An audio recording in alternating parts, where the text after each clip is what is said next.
We got a hot one.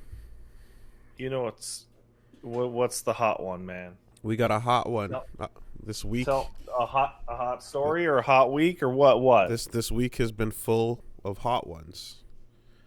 There's a Yeah? couple of times when I got updates for what was going on in video games this week, and I had a spicy face. A spice face? Yeah. You know what? I thought you were gonna start with the fact that, hey, Wooly, congratulations. You saw the exact moment in time that Montreal decided to just shit its own ass and go back in time to April in terms of COVID. Oh, yeah. Well, there's definitely that part of things. I was trying to keep it a little bit, not depressing, but we are now fun in the red zone. So that's cool. Danger zone. Danger zone. Red alert. You know what my favorite part about that is? I saw what I think might be the most downvoted comment I've ever seen in a podcast thread, which was last week criticizing you and I being like, I don't understand why they're so upset. If people want to have their wedding and endanger themselves, they can do that wedding. Yeah, it's so ridiculous. I've had COVID. It's not that big of a deal. Fast forward one episode, and yeah. The city's gonna go back in lockdown again, probably. Woo! Oh no, you got the shit all over your face, dude. The coffee? It's all gross. Yeah, well. You'll live. No, dude. Things and flecks and particles on face things, I can't, man. What, the old yeah, there you go. There we go. Yeah, all right. I can't do it. I'm not that. What? That's so that you have something good tasting to kiss later. Yeah. Anyway. Are you just MTV baiting now? I don't know. Are you just baiting them? Maybe if we meme hard enough, we can get on the TV another time. Mm-hmm. It's big gross. Well, congrats on that. All right. Thank you. Yeah, no, it's there's a lot. Tell me about your spice face. There's a lot going down, but I mean, before obviously things like TGS, I had to. I forgot. Oh my god. Yeah. I literally didn't even realize TGS happened until just now. Yeah. What a great TGS. But before even getting into what happened on those things, played a couple games, cast a couple spells, a couple of magic incantations, resurrection spells. The huge. What? What'd you resurrect? Well, that. Right. I don't know if you. I don't. It remains to see whether or not your resurrection spell was fully successful. It may, in fact, be a case of put it back, Ed. Put it back. To be fair, it might be complete bullshit. It might literally just be a complete nonsense tease for nothing. Because, yeah, you'd think they'd get more. It was so much of it was not about the game itself. So, You're talking about Virtua Fighter. I'm talking about Virtua Fighter, and I'm talking about the little tease, which we'll get into later. But to be honest, if they said we are teasing a documentary telling you about how the scene came together and did esports, that trailer could have accurately, teased that sort of content. So I'm not going to I'm at the part of Virtua Fighter Stockholm wife syndrome that I'm like, denial. It's never coming home. Stop taunting me with the idea that it's going to come back. Acceptance. The only step after that is when it does come out and you actively start destroying copies and yelling at people to say, no, this is not real. I have in my stream intro, a guy destroys a Sega businessman destroys a copy of Virtua Fighter. Has there ever been like a hardcore fan of something that is so dedicated to a franchise and its return that it does return and then they actively start destroying the new version? Fallout. I mean, like, yeah, I guess that, well, whenever the new version is inferior, and I guess, you know what, never mind. The idea No, I mean was, the No Mutants Allowed stuff with, like, Fallout 3. That shit was crazy. Okay. Because, yeah, like, hey, look, it's DMC, don't, and we're all like, what? Don't, eh? Nailed it. Killing it. Listen, man. I'm basically dead today. It's a good podcast. Yeah, that's what we need. I just... You know, I like, I think I've said it before, but the first time Dino was revealed, I was definitely like, what do you, I was like, the sadness of like, oh God, I hope this is not what it all becomes. Yeah. I was also like, I was like, you're doing something interesting here with this character, but what this represents is more tragic than anything that might be interesting if this were coming out as a completely separate, don't worry about it, the real thing is not dead timeline. The most like tragic thing about all that Dante stuff was that I remember watching the original trailer, like, oh, this looks cool. What is this? And then like he goes, my name is Dante, and my reaction like inverted. From, oh, hey, this could be cool to... There's there's a weird energy to, you're like, okay, all right, there's something. And you see that and you go, cool, why? You know? Yeah. And then, of course, like, the news stories after the fact, like, continued to bury it deeper. But I think that kind of says something about if there was no logo on that, and it was just like some random new thing, and you'd be like, oh, okay, yeah, all right, let's see what's going on here, you know? Anyway. I can totally... do you remember when we were in Atlanta and we went to that fucking restaurant that we drove out to the burbs for, and we sat down and one of the items on the list was Poutine? And we're like, what? And Atlanta brought out its finest Poutine, which was like these terrible cheese fries. And I'm like, if you had literally called this cheese fries, I would have been like, oh, cool, whatever. But instead, I was just like, ha, what the fuck is this? See, it's the difference when you see something, and it's like you see this trailer and you're like, okay, I have room on my shelf for something interesting and new. And you start making some space, and then it's like, no, this is coming to replace your old shit. Throw that old shit out and put this there instead. And then that it turns hostile, you know?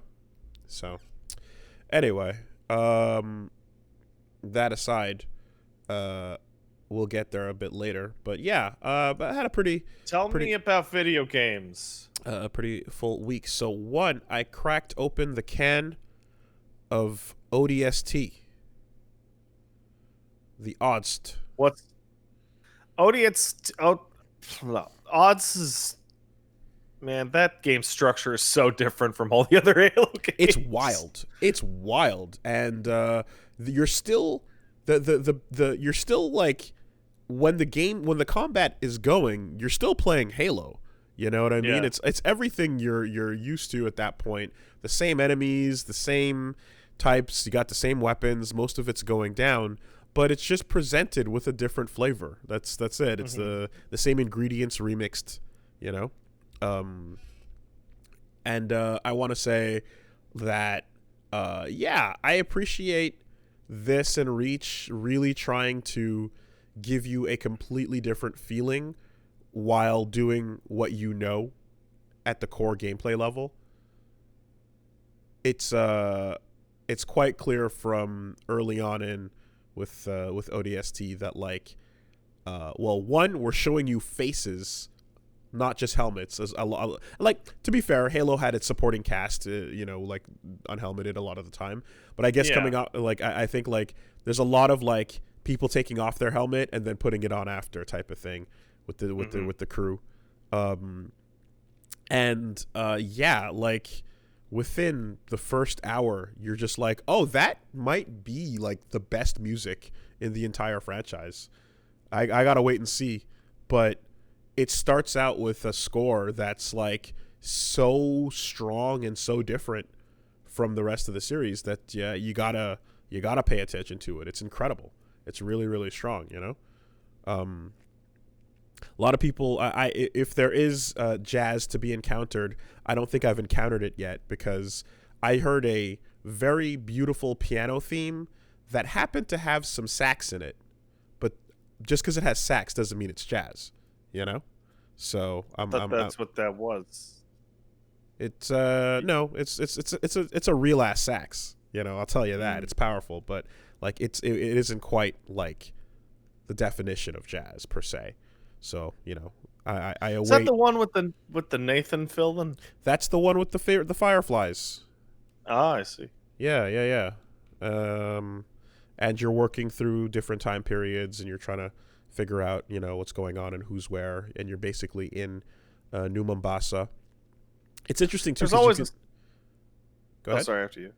No, I was about. That. Oh, we're having that moment. Oh no. Yep. Internet. Here, all bend down and pick up the wallet. Okay. I was about to say, there's always like a kind of interest in, hey, remember when all that crazy epic shit was happening where you were doing all the world saving, like, important shit? What about the grunts? What fucking kind of garbage did they have to go through? Oh man, they had to go through some shit, even though they're just grunts. Yeah, you're dropping in. What the fuck? You're dropping in right as a pivotal moment of Halo 2 happens. So it actually pegs you in the timeline so that you go, oh, there's that. Okay, I know exactly when we are. And you kind of like, there's that one level in Halo 2 where you're on the streets, of New Mombasa, and you're doing the thing, but then you move on. And here, like, so much of it is taking place in this location. And so it's like, there's a giant map, for example, and like, yeah, you're walking back and forth from objectives and waypoints on this map that are being, that are rotating and changing up and stuff like that. And you have multiple ways to get there. It's a giant city. So, already the free formness is unexpected and very different, and then there's little roaming bands of Covenant that are like making their way through the city, and you've got to encounter them with like fully urban warfare encounter kind of thing, So that was a weird period where like a bunch of games started to do that, where they're like, listen, we don't really want to do a big open world Halo because that would be stupid, which is funny considering. But let's do like, let's split the difference. Let's have like a small to medium hub map, and then put missions. I think the Wolfenstein game that came out almost the same time had the exact same structure. Yeah, it's not it's definitely a mid-sized map, and we've been in it for a while now. We've spent like 3 or 4 missions running back and forth throughout it, indoor and outdoors, but but it's been all right, although it definitely does also kind of feel like okay, you can see like how the budget is being spent here. It's less set piece heavy, which again makes sense. I feel like it ends up being so far so good, and you have a very different feel to your character where you're not one of those big boys. You're not one of the heavy Spartans. You don't have the extra life bar. You don't have the shields. You're a human. You're a really tough human. There's a part in Witcher 2 where you like do a flashback when you're talking to somebody, and you get to feel what gameplay in the Witcher series is like for the average person, Mm. and it's fucking terrible. Mm-hmm. It's so like your swings are so slow, and it's so easy to get your ass kicked by anything. The actual sequence is just miserable, Mm. but it's kind of great in that it's like, no, Geralt's like a fucking freak for real.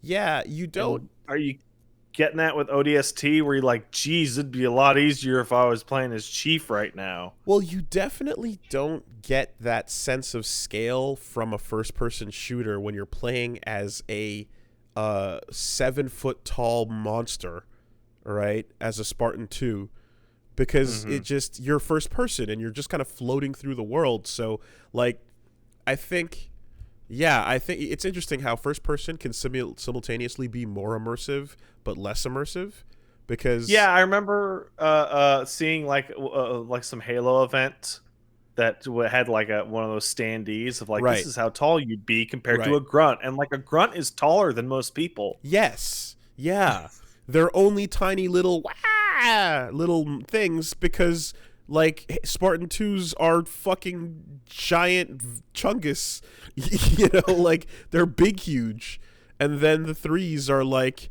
your basketball player sized, you know, like you're big for a human, but you can exist in this world, you know. You're 6'5" or 6'6" and aboves, so you just kind of get into like a ridiculous sense of like, what is everything? How big is like brutes are huge, but you anyway. So you're playing as Like, is the average person even literally physically capable of picking up the Spartan laser? I'm gonna assume no. no, you know, and I mean, you know, that's I suppose that explains a bit of a retcon, finding out that Johnson was actually a special boy, but I didn't like that one as much because I'm like, I liked him being just badass and regular, you know. Sometimes you don't need to have that. We don't have to be a bunch of twist. cyborg mutants to kill a bunch of aliens, Chief. But yeah, they actually. But yeah, you're playing as the shock troopers, who are very much not that giant-sized soldier. You're a person. You know, you got some cool armor on, but it takes its beating and then it's done. You know, so like you have to play a lot. I found I have to play a lot more carefully. I had to like hide and just be like, oh god, no shields, okay, you know, and do what I can with the situation. But it's still it's very fun so far. And yeah, you know, cast of characters, we're meeting them one by one. We got a cast of characters in Reach 2 as well, but this seems very like a different group, you know. So we'll wait and see.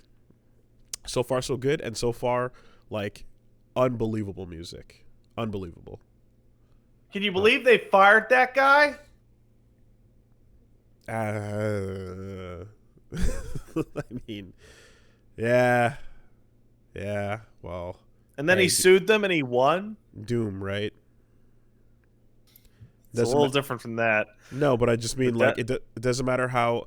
So there's situations where you're like, wouldn't you do anything to keep the identity of your music because of how important it is to this thing? And so you would think that, but the answer is no, because the ability to do whatever you want and fuck that guy is much more important. I don't get it, but yeah. Also, Mick Gordon, like, just, you know, didn't sign back on again, or as Marty, what's his name, McDonald, just got fucking super fired. It's crazy. It's crazy considering the quality of the work. Yeah, I agree. So got to crack that open. As I mentioned, did a magical incantation and resurrected VF5. But there was a weird moment when you were streaming that where I was like, oh man, I wish I could play with Wooly. I would beat him up. And then people were expecting you to deny that. I was like, no, I get to be better at one game. Like, yeah, you play the shit out of you play the shit out of Virtua Fighter. You're better at almost every fighter that we ever put our hands on. But like, I get this one, and I even told the story of like, you remember when you came to my house when VF5 came out and you beat me like 100 matches in a row, and I was like, but I played so many II matches in the arcade mode in VF4. Well, we played after that, and it went very differently. And I would say that it continued to go very differently, you know, for forever. But the main thing about that was, one, like, truth is truth. It is what it is. But two, like, I didn't tell people the method of play that we were going to be playing it through. Yeah. Because I'm kind of depressed. That's the real story. Because people are like, "Oh, dude, so should I jump on Parsec? What are we gonna do? How are we gonna do this?" And I'm like, "Friends, gather around. Let me tell you a tale." Because this is not. I did not say that this is for glory. We do fucking VF5 Final Showdown and start on the title screen of Judgment because this is how you play this game now. That's how you play the game on PS4. Or Yakuza. It's the only version of the game. It's kind of crazy because, like, you know, it's not... The game is the barest bones version of it. You literally have nothing besides... Like, you press... You boot the game up. You don't even get to press start on a title screen before it just shoots you into the character select. And you pause the game, and you can only set your buttons. There's nothing else. It's the most bare bones version of it ever. But yet still, it's every character in every stage, so can't really complain, you know? It's a wild-ass bonus, but yeah, like, no port. Excuse me, no... I can't believe nothing. They never even bothered to port it. But this is welcome to the same world as Jet Set Radio. You know? The one where they ported Jet Set Radio Original... just not future for whatever reason. Like, you know what my I feel realistic desire for that esports Virtua thing is just like Virtua Fighter 5 Final Showdown E, and it's a version of the game that has like spectator support or whatever for the new consoles. Yeah, we dropped it on Steam and we added net play with like rollback, and here it is, you know, play it. I mean, it looks so mid-aughts now, you know, the model quality, the faces, the stages. Oh, it's everything. retro now. It's crazy. You know, I remember being blown away by some of those stages and the lighting and the bloom, you know, and just to come back to it and be like, holy fuck, okay, we see the age here, and like. Probably the most telling part of the story is if you really want to know how Sega feels about this game, just realize that you have to select it from a menu called mini games, and that menu it's item number 2 surrounded by fighting vipers and Puyo Puyo. So this is what it is to them. It's a mini game on the likes of Puyo Puyo and fucking fighting vipers, dude. So, yeah, that's, you know, anyway. It's so upsetting. I imagine the esports thing is basically because arcades are dying even in Japan, and they need somewhere for Virtua Fighter to go live. Well, you say that, but it's not 100% the case. Arcades in Japan aren't dying; they're becoming something else. They're becoming hyper-specialized with different genres of games. Your Fate card printer games are taking over by a large margin. And it's not an arcade game, goddammit. That's just a casino now. And your Gundam X Versus machines and your Gunslinger Stratos and that other game where you're piloting a full suit thing, like the games where people are bringing their cards and lining up to play them all the time. You know, like I don't know. Those things are doing quite well.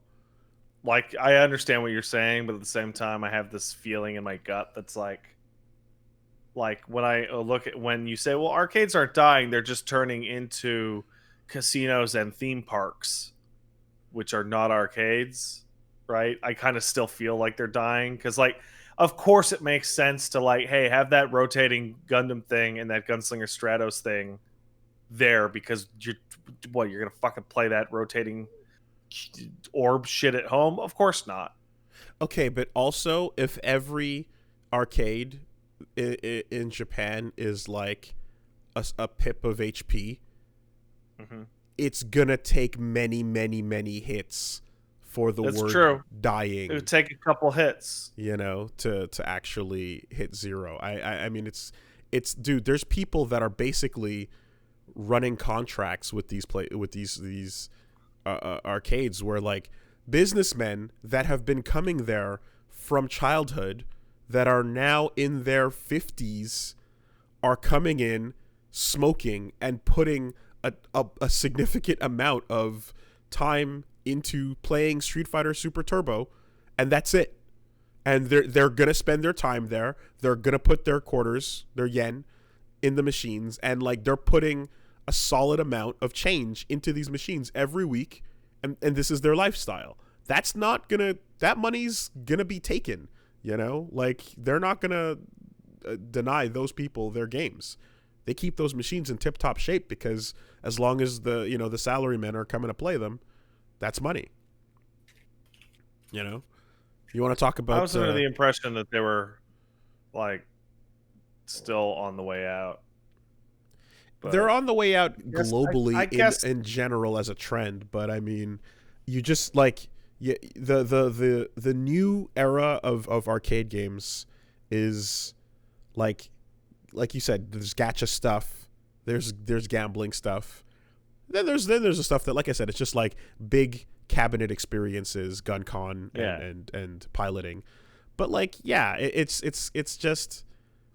getting a little bit more about that. Top floor is always going to be Purikura, but they're around and people are walking in and they're making money. It's just what they're making money on might not necessarily be the side-by-side cabinets that we're used to, or the rows and rows of candy cabs and the Astro City stuff. Yeah, that's what's going on. So we touched on Virtua Fighter 5, touched on the Rumblefish 2, another arcade-only game that was for the Atomic Wave, and I kind of got to teach people a little bit about the history of... I like that arcade board. Yeah, it's an interesting one, man. There's some it represents an era right after Naomi, but before 2009, right? Before Street Fighter 4 and Battle Fantasia came to the Taito Type X2. So the Taito Type X2 is the current era of arcade games, and then there was your Capcom CPS boards 1, 2, and 3.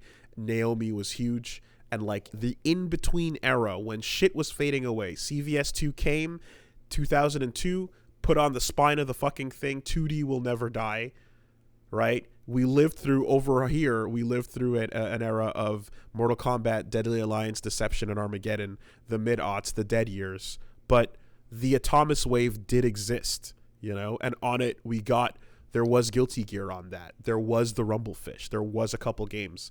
Hell, even KOF did 11. KOF 11, KOF before 11, they did Neo Wave to test the waters, So anyway, we talk about all that stuff in the episode. It was a good time. I kind of just gave some arcade history there. Got to enjoy the Rumblefish as one of the weird standout games that is 2D but vector sprite display. So everything looks like lower res, but, like, much smoother in animation, and things like clothing damage and face damage if you get beat up, and injuries and stuff like that all display on the characters, and it ends up looking like just an expensive Flash game almost, but it's charming in its own way. So I appreciate that game. check it out. It's once that episode drops. I took a swerve over to FPS Town, and I jumped in on BPM. Have you tried BPM yet? I actually specifically... So I'm doing the roguelike kick, and I decided to put it to like days of the week instead of like a month long, because I looked at the list, and the list was like 40 plus games. Right. And I'm like, I don't think I want to blow my entire October and most of November on this, so we'll just do like Wednesdays. But I looked at BPM, and while it seems cool, that game is like, the saturation on that is just eye-searing. The whole thing is kind of golden yellow. It's very orange. It's like one of the weirdest palettes I've ever seen in a game. Yeah, it is a bit of a strange decision. I don't mind it because it ends up like, it ends up being fine, but there is a aspect where that bothers me a lot when it comes to finding statues on the walls, because certain rooms have little statues you can pray to get power-ups, and they're very easily missable considering all of the game's, like all of the colors just kind of blend in together. They don't stand out that much. I really don't understand the purpose of making a game that is like this and be like, one color. Not sure. It was, going for a stylistic thing. Oh, somebody in the chat, who I would trust their opinion, actually points out that it's possible that they had a limited budget and bought most of the assets. I mean, and therefore the color helps obfuscate that. Perhaps. I mean, if you're going by things like the title screen and stuff like that, it definitely seems like, it probably didn't have a gigantic budget. But when it comes down to how it sounds and how it plays, it's very fun. It is like how it sounds is much more important probably than how it looks. Most important, because BPM is bullets per minute. Yeah, it ends up being the kind of roguelike that's almost like following Isaac rules identically in a lot of ways. Where you drop. What is that? I don't know. You drop into a room in the basement and you see a thing, and then it's like, go in one of these 4 directions. It might lead to this type of room or that type of room. And if you get lucky, in this type of room, you might have this little extra thing you can do or not. Or this is a door that if you go through it, it's going to cost you some life, So as per the title, bullets per minute, it is rhythm as you shoot. So if you do an action that is not on the beat, it's kind of like Crypto the Necrodancer. You will fail to do that action. So you can move and jump whenever you want, but everything else has to be on the beat for it to work. And in some cases, if you do it on the beat or the half beat, you will get extra. So you can jump whenever you want, but if you double jump on the half beat, you can double jump. Right? If you dash on the beat, you can dash as many times as you want in the air. If you shoot, you gotta reload, and you gotta reload on the beat, and different guns have different reload amounts, I should say. And it's like the shooting to the beat is such a cool, satisfying element to it. But you gotta keep the fucking rhythm up, and if you don't got the rhythm, you're gonna have some trouble.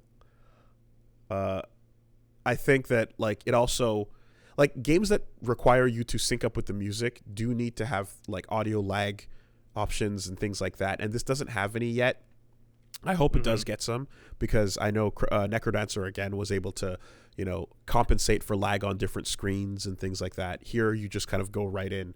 But I just played Rocksmith, so I do know that lag is a thing you still got to worry about on modern TVs.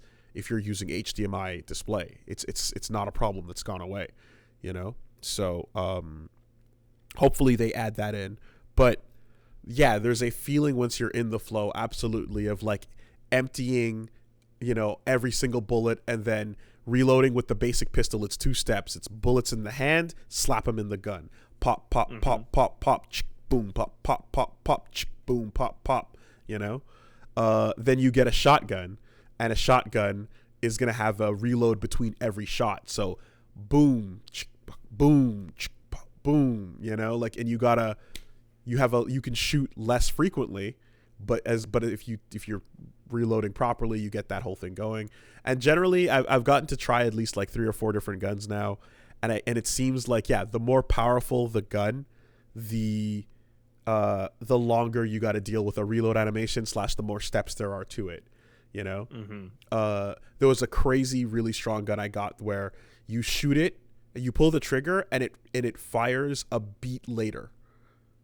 So you pull the trigger, okay, and it opens up, and then you aim afterwards, and then it annihilates with a hit scan. But it's an anticipatory trigger pull. It's such an interesting thing, and like it takes a second to wrap your head around it, but it worked. Like I was doing really well with that gun by seeing a situation about to go down, pull the trigger preemptively, then move into position and take care of it. As the name implies, beats per minute, bullets per minute is every gun you get is going to have a completely different feel and flow to it. I made it to the second boss. I've done a couple of runs, gotten a different flows to it. Second boss, haven't beaten them yet, but it seems like there's about 7, maybe 6 or 7 different rooms and therefore songs you're gonna go through before you get to some sort of final area. But like I said, visually, it's got that weird look to it. There's a bunch of weapons. There's like 17. But like the flow of each gun so far has felt really cool. The dashing to the beat feels really good. Like strafing, and by the end you're kind of like you're having Doom-like first-person shooter experiences where you're really kiting a bunch of bullshit around a room and air dashing between obstacles and dashing over things, and you're going kind of nuts with it, So BPM is really great. You should check it out. I went immediately. What's up? I may in fact check that. I may in fact check that out. Do that. And to keep that fucking high going, I went immediately into Ultrakill right after. Man, I forgot to talk about Ultrakill like a week and a half ago, and I feel stupid. I was just thinking about Ultrakill where you're talking about BPM. I'm like, damn it. Talking about BPM makes me want to talk about Ultrakill. How far did you get?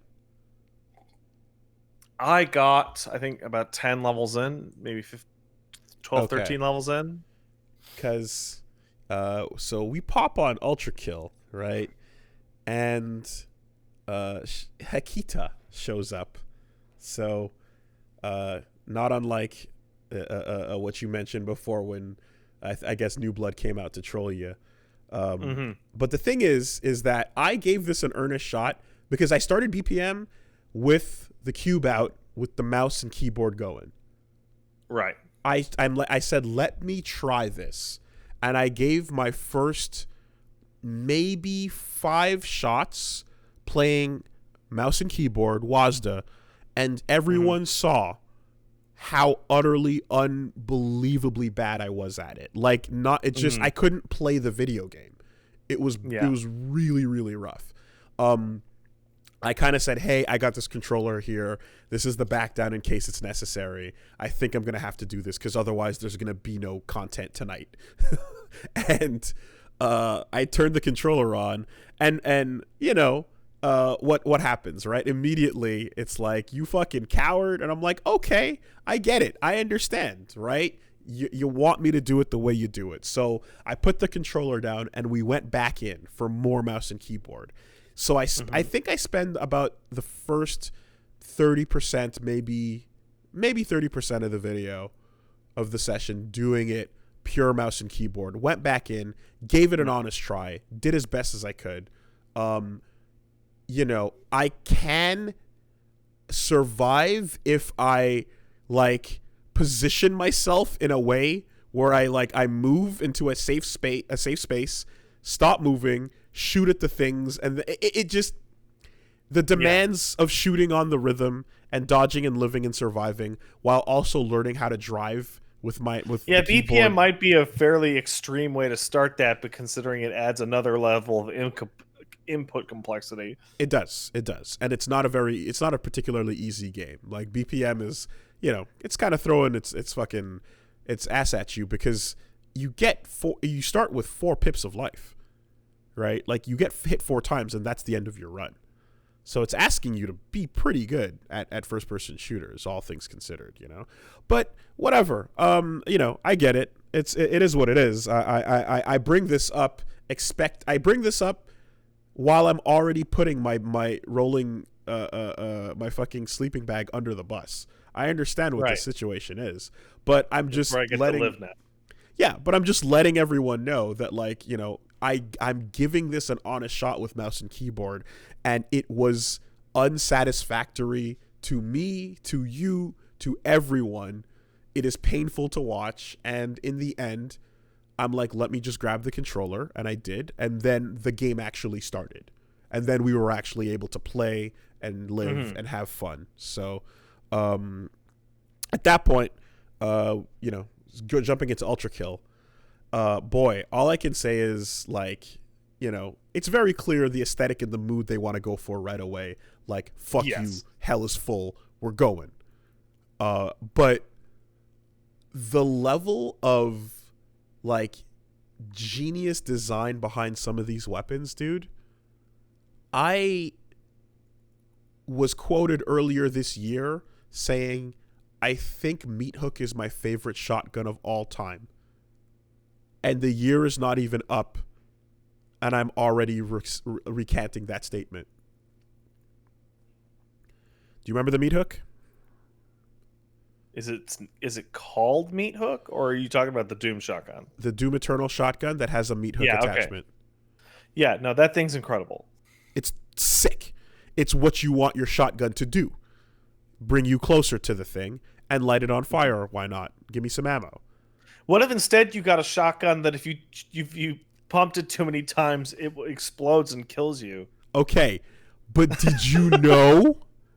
Did you know that the dash has invincibility frames? I did not.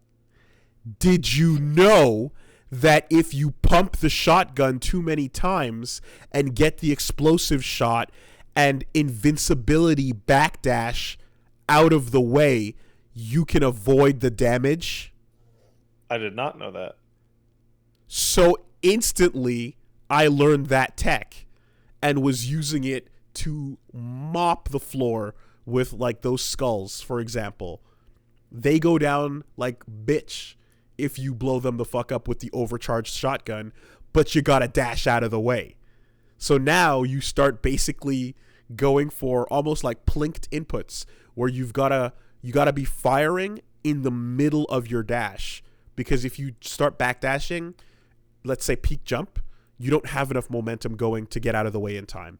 If you start backdashing and then you shoot, you will just get out of the way of the explosion and avoid the damage.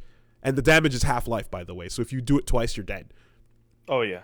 So that is, for example, an amazing level of tech that applies to the game right away. And the game is full of small hallways and corridors. It's full of very tight rooms. But you've got amazing speed and maneuverability. So you can be anywhere in that room you want to be within a second. You just have to have the control for it. So that, for example, is how you would use that shotgun. For me, it has every weapon in Ultrakill has a fucking style switch on it. So that's the secondary shotgun mode. The default shotgun is boom, boom, shot, right? Which creates a big bloody explosion and blood heals you like Bloodborne. So you want to be right up in them. The incentive to be close is not just because it's a shotgun, but it's also because that's where the blood is going to be to heal you. So that's wonderful. Second, you have a secondary fire on it, which is a grenade launcher, right? And the longer you charge it, the further it fires. So you get a pretty nice grenade launcher built into a shotgun, which means you now have close and mid-range covered. However, by any chance, did you happen to press the punch button at the same time as pulling the trigger? I did. It's pretty good. That was the moment I said, all right, meat hook, it was nice, but I think it's time for me to move on. And I turned back to look at the other shotgun walking behind, and I let go of meat hook's hand, because when you shoot the shotgun and you punch immediately after you pull the trigger, you punch the shells into an explosion that travels wherever your fist aimed it. So you can shoot punch to get an amplified shotgun blast that turns into a detonation. It's the raddest shit in the fucking world. It's so incredibly cool. I'm kind of shocked that's the one you gravitated towards, because the one that I personally found like the most impressive was a tie between the other two weapons. Oh yeah, which was a nail gun that is a more or less a machine gun. Yeah, but that you fire off bolts that magnetize, and then all the nails remain in the environment and fly around between magnetized points. So like, holy shit. So style A on the railgun is what you just described. And the crazy thing about the magnetized points is they're mines that you control. So you deploy the mines, and you have as many as you want. You deploy the mines in the environment, and then the nails track towards them. So if you want to curve your situation, you throw it, you shoot the mine around the corner, run around, and then shoot forward, and they'll start tracking to that location. Whatever's in the way is going to get melted. At that location, the nails will continue to oscillate on the spot as a bundle, like a katamari of damage. Anything that touches that is going to take all the damage from all the bullets that are still floating in the air. Okay. Yeah. Now you have this katamari of nail bullets. That's just it's a yoga catastrophe, right? It's just like it's an orb of damage that's floating in the environment. Now we're going to throw another magnetism mine on the ground, and it will start floating and orbiting between these 2 points back and forth as they have basically equal created pull. a tripwire. You've created, it's more than a tripwire, it's a death field for whatever walks into that. So now you put down 3 points and it starts rotating in a circle. And now I also did the thing where I would put the nail in a big enemy that I didn't like. Yes. And then I would, as I circle strafed, I would just manage to make sure to get every enemy I could in between me and the big one. Exactly. So that it would just fire into them and then get stuck on Big Boy and then eventually explode. And make no mistake, like the amount of time you spent spitting these bullets out, you're not gonna fucking lose it, because it took a second to build up that big damage ball. So now your big damage ball is your little pet that's gonna roll with you. So when the big boy dies, because he can't handle all those fucking nails, you make sure to spit out another magnet mine to make sure that the big ball of bullets always has somewhere to go. So you're not done with the room yet. You throw another thing out, and it's going to follow you everywhere you throw one of those mines out. So you're kiting, as you're shooting everything, you're kiting this giant ball of bullets around the room and swinging it into whatever comes your way. And like, I think you get like 4 points out at a time that it's going to start moving in between. It's unbelievable, and it's unlike any other first-person gun skill I've had to use in any other game. It's pretty goddamn unique. Like, there's been a lot of good secondary fires, but that's just like... Now that's... It's out there. Yeah, and that's just Style 1. Style 2 is Machine Turret. Just overheat. Do you want to put out a lot of nails right now? Do you want to delete what you're looking at? I do. All right. Press this. Deleted. Overheat. And it makes a little elevator beep, Ding. Very nice. And then, I mean, it would be a crime if we didn't talk about the secondary pistol. Yeah. Right? Which is probably, out of all of them, I found was the most useful in the most situations. Not on a controller, though. Yeah. That one is a what I would call a controller antagonistic combat option. It's so cool, yet so anti-controller in its design, because the secondary fire, it almost feels like an Overwatch ability, really. Yeah. But it's Aaron Black. It's what you're doing is you flip a coin out into the air, and if you shoot it, the bullet ricochets off of it into whatever is nearby, and the bullet does more damage. Okay, now you can flip 2, 3, 4 coins into the air at the same time. And as long as coins are out and you shoot one, it's going to ricochet between all of them, increase damage each time until the final one is a super shot. Yeah. So if you do flip coins between enemies and position it nicely, you can get that free damage as it goes from one to the other. But as long as you get that final one, you get big fucking damage. So that's not even what I was using it for. I was using it for a situation that I can't remember a pistol ever allowing me in any game, which is when you hit the coin with your shot, it always hits the weak point of whatever's closest to you.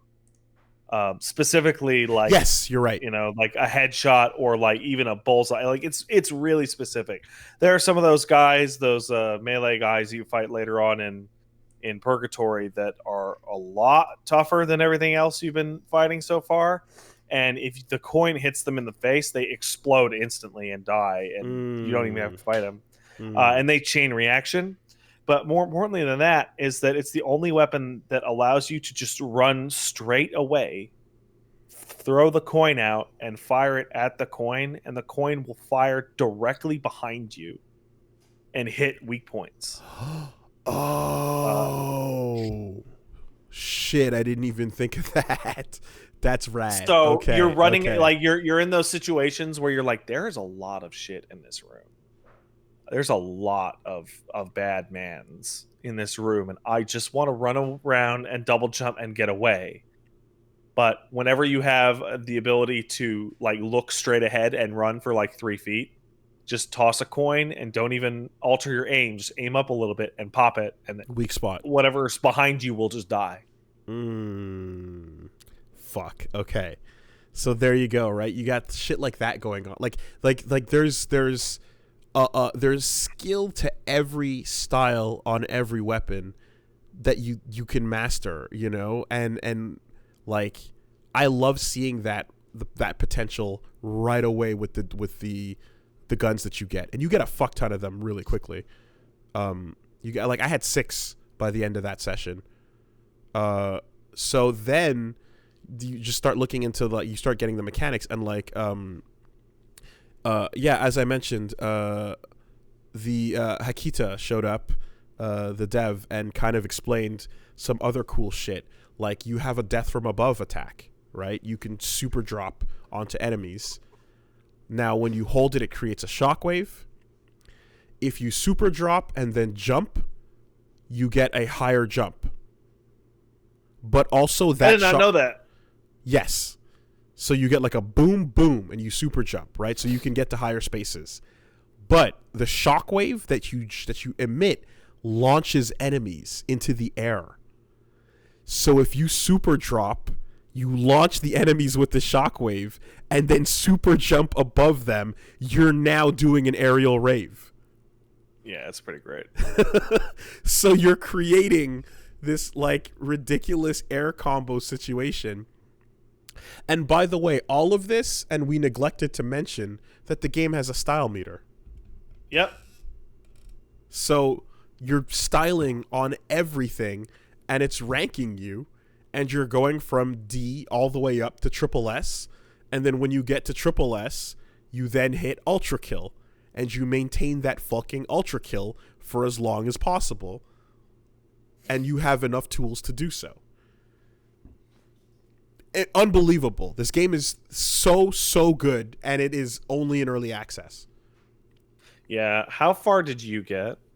I got to V2. That's exactly where I got to, too. And then I played for, I want to say, over an hour after that, and was like, all right, not beating this tonight. V2? Which is, yeah. I beat him. Oh, yeah? Yeah. I found some tech. What was the solution? Because, to be fair, I was playing it at like 3:30 in the morning, and I was like, oh. But, John's, by the way. Yeah, so what I tried all sorts of shit. I tried like slide dueling him with shotgun. I tried running away. It's funny you say that because like I actually was quitting right before that level, and then everyone in the world screamed. No, the next level. Do it, do the next level. And it was 12 something, and like we were dead because the AC stopped working. Of course like, it did. We were fucking dying, and I'm like, it's been a full ass like session. I can't. I'm so dead, guys. And they're like, no, you can't. You fucking can't. So I was like, all right, and then we did it, and then like we were solving the puzzles, and we hit that little witness mini game. Did you hit that? Man, that thing is way harder and more in depth than it had any right to be. It was a real area of the witness. He just threw in a fucking witness mini game. Did you find the horror game? No, we just did the witness one. There's a secret level in the first series of missions that is like a fucking invincible enemy runaway horror monster, like survival horror game. Damn, no, I didn't see it. But like, yeah, so interestingly, you get like your first little rival battle early on and it's a really cool fight against, the yellow guy, Sword Machine. And then V2 shows up and you get this real ass one-on-one. And what it kind of came down to is if you lay in with the magnet railgun shots, it does melt, but he gets pushed so high up into the sky that his charged laser shots can't be dodged anymore, right? Oh. So you basically have to you have to switch between like laying in the damage, and then when he gets too high up, let him fall back down, and then use shotgun to point blank get some life back, and then punch shotgun shells. So switch between those two essentially, and then like, but don't let him get his laser shot off once he's too high up in the sky, because like it just, for whatever reason, keeping him like fucking aerial raved just creates a situation that you cannot dodge from. Unbelievable, really, really fucking sick. And that was like area 1-4, I want to say, or like 1-4. So early in the fucking game, you get this incredible thing. I don't know what the dev schedule is. I don't know when it's going to be out of early access. But right now, what I got was some of the most promising shit. And New Blood, fucking putting out something rad here. I have to really give props to New Blood for every dev I've ever dealt with them, which I deal with them a lot more than I deal with most devs, in that I deal with them at all. But like I had a moment last week or 2 weeks ago where I was like, this mission runs like shit on my big fancy video card. And like the CEO's like, maybe your computer bad. I'm like, you shut up. You make your games good. And then I was later contacted by one of the devs who said, did this build fix it? I'm like, what? I was like, okay, I'll download this fucking dev build of Ultrakill. Be like, yes, this did fix the particle slowdown issue. There you go. Okay. It's so interesting. You're welcome, everyone. Dude, it's early enough that there's no controller prompts or options in the game, but it does support pad. And when my turning reticle was too slow, I turned up the mouse speed, and then it turned up the speed for the controller as well. Because it's your mouse. Yeah. Upon beating V2, he drops an item, like your previous boy did, and you pick it up, and it's pretty much the note that we had to go on. But you pick it up, and it's a big old robot arm. And when you press the robot arm, it does a thing that is very important to me. I'm a fan of a show called The Big O. Yeah. It's a really cool robot. It's a really cool art style. But most importantly, when the Big O punches you, it has a pile bunker like extension and release of a point blank shotgun like explosion from the fist. We've seen similar in the likes of Maxima from King of Fighters with the exploding fist punch. The fucking fist hits, and then a second recoil shotgun explosion comes out of it. Like, we're done here. There you go, buddy. We're done here. You know? So, I am blown away that, like, every single weapon has been utterly rad in the first 6 and then 7 that they give you. And it has great one-on-ones, great style, just a game loop that really is aware of what the style meter like exists for. If a style meter exists in a game that doesn't really let you be stylish, then it's just a bit of a fucking wank, isn't it? Yeah.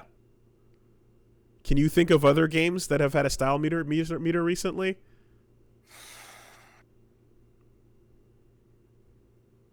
I can't think of any off the top of my head, but my memory's a little shot right now. A character came to League of Legends that has a style meter. Oh, that's true. They do. She has a gun and a sword.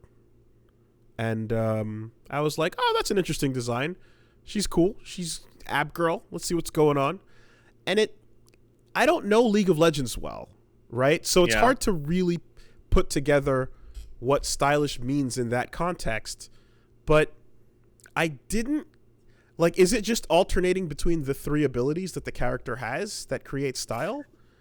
No, it's alternating between the abilities and actually hitting those abilities. Okay. Because in your MOBA, if you're actually, like, juking around and shooting the guy, you know, anything that's not instant target that has to travel at all, there's a high likelihood that the guy will also want to move out of the way of your fireball or whatever the fuck it happens. Now, is there anything you're doing that is, like, risky but otherwise difficult with her that you would not do with regular characters? I haven't actually seen any of her gameplay, so I wouldn't be able to tell you. Okay. Because I guess I don't know enough to understand what I was looking at when I saw her style meter going up. So I was like, okay. I guess what I'm saying is I looked at it and I saw the gameplay and I'm like, it looks like she's doing what you're supposed to do in this game. And I guess as long as you do it, you know, sustained, you're going to get that going up. I feel, not to say that Ultrakill doesn't have that, but in Ultrakill, when you take all the things that we were just describing and you start piecing them together into a situation where you can skate dash into a room, punch something for blood, jump death from above, launch a bunch of grunts, super jump into the air, take a couple of them out, switch to the coins, toss a couple, bop, bop, bop, punch shotgun, you know what I mean? And you just start managing the room in this crazy ongoing sort of flow to it. You're kind of like, it's the loop that Doom is asking you to do in Doom Eternal especially, but you can feel where the style meter is judging you and why. Oh, absolutely. My favorite thing I've done so far in the game is using the coin shot to kill one of the melee guys that will explode after dragging them into the biggest group in the world, and they will chain explosions, and you go from 0 to Ultrakill. So, I I got 0 to Ultrakill by hitting a room full of bullshit with the backdash full charge shotgun. Yeah. Right. That's another like example of that. For example, yeah. And also shout outs to your Ornstein and Smoke moments with the statues. Well, I just had a thought. Is Tony Hawk the first character action game? Style meter? Yeah. Because it works a little different. It's not quite a style meter. The rule set that was established was like to get points, you must vary it up and keep it consistent. Okay, so you're building meter, right? But it's not a style meter in the sense of your points are being displayed with... Like, it's meter in the sense of you use it to do specials, right? Mm-hmm. So it's meter in the more literal sense of the word. Oh, no, wait. Because Tony Hawk's style meter, point meter, doesn't have time rank decay. That's the key. Your points go away if you fuck up. But yeah. And if the combo stops, then the combo stops. But there's no such thing as no points going on. You're either increasing points or you've stopped points. There's no decay on the points. There is that. You do the same moves over and over, and you get less points for it. Oh my god. I saw the most cursed Tony Hawk shit. There's a bunch of challenges in Tony Hawk 1+2 that are like get millions and millions of points. And like the best way to do it is to make a custom map that is like a square of grinds that will all naturally touch each other. Mm-hmm. And for you to just jump and grind, spam it just as fast as humanly possible. Yeah. In the old games, dude, the easiest way to make points was to just grind in circles on a pipe, on a pool, and then jump out and start manualing when the balance became untenable. Yeah. You know? It was just, you want to get a quick 150k in one set, like just do that, you know. Plants as well, anything that goes into stalls, balances, and lip tricks. It's funny you brought that up because like I was going to just lightly touch on the fact that I fucking installed and started playing Tony Hawk 1+2, and hey, it's good. It's quite good, and I was floored by the introduction of a new style. I didn't know that there was a new era. From the world of street or vert skating, you can now do park, which is master of both. That was quite surprising. Yeah. It was. I guess it represents the modern era of Neros that are all coming post Tony and just killing it. I played that game for about 5 minutes without the music on just to see. I felt anxious. Okay, so here's how bad the music situation is, dude. Not only is all the old music back in and amazing when you hear it, and you've got a skip track button to just shuffle to another track, but like there's a bunch of new music in it, and half of what I've heard so far is incredible. Half of the new tracks I've heard are super good. And I was like, fuck me. Not only are we missing out on the old classics, but the new shit bangs as well.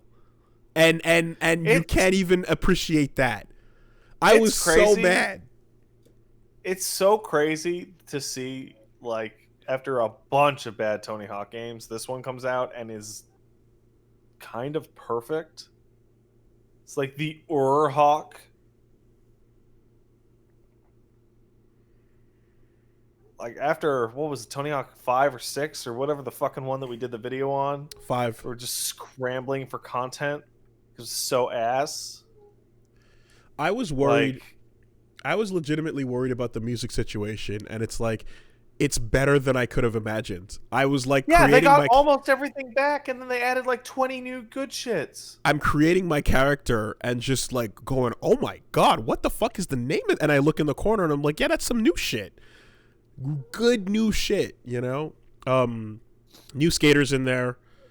You know, Riley Hawk is in, so son of Tony, long may he reign. Yeah, just so far, fucking, it's perfect so far. You know, I'll find out a little bit more, but yeah, that music situation is fucking criminal, and there's very little you can do about it. And I had some cute ideas, but I feel like they don't work because remember how I talked about, remember all the Gundam music? Just play some 8-bit themes. Well, it turns out YouTube fucking doesn't like that either because covers are no good. So the whole Gundam video is demonetized. Like, so that's a freebie. YouTube is so much fun. Did you see Susie put up her fucking 3rd birthday review? Yes. Did you see the nightmare she had to endure trying to put up that fucking review? Well, not only am I aware of that, she had to ask me what I did. Oh yeah, that's right. Because what happened was so she put up her 3rd birthday review. Yeah. And her the ending kept getting the fucking video just blocked in every like not content, not just blocked. And then I was talking to her about it. I'm like, that's pretty funny. They don't want you to show everybody the worst ending to a game ever.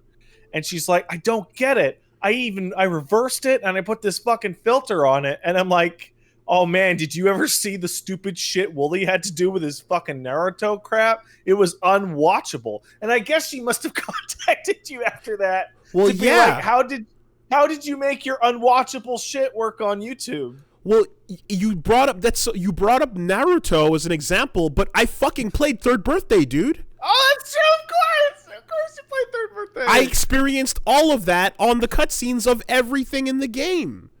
The whole thing is shit. The whole game is like, I'm like, fuck off. Let me dunk on your stupid game, idiots. You know? It was every cutscene. So yeah, we totally had to like let them know what happened. And like, you know, Min, God bless, he figured out the best way to like circumvent this shit. It was so much trouble in the end and it wasn't worth it. But you have to absolutely fuck with things on a shot-to-shot basis, blurring the fuck out of things here, making things unrecognizable there, and just throwing it off so hard that, like, it seems to know if you have applied a consistency to your distortion. So if your distortion keeps changing or going away entirely, you have a better shot because it's more random than if you were to consistently do a set of steps and morph the whole thing that way. If that makes any fucking sense. Yeah. It's almost like it learns. So you have to keep algorithm. It guessing. You know? And all for that incredible ending. So yeah, I let her know what Min did to fucking circumvent it, and you know, like that's what it takes, man, because they're censoring this. They won't let you do it. They won't let you. There's something. By the way, everybody should check out that review. It's incredible. It's an hour long. Yo, the art of her carrying Aya's body. It's great. Like, oh my so god. Good. But it's funny because there was one detail that I was totally unaware of, and just because I wasn't paying attention. It's like, dude, 3rd birthday and Other M came out in the same year. Oh, word. Like, oh my god. Are you a confident blonde woman with a gun in a Japanese video game? No, you're not. Did you ever notice how much Sarah Bryant looks like Zero Suit Samus? Like 110% might as well be the same character. Yeah, I've noticed. The outfit. It's not the same shade of blue, but you can't unsee it. When did Zero Suit Samus show up?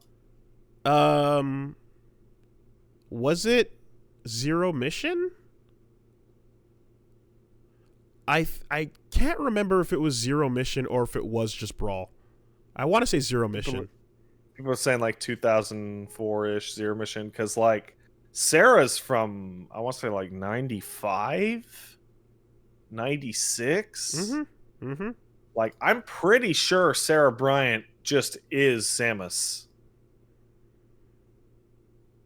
You know, I mean, we had green-haired space lady for Justin Bailey before that, and then we had comic versions, and then we had the true endings in the true endings in Fusion showed her in a different suit, same hair, same face, different body outfit, but then the blue tights kind of came in Zero Mission. Well, I mean, hey, yeah, the timing on that is pretty wild. But all things considered, Samus lived. Aya Samus didn't. got to live. That's right. Well, anyway, Tony Hawk, good shit. Yeah, Tony Hawk's pretty good. Also, Tony Hawk's pretty good. Mm-hmm. I appreciated that. You see? What? No, you finish your thing. Oh no, just I appreciated that, like going back in and creating my character, and I was like, oh yeah, like I get to put in my realistic like stance. You know, I'm like, okay, put your Goofy. Do you go Mongo, never Mongo, all that shit, and it's just like big ass warning that it's like warning once you put these things in, you can never fucking change them, and I'm just like, never. You can't never ungoofy. You can never ungoofy. You can never go sometimes Mongo. Like, what are we doing? Or Mongo after Switch? Absolutely not. The fuck? Never. These are life choices that you are committed to forever. You must die and start again. Oh, and by the way, for those of you who want to know the exact title of the video that Susie put out, it's on Sphere Hunter, and it's called How the Third Birthday Killed Parasite Eve. Which it's super dead! That fucking shit is so dead! Metaphorically, literally, emotionally,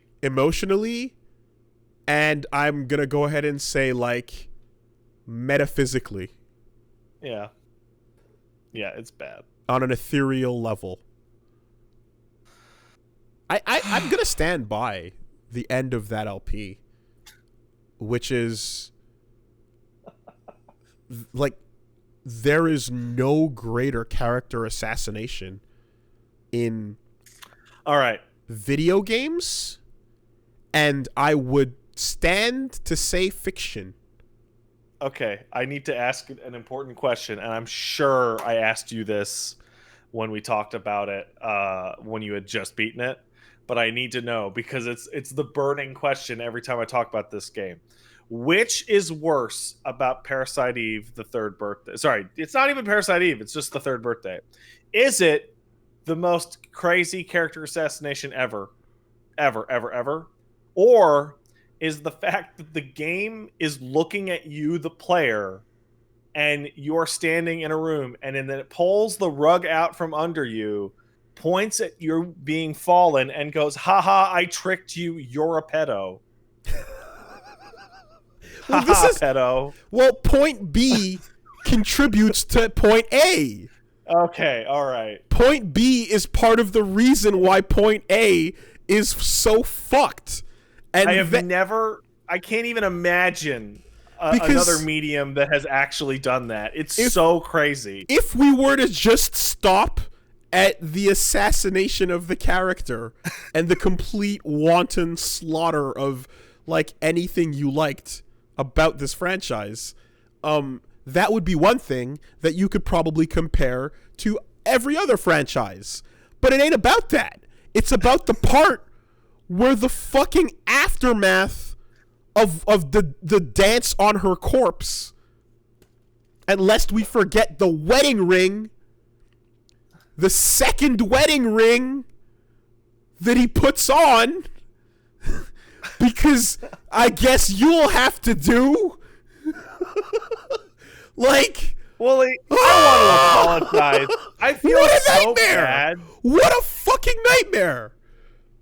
I feel so bad. Let me hold on a second. Airside Eve. All right. That LP went up on January 19th of 2015. So I'd like to apologize to you, Wooly, saying to you in the year 2015, man, you know it's a great game? Parasite Eve. That was post third birthday, which means I delivered this fate unto you. You know how in most cases you can say that like the highs of a great series are worth it, and just don't, like, you can ignore the lows and just join the sadness, you know? Yeah. I've been playing games recently where it's a bit like, oh, Paper Mario, what a great game. Yeah, just don't focus too much on where it went, you know? It's like, man, Battlestar Galactica is a great show, except for the literal final 3 or 4 episodes. Parasite Eve is a game, it's a franchise where, like, if you don't get to ignore third birthday, it's actually debatable whether or not it's worth the journey to start. Oh, yeah. Every game gets if you live in a world where worse. you don't get to ignore the third birthday, if you do, then we can make this work. But if you had to experience the third birthday, it might actually make the entire endeavor not worth it. Yeah, because it's like Parasite Eve's not quite as good as 1. It's like a 8 instead of a 10, and then fucking third birthday is like a 2. And it's like, why did I even start this journey? You know, someday there might be a time when you could watch Game of Thrones seasons 1 to 5, part of 6, and then jump over to the book. Be like, wow, oh man. And it won't make a ton of sense. Adapted this. It won't make a ton of sense because a bunch of random shit will be happening, and you're like, who the fuck is this lady? Lady Raven Darth Talon Blood Anger Stark. And why is she a zombie killer lady? And everyone will be like, don't worry about it. Don't worry about it. But yeah, there's just nothing left to be done or said about Aya Brea. Who? I don't know. Well, yeah. Yo, tell me about fucking 13 Sentinels. I've been thinking, so every now and then it happens that there is a game that I'm legitimately very, very excited to talk, not just on the podcast, but with you specifically, Wooly. However,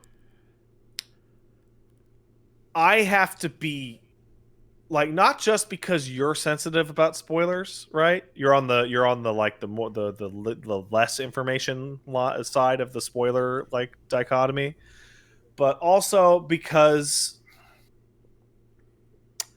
I'm just going to start by saying nothing I talk about today, save for one detail that happens 5 minutes afterwards, is out of the prologue, right? Okay. So the prologue is about 3 hours, and it runs you through 7 of the 13 characters as the setup to your story. Okay. Right? 13 Sentinels is the new Vanillaware joint, and unlike almost every single one of their games, it is not a beat 'em up.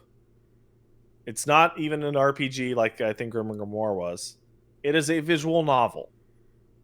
Boy, does Vanillaware's talents lend itself incredibly well to a visual novel.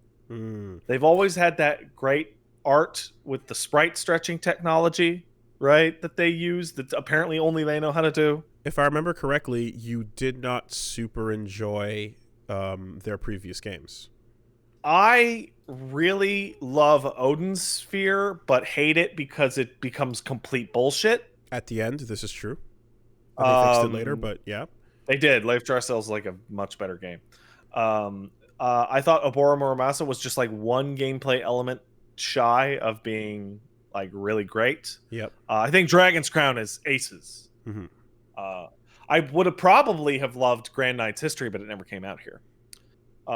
But presentation has always been Vanillaware's strongest suit, and their presentation in terms of 2D is probably the strongest of any company ever. Mm-hmm. It's so ridiculous. Having them go into a genre that is 95% people talking on front of 2D backgrounds, good choice. Yeah. Okay. Because every single screenshot in the entire game is an immaculate painting. Mm-hmm. It's so ridiculously beautiful at all elements. The voice acting is great. Both the dub and the sub are both fantastic. I've actually been playing with the dub. The localization is aces. It's much better localized than, say, Persona 5. Okay. And then you get to the gameplay and the story. Like presentation, you can just go look at it, right? I don't really need to say any more. But you have gameplay and your story. And your story in a visual novel is more or less reading and then picking paths, right? It's a slightly more complex choose your own adventure, which I will get to in just a little bit. The gameplay is actually basically real-time strategy front mission. So there is combat then. There's a lot of combat. I would say about 40% of the game is combat. Okay. So here's the deal. If you look at footage of 13 Sentinels, you will likely, like I did a stream of it, you can go pull that up, Pat Stares at 13 Sentinels, just to like see what the fuck I'm talking about. You will see that combat is very low budget, right? It is like a polygonal, like grid, like computer screen. It looks like you're looking like at a sci-fi movie's battle map. Okay. Or something like that. Yeah. And your characters and the enemies are just represented by almost Atari level 3D blocks. Okay. Like they are. It's just it's a tactical representation of what's actually happening. There is absolutely, like, it has a bunch of filters on it, and like the fires on the buildings are giant pixels of flame, kind of thing. And it has a bunch of cool UI elements, but it is very simple. And I look at that and I get really disappointed because I would love for the game to look like Advance Wars, but with Vanillaware, or Fire Emblem, or Front Mission, but Vanillaware. But Vanillaware is small and broke, and that was never in the cards, right? When you look at Dragon's Crown, like, as amazing as it was, the biggest weakness of it was the repetition due to the size of how much they could make for it and the genre. A beat 'em up is always going to be repetitive. So I felt like they had a couple of screens they could show you and a couple of characters and monsters you can interact with and beat up. And like that was the end of it. And then they just had to remix what those things are doing. But when a visual novel is kind of like on its sleeve honest about that makes perfect sense for what you're describing. So they came up with, and this is a weird thing because this is the type of staff member that almost never gets like props in a in development sense, but the producer that made the decisions that led to the way the game looks in its battle sequences is a genius, because I'm sure they went to a point where they're like, do we have money to animate all these big robots? No. Of course not. No.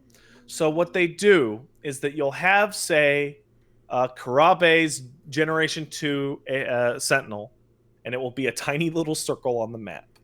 And his turn will come up, and the turn will have attack, move, defend, repair, the usual. And when you select him, the first thing that comes up on the right side of the screen is a wireframe look of the entire design of the robot top to bottom. And you go, okay, that's fine. But then when you click on attack, you select from your attack. So in the tutorial, he has heavy knuckle, which is some punches. He has some arm-mounted machine guns, and he has some multi-rocket launchers. The solution to how do we do these fancy animations with Vanillaware level class, but no money, is that when you mouse over, say, arm-mounted machine guns, and I'm going to send you a screenshot from my stream. In the right side of the screen, it plays the high-end, fancy Vanillaware animation of the robot doing the fucking thing. It just doesn't show it against a monster. It shows this is what that attack would look like. And it does that for everything. Okay. And then when you see the enemy force, you see them as a still image in the battle scenes, but then you interact with them constantly moving in cool ways in the story scenes. Mm-hmm. And the end result is that even though this is a frankly cheap looking battle system,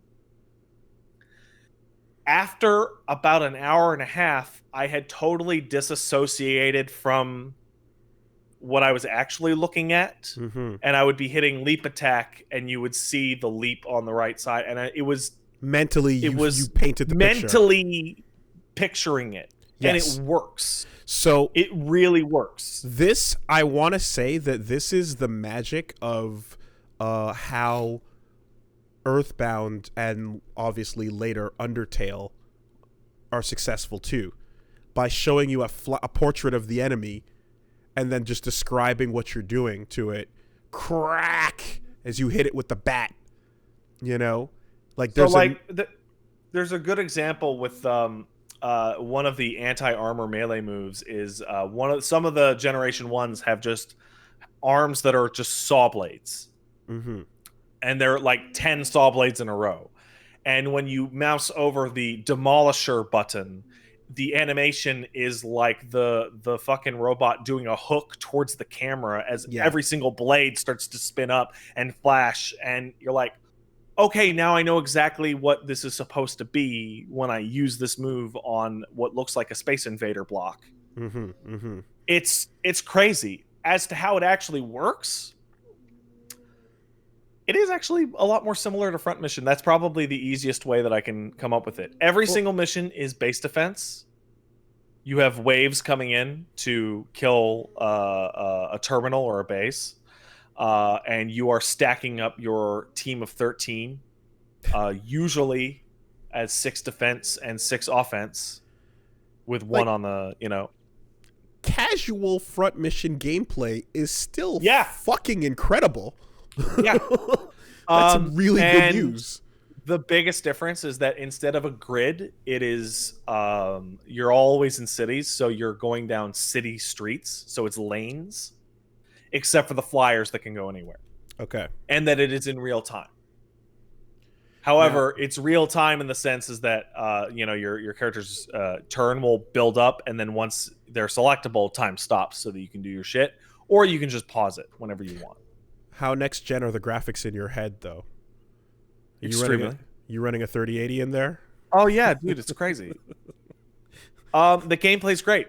It has unlockable pilot skills. It has unlockable passives. It has it's easily comparable to Front Mission. It's not nearly as in depth, but it is great for what it is, which is a break from hours and hours of visual noveling.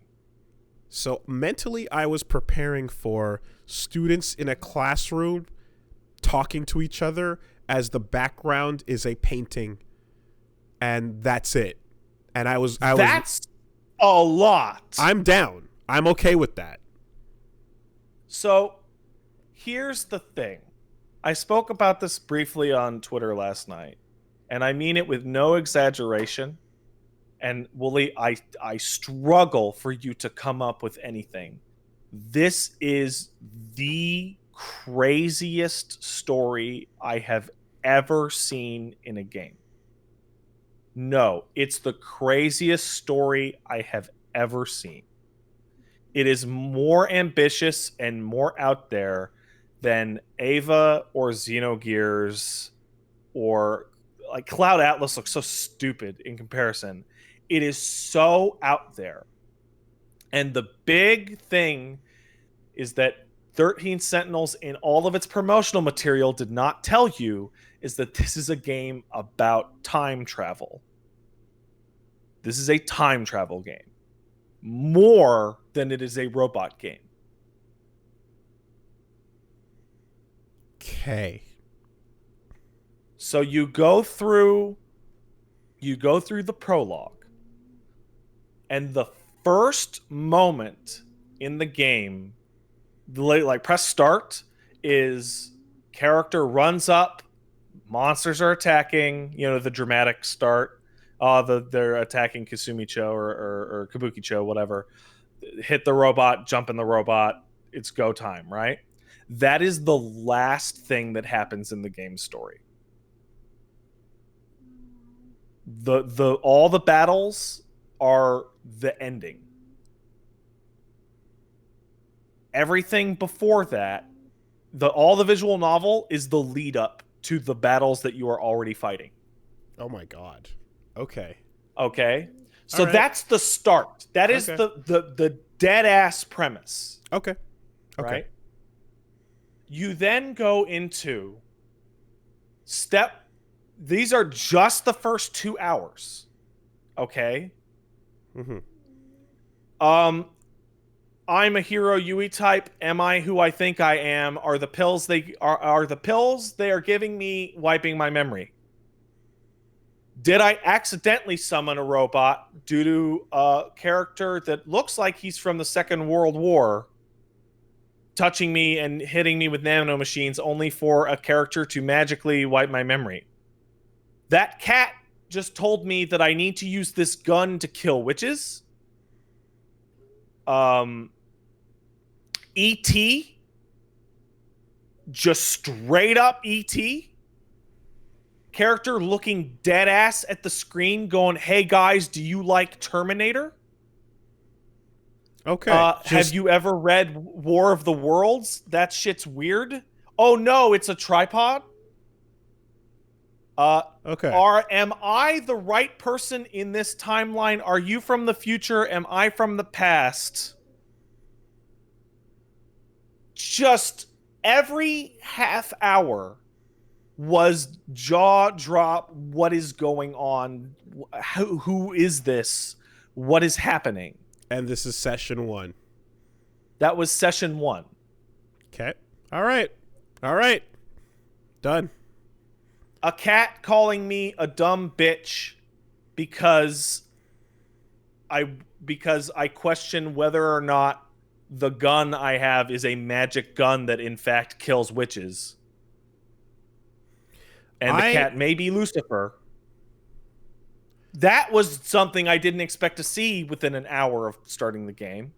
Believe it or not, some of my favorite, one of my favorite feelings is when the amazing, super rad, badass mecha is an afterthought. It's fucking trivial. Who cares? I'm super down for that when the rest of what's happening is so interesting.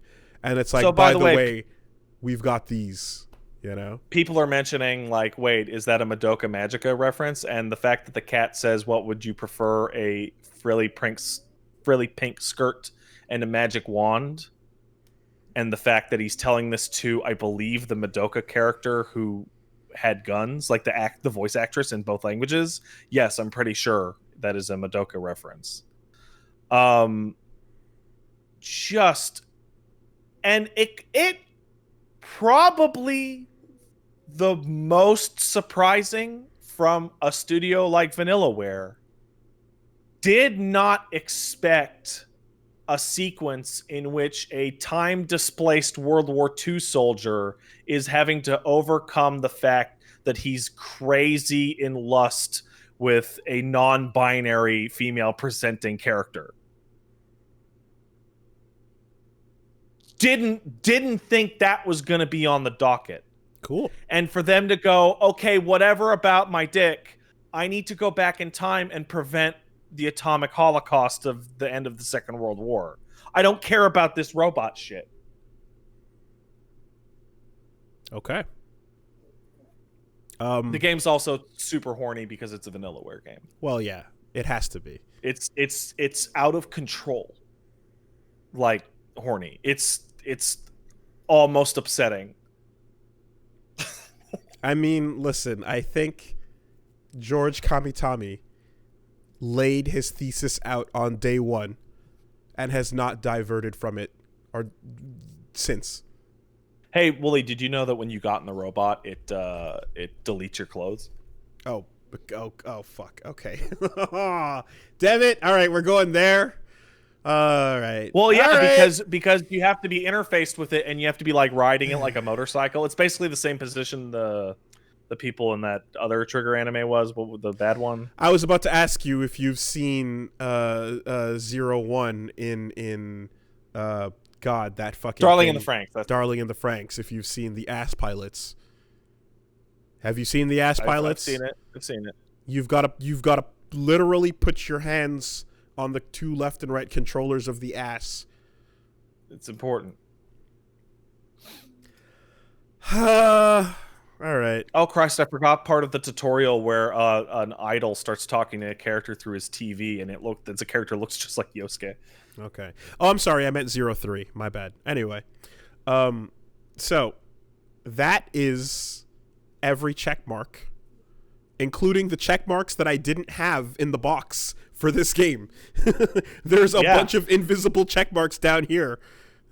So the last thing also the story's incredible. It's not just crazy, it's great. I'm shocked that Vanillaware had writing people like this the whole time.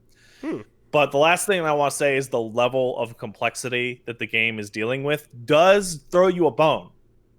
And that bone is a super in-depth like cutscene rewatcher that has 14 sections to it, one for each character, and goes, okay, here's the events in order, right, that you've seen, and most of them will be question marks for most of the game, right? And then the 14th one is all events. It might be the most confusing event viewer I've ever seen, because with the amount of time travel that's in the game's plot can't go forward in time. It actually has to follow the plot according to characters' perspectives. So Odin Sphere also did time fuckery, but just in terms of like, we have these 5 characters that need to get ready for Ragnarok, right? And you jump around to different points and then set up what happened before. I don't want to ask any questions because I have no, many, but I just want to go. So the confusion, it has to go by character perspective. Yeah. So you'll have 3 events in a row that are sequential in terms of plot. Here's air quotes, and they're 2025. 1985, 1944. So this and those are sequential plot points. So this is what I'm saying, right? So the only thing I want to ask here, because anything else is dangerous, is do you have a screen that you look at that has dates on it? No, but every event has the date on it. Okay. When you scroll down that massive list, you never lean back and zoom out and go, well, no, events. No, because the amount of time travel involved means that if you saw a linear path forward, it would actually be completely nonsensical. Okay. All right. It would make no sense. Okay. And there's a really good situation after you've beat the prologue where you beat a bunch of battles and it goes, you are not allowed to see the rest of the battles until you see event 1. Okay. And I'm like, okay. And then I saw event 1, and I'm like, I can't. What the fuck is going on in this game? Okay. Shout outs to Looper. Shout outs to Primer. Shout outs to Back to the Future. So I originally considered doing like an LP of this on stream, and I was warned not to. And then I played it for a couple hours, and I will now warn everyone else to, watch my stream of the tutorial, or watch the first 2 hours or whatever. But after that, don't even talk to people about this game. Don't even let people know you are playing it. Wooly, if you start to play it at some point in the future, don't talk about it. It's one of those. Don't talk about it. It has become extraordinarily clear, the more I play the game, that there are about a dozen one-sentence things that you could say that would just go kneecap this 10%, kneecap that 5%. More like 13. However, it's also the kind of game that you could tell me a real spoiler and I wouldn't know whether or not to believe you. Mm-hmm. At the breadth of stupid shit that has occurred. Okay. It has gone for every sci-fi influence I can think of. So the shit is so wild that it's hyper spoilable, but also impossible to spoil. The breadth of the context is insurmountable, I suppose. Yeah. All right. Okay. So like all the crazy shit I talked about was the first 2 hours. The game's like 30 hours long.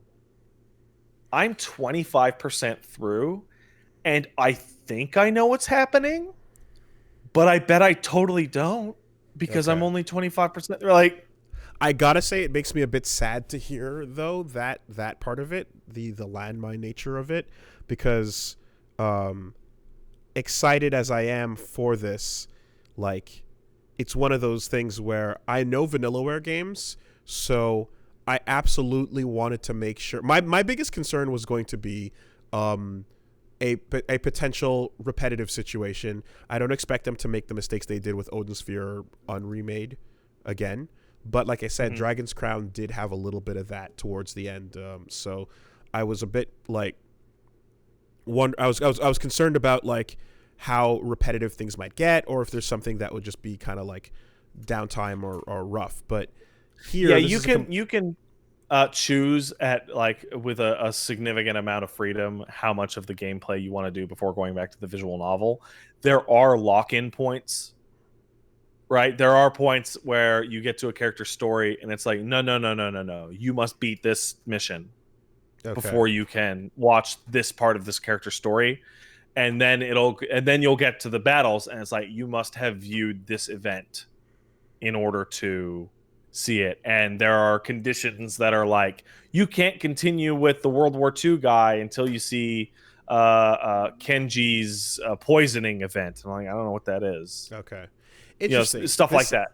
This definitely is something that I was really, really curious about. Like, it's about possibly LPing.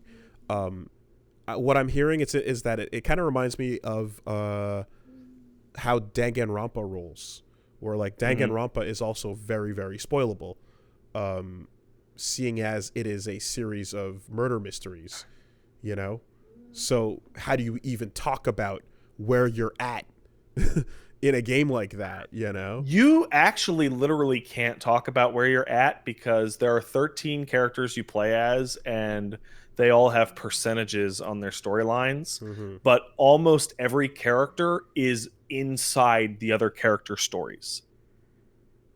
Right? So, and I have played about 25%. I have played through one sequence out of the dozen of chapters that I've played in which I was playing a different character in a scene I had already seen. Okay. 99% of them are completely unique scenes that happened in between moments of other character stories. Okay. So just by sheer nature of an audience that might say things. Mm-hmm. Playing it live is a problem. Oh yeah. Okay. Oh All yeah. All right. I have a small anecdote about it where I decided to hit up Laura Post because she plays Takemiya's character, who's the Sukaban girl. Hmm. And I'm like, Laura, do you understand? Be honest. Do you understand this game's plot? You are one of the 13 main characters. Do you know what's going on? And she laughed and said, no, absolutely not. Because the nature of voice acting is that they recorded their own lines for their parts and nothing else. Which means that at a maximum, any particular voice actor has about 9% of the total story, which must look like nonsense to them. It must look like complete garbage. I think the way that she described it is, you ask your voice director, what's happening in this scene? What am I doing? And she described that the director would go, okay, I'll try, but Well, you know how everyone that works with Kojima talks about his scripts where they're like, I don't understand what this man is doing, but somehow he's a genius, right? Yeah. So I think that we've seen that before, but like, anyway, I guess it makes sense why Vanillaware has been so quiet for so long. Yeah. There's nothing in this game to show.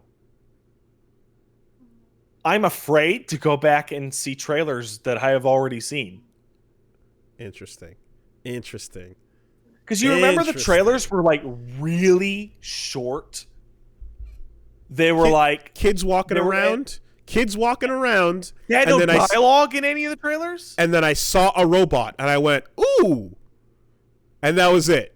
And I was like, "Okay." And then key art. They put out key art as their promotional shit. They had a big render as doing most of the "please look at our game." Okay. It's why it's like there was almost no dialogue. It was just like the characters would be moving, and then you would see the robot, and you wouldn't even see the gameplay, and they'd be like 50 seconds long. So word of mouth has to do the job this time. Word of mouth is important. Go buy this game if you got a PS4 and you have any interest in cool story games. I do. And don't tell your friends that you're playing it. Oh, you're playing it on PS4? Yeah, it's the only system it's out on. Oh, really? Okay. Yeah. Interesting. It's incredible. It's so good. It's very, very high quality game. I also played earlier in this week, because I'm doing that roguelike thing. I played a game called Going Under that came out, which is have you seen this thing? I'm looking at it. I'm looking it up. It is a roguelike that takes place in totally not Seattle and is about being an intern for a tech startup. And then you get there and you're like, I have a marketing degree. And they're like, what if your that's office cool. was in Donut County? Yeah. And they're like, that's cool. Can you get us coffee and also kill the goblins in the basement? The game is the game's strongest element is its writing by far, because it is just taken the piss out of Hold on a second. the modern office experience. Hold on, I didn't hear anything you just said, because when I pulled it up, my phone took over my headphones. Oh no! What I was saying is the game's writing is incredible.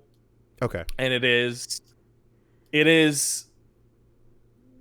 just, it's so on point with office dystopia that I had people leaving my stream because they couldn't handle it.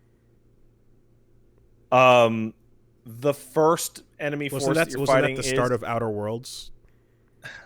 It is the first hour of Outer Worlds just blown out to the nth degree. Okay. So like the first enemy force you're fighting is the Joblins, who are desperate for bathroom breaks but can't because the boss, the Caffeinator, is working them nonstop.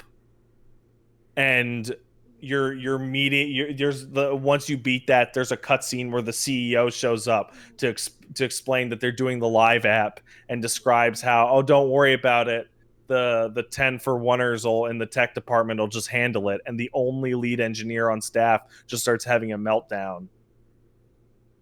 This kind of sounds like Carol Blaster, where the creator of Cave Story, Pixel, made a game about this poor little frog that gets bossed around by aliens that speak a different language, and he can't understand them, but they suddenly come over and just start abusing him and taking all his shit, and he's got to work for them. And like, probably my favorite gag so far in the game is the second dungeon is against zombies. And you go, okay, well, what do they do? And you get down into the Styx coin level, and it's skeletons wearing mining gear coming at you. And then you're attacked by a chain chomp made entirely out of blocks. And I'm like, am I fighting the motherfucking blockchain right now? Oh my god. This is the worst. This is the worst. I hate this. It's pretty good. Interesting. All right, that's fun. It's depressing. It's a depressing game. But it's very cute.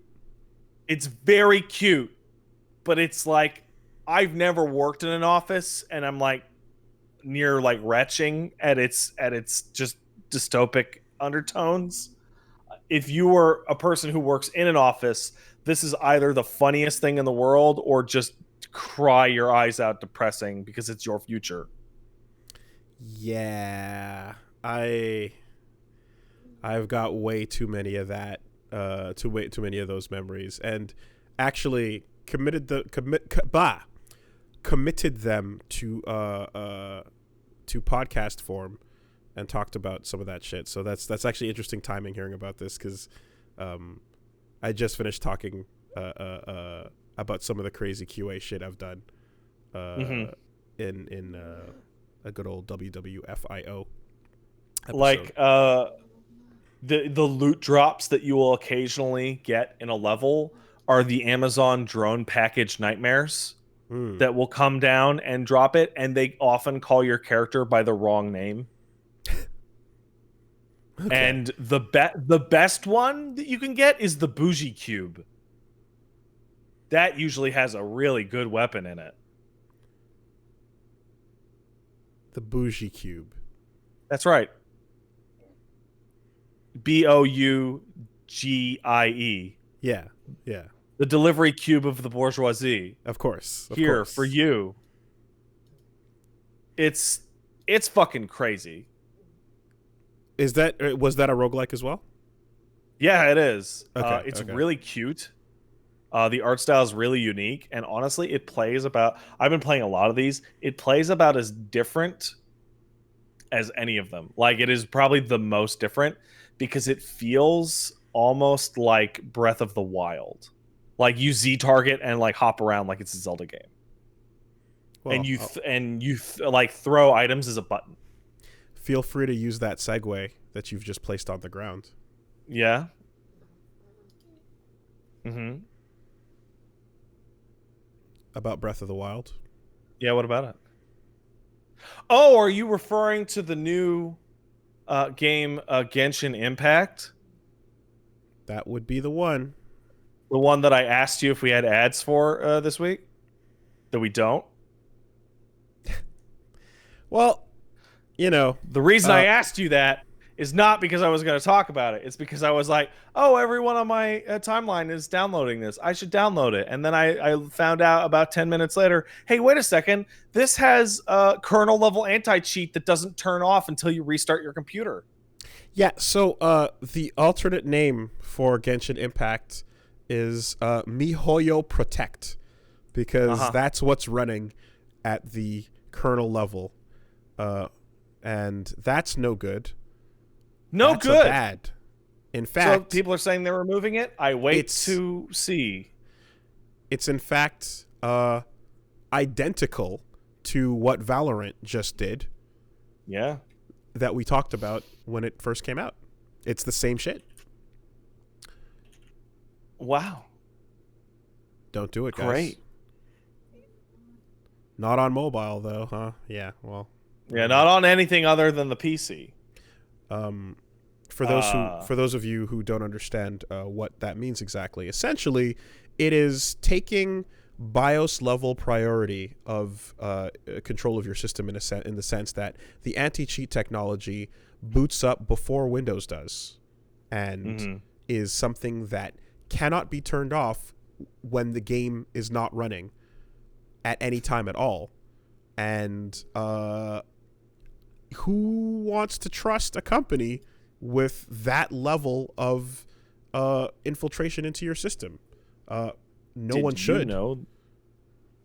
Did you know that Genshin Impact is from a Chinese company? I did. You did not? I did. You did. You Yes. did. I did. So it's the kind of thing, if they remove it, I'll give it a shot. People are saying they're removing it. I don't know. I haven't been able to find any news of it being removed. Removing anti-cheat. Let's just Google it. Let's just Google it right now. Oh, is it from China?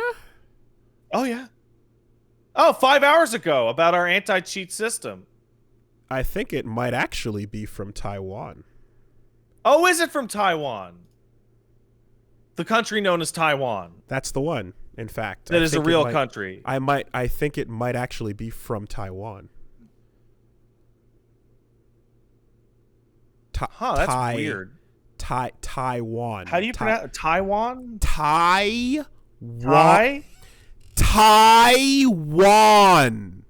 Uh-huh.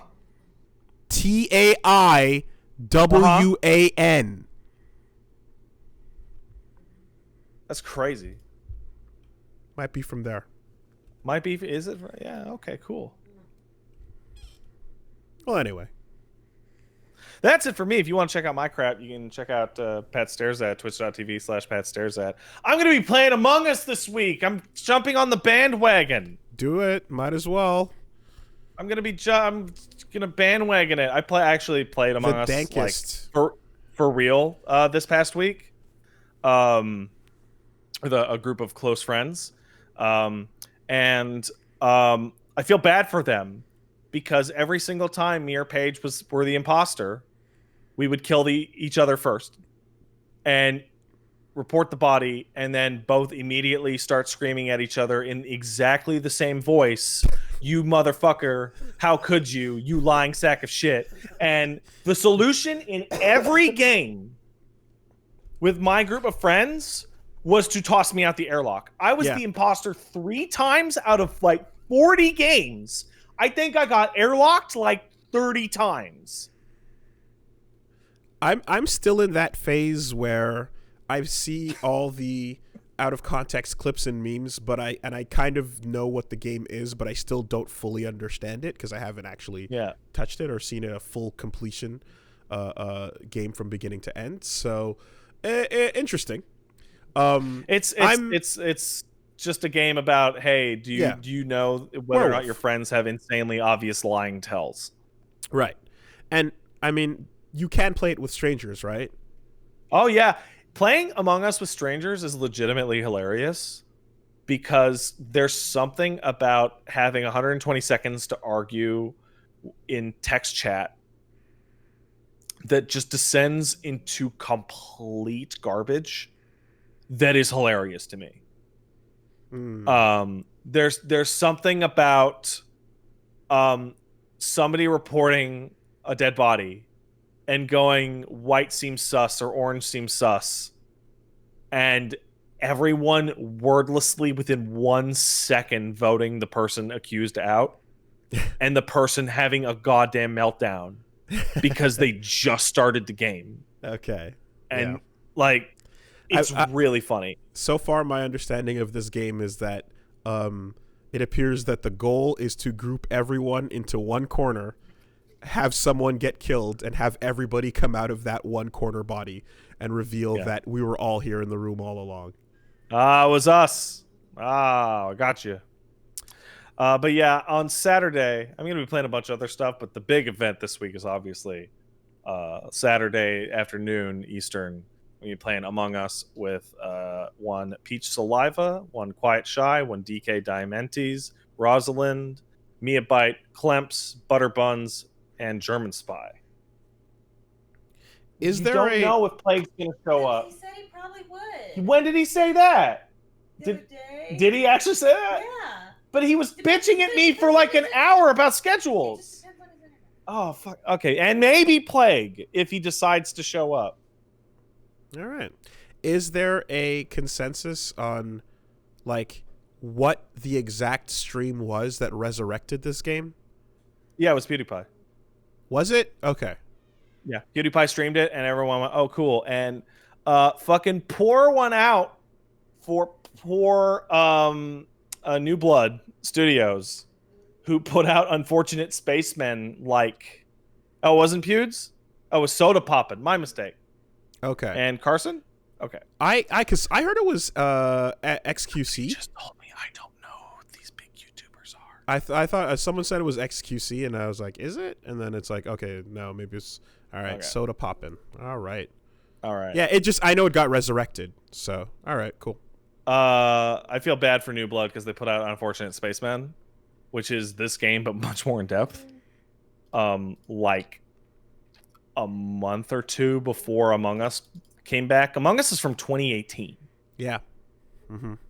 What a wild trajectory. Like, it's not necessarily like something that we like. It's a big story to go into, but it's just came out 2 years ago. Didn't do much. No one really heard. Couple of streams here and there, but it was pretty mild otherwise. And then this stream happened, blew it back up. They announced a sequel. Then they canceled the sequel because they now have stratospheric popularity alongside Fall Guys. So now they're like, we'll just cancel all the content for the sequel and put it back into the existing game, which is seeing a huge resurgence. I have to say though, when I look at Among Us, I completely understand why it is so popular. It can be played with just a mouse. It is insanely simple. It's like it will run on anything, and it is like the barrier to entry is literally nothing. A microphone. Yeah. No, you don't even need it. You don't even need it. You can play without talking? Oh yeah, there's text chat in the game. Because I was gonna say that, like, I'm surprised how popular it is, considering how many people would probably be really nervous to talk. There is a fucking Among Us struggle tweets. Okay, because like talking is actually a barrier for a lot of people. Yeah, I mean, I'm playing with Shy and she don't talk. Well, but that's not going to stop her from probably convincing somebody to fucking airlock my ass. Interesting. Okay. Also, there is no in-game voice chat at all. Oh, so whenever people are talking, it's just them. It's just them talking over their stream. Yeah, and there's also like a very, very strict set of rules when you go how to play. Right? It goes, hey, if you guys are in voice chat, turn that shit off unless you're in a meeting. And dead people, shut the fuck up. You're dead. Okay, so they tell you if you're playing on voice outside of this, don't break the rules. Yeah, it's like obviously that spoils it. Yeah, you are spending 80% of any particular game muted, and then when you have the emergency meeting, everybody turns their mic on and starts yelling at each other. But if you play with randoms, you're all doing text. Yeah, But you can only text chat in the meeting, so it works. Okay.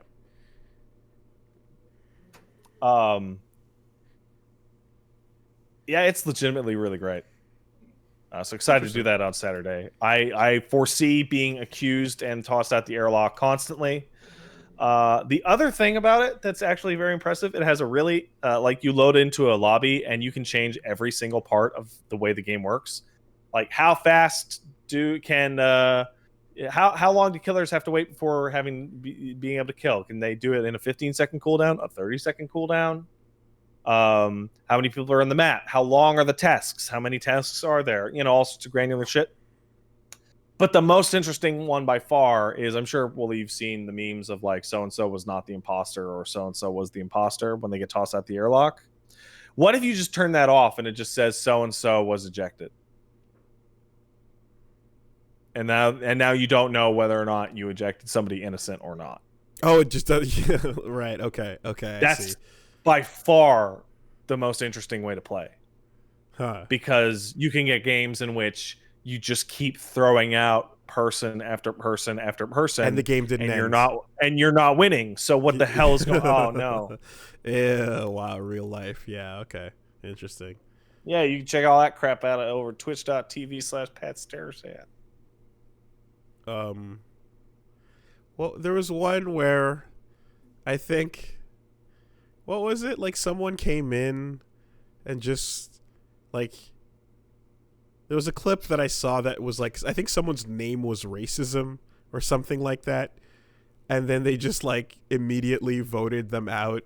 And the person's like, I didn't even have a chance to. And then they just defeated racism. And then it turns out racism was the killer.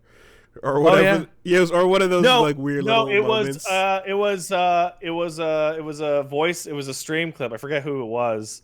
But it was like, it was white. It was obviously white on black crime. And he goes, what? I didn't eat. And they didn't even get to talk, and they immediately got thrown out. And sure enough, it was him. And then a guy goes, what the hell? Why'd you do that? And they go, you know what? You're making excuses for racism. And they're like, what? And they toss him out, and like, sure enough, game over. We won. We did it. Right. The best one that I have seen so far is a guy going into lobbies with his name changed to just lowercase me, so that a guy goes, it was me, vote me out. And getting people to just tell people to eject them. That's hilarious. And getting ejected. Smart 4D. All right, that's so good. So yeah, that's over at the twitch.tv/PatStaresat. There you go.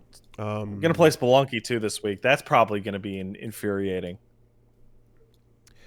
So this week we are going to be we got Tsushima on the plate. We got some more fighting games. Wednesday ODST is actually off because Lil V is working hard on a big old special music. Gee, I wonder what it could be. So he's going to need Wednesday. So Wednesday we're going to do something else.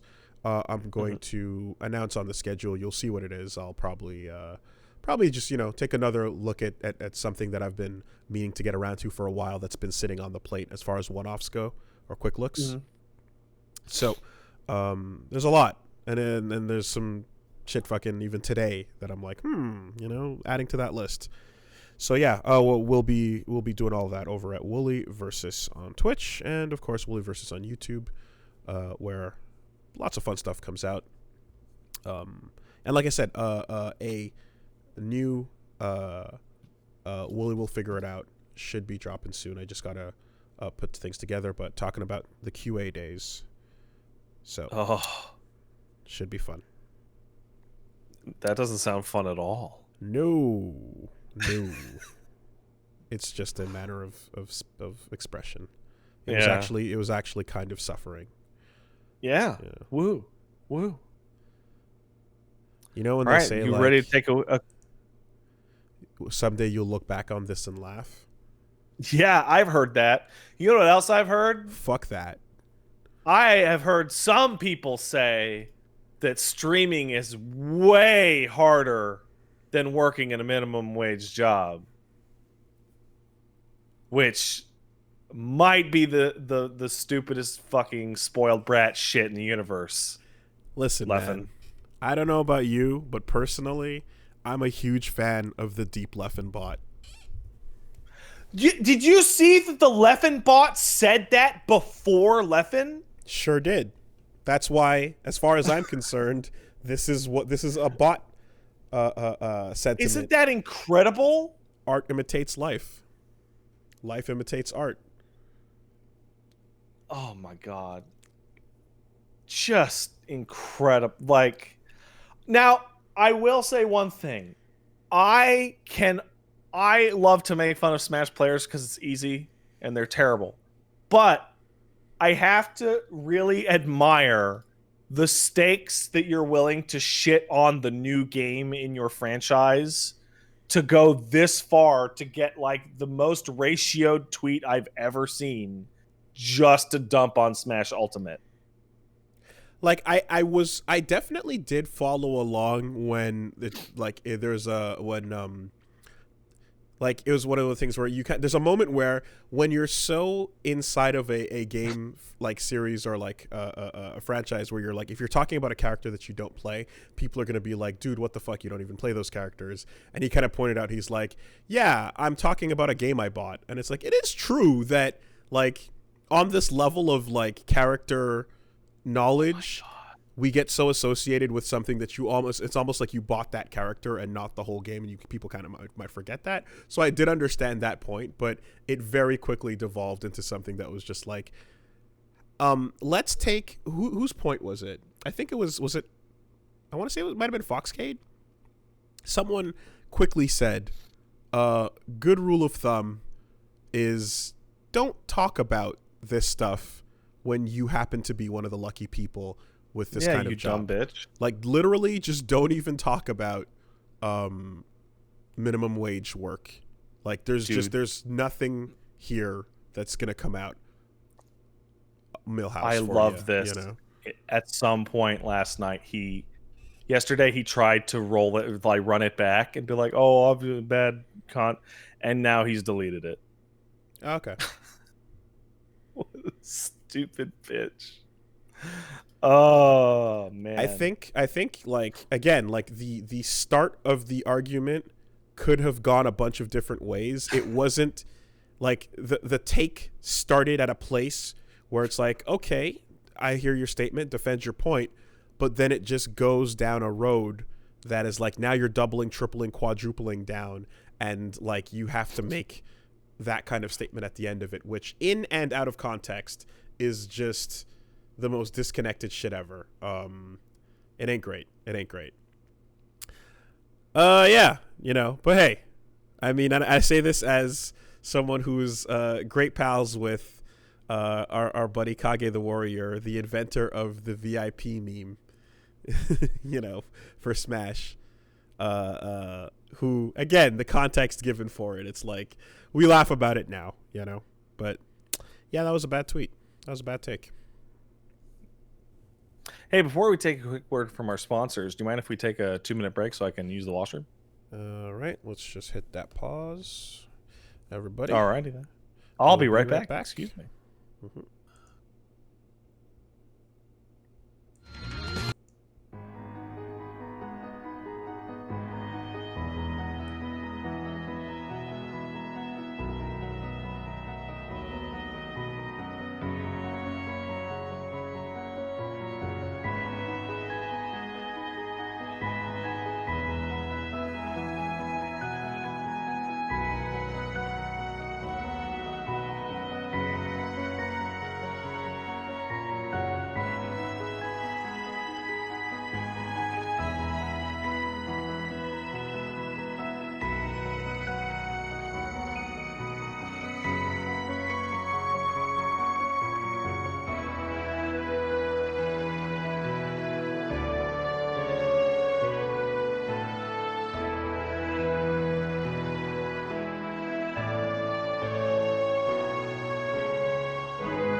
All right. So let's take a quick word from our sponsors. Yes. This week, the podcast is sponsored by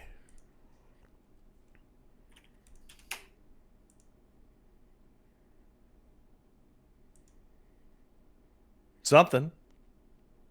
Fubo TV. Hey, Fubo, what up? Hey, so Fubo TV. If you are down with watching TV but hate your cable company, and if you want to get out of that world of awful cords, That seems like a problem that a lot of people have, Ols. yeah, I would say that we have cut the cord, so to speak, left the days of that stuff behind us. But Fubo TV is the opportunity to do that, watch on demand, while still catching live sports, news, and primetime TV without any complicated contract. So if you want to, embrace the future, but also keep an eye on the sports and the different live events that you want to watch, you don't have to go with the monthly cost of cable that's going in over $200 and whatever else they charge you for All that fucking crap. extra features and bullshit. It's a waste. You don't need that. Fubo TV, $65 a month to watch the same channels. You don't have to pay for DVR or installation. Basically, yeah, it's how you get access to over 100 channels, cloud DVR with no hidden fees, stream your shows whenever you want on your TV or any other smart device. They've got major broadcast and cable networks. They got all the shows that you're looking for. And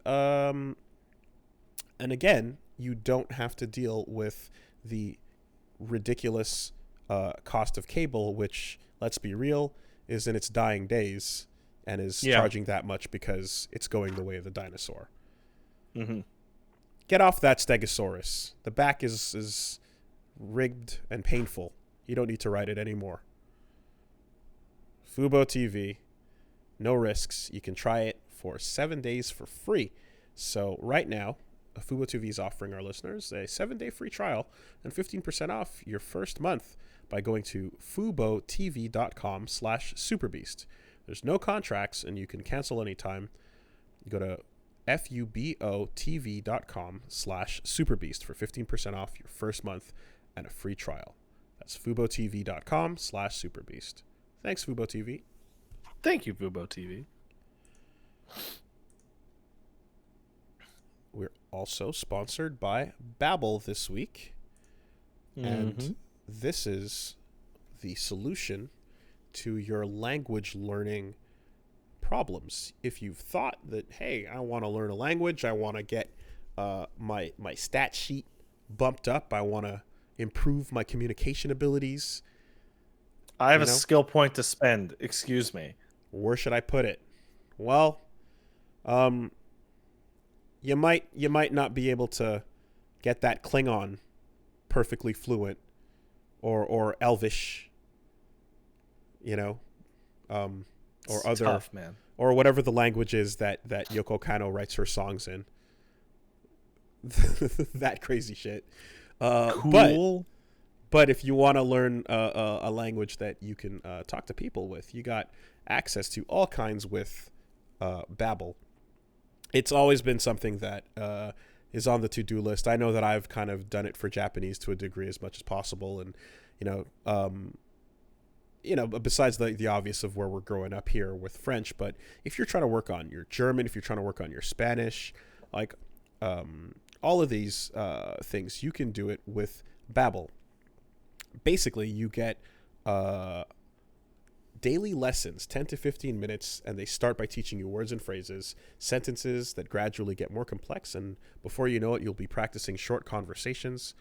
It's designed to get you speaking the language within weeks, and they're designed with real-world conversations in mind, so what you get is practical, and it's actually things that you will use when you're speaking these languages.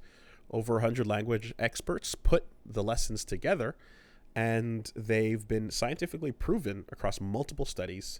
They've even got speech recognition technology to help you improve your pronunciation and your accent. over 14 different languages to choose from.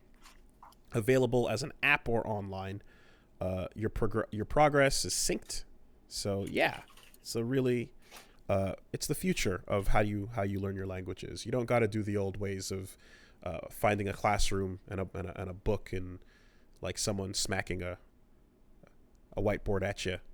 There's no need. We have the internet now. We have the internet. We have the lessons. We have the science. We have the data. We've got Babbel. So right now, you can purchase a 3-month subscription. Babbel will give listeners 3 additional months for free with that promo code CASTLE. That's 3 additional months if you go to babbel.com and use promo code CASTLE on your 3-month subscription. BABBEL.com, promo code CASTLE. Thanks, Babbel. Thank you, Babbel.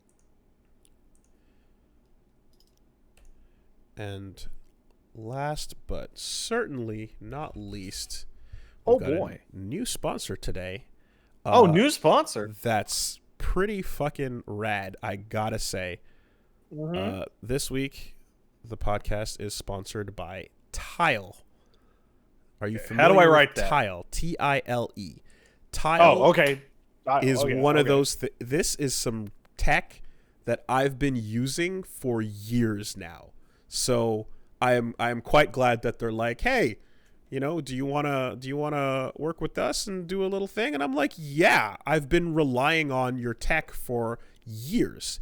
Tile is good shit. What it is a Bluetooth device. This is such a good idea. That tracks your stuff, and it's small and it's sleek, and it connects to an app on your phone and tells you where your shit is. It's the best. Like, legitimately been relying on this for a while.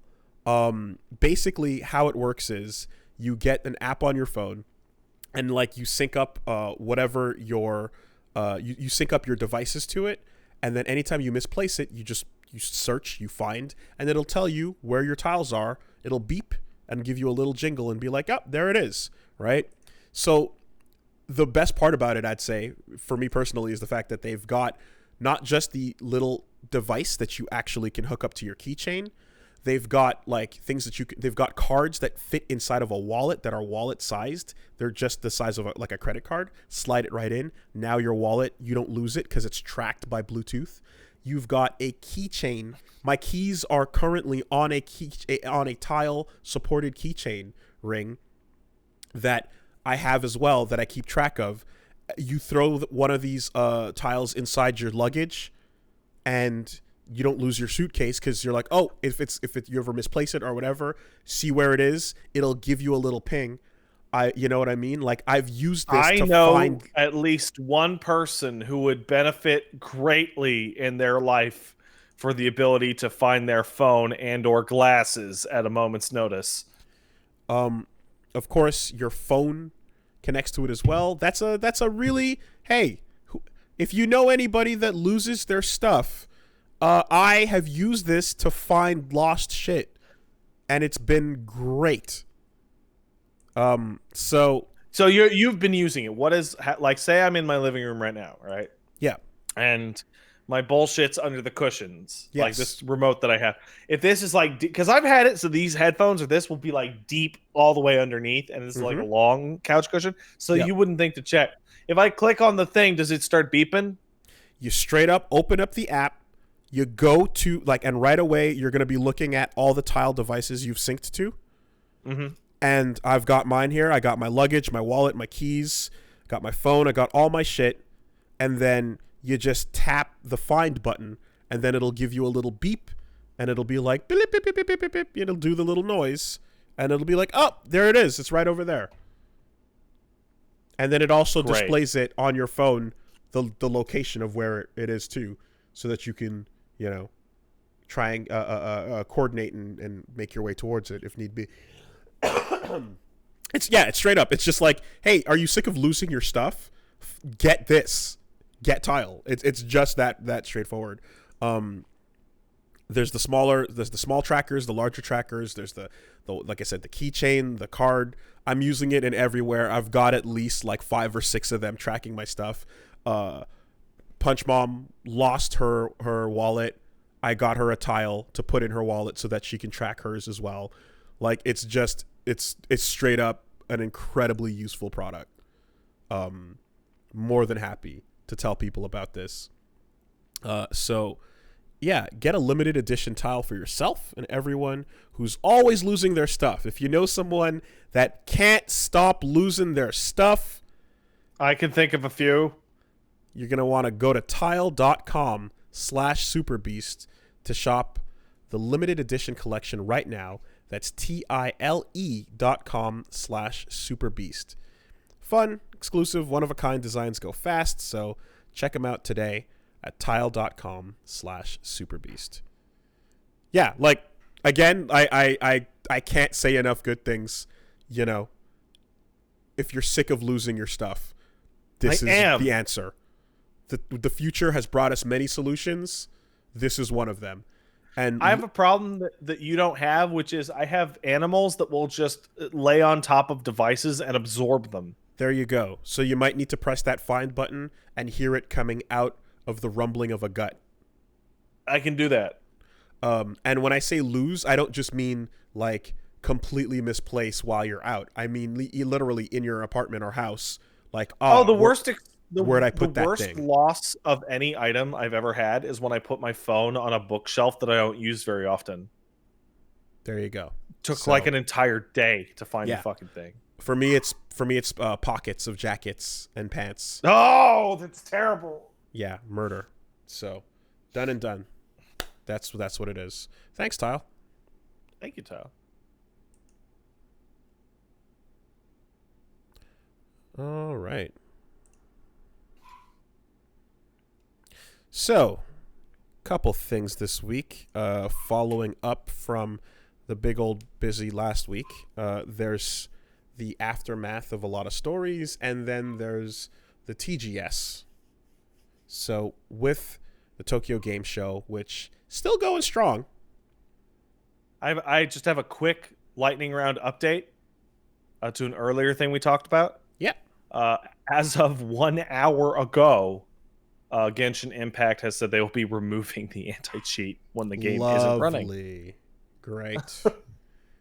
that will be going live tomorrow in an update. Okay. At the very least, whatever horrible shit they put in it was called MiHoYo Protect, and it wasn't just called like Naduvo. You know, like some new thing. I don't know where it is, but I don't know what it is, but yeah, we are good update to that. All right, back to one of the worst TGSs I can think of. Hey, there's been a couple of things that were good with that that were announced. I didn't even go for the roundup. I just pulled out a couple of the things that are worth talking about. I literally didn't even know TGS was happening until you mentioned it to me earlier in the podcast. Yeah. There's the roundup is a bunch of stuff that is gonna. I don't know. I don't think you'd have much to say about it. I personally wouldn't either. So I just grabbed some select items. I hope that's okay with everybody. I'm gonna say, from the jump, we've got a reveal of the NieR Replicant version 1.22474487139. I don't know why they do that. I feel like it's a joke when they do this with the titles. Why they gotta be like that? Yoko Kanno's a serious motherfucker. He jokes when he should be serious, and he's serious when he should be joking. I'm sorry, what? Who did you say? Yoko Taro? Oh, I thought you said Yoko Kanno. Yoko Ono? Yeah, he did say Yoko Kanno. Okay. Yeah, Yoko Taro. You're thinking of the Zelda guy. What? No, I said Yoko Taro. I said Yoko Taro.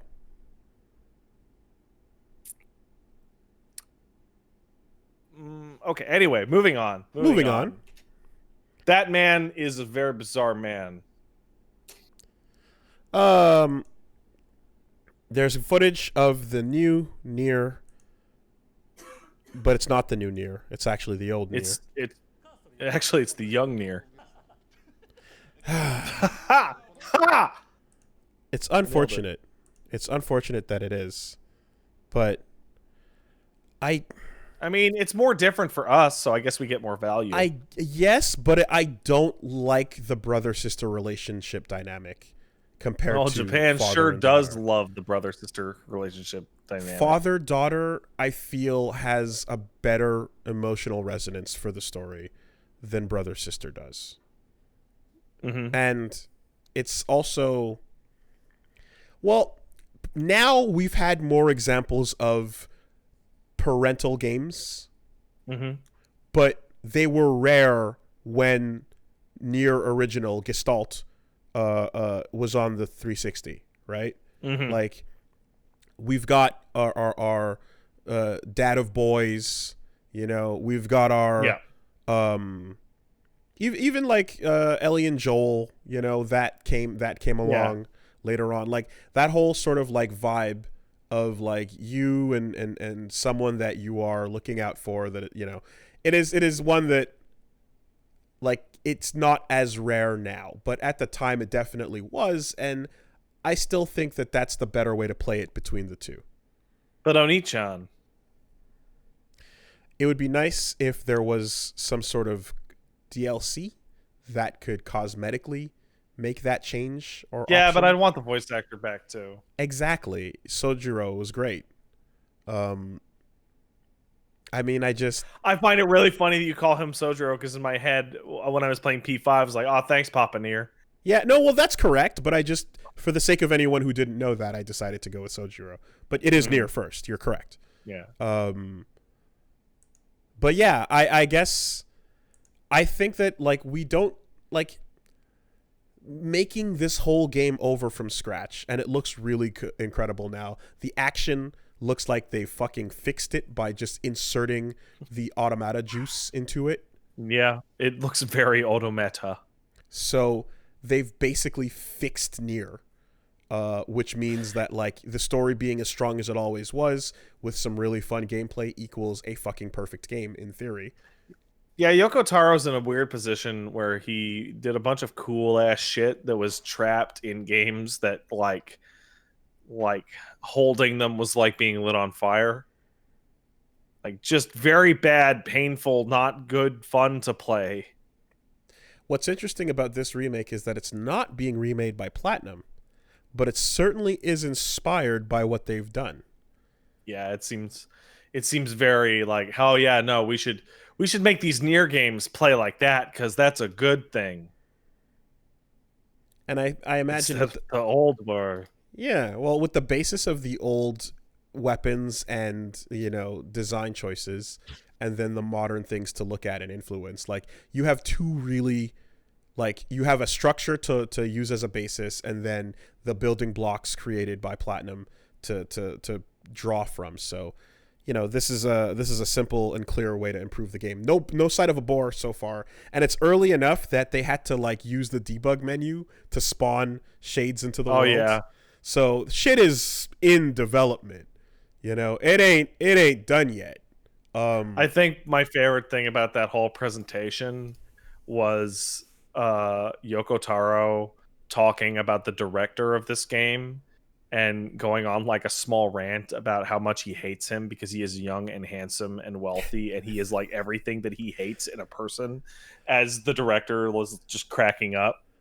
So I don't know what Square presentations were like before Yoko Taro, but I feel they're like different now. Whenever he's around, the entire room must address and slow to match his style, or speed up to match speed with target. You know, like, he controls and dictates the tone, and everyone must adjust accordingly. The he one talks that mad always shit. The one that always sticks in my head is when he was helping design the first Final Fantasy XIV raid. He's sitting there with I forget the name of the guy. I think it's Saito something. The producer that he's always with.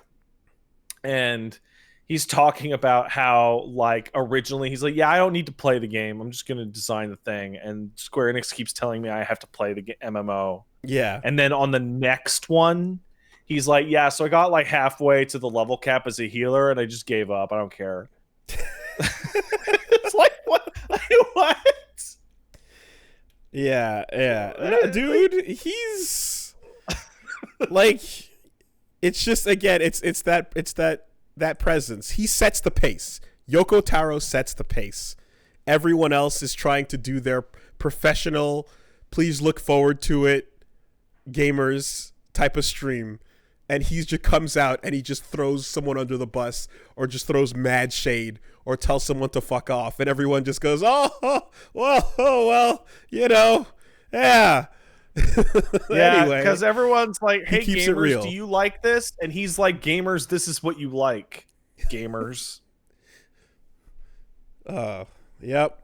So that was entertaining. But what I really just again, just to get to the point, I guess, was I feel like they're remaking this game. They're putting a lot of effort into it, and with that huge Herculean effort, would it be that much more to just give the option for people who played Gestalt instead of Replicant? Yeah.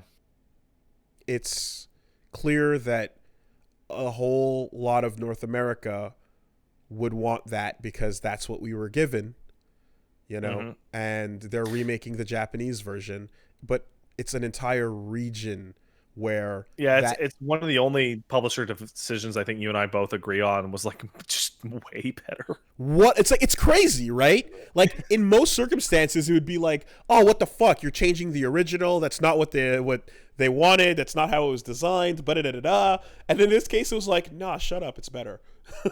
Like they legit like made it better. Papa NieR in terms of like production is basically Poochie. He's the suits going, no, I don't think it should be a brother. People like the dad. It should be a dad. And it was. But and it does, knowing the truth about that later on does give you some weird like clarity when you go, oh my god, that's why he sounds and acts like a kid sometimes. Yeah. Right? That's why there's moments where he stands there and goes, no, wait, Kaine, we're friends, right? You know? Are you a weird 80-year-old man that's like he has these innocent gestures at times where you're like, what? But yeah. Sorry, man, you can't compete with like my little sister can't possibly throw this much shade.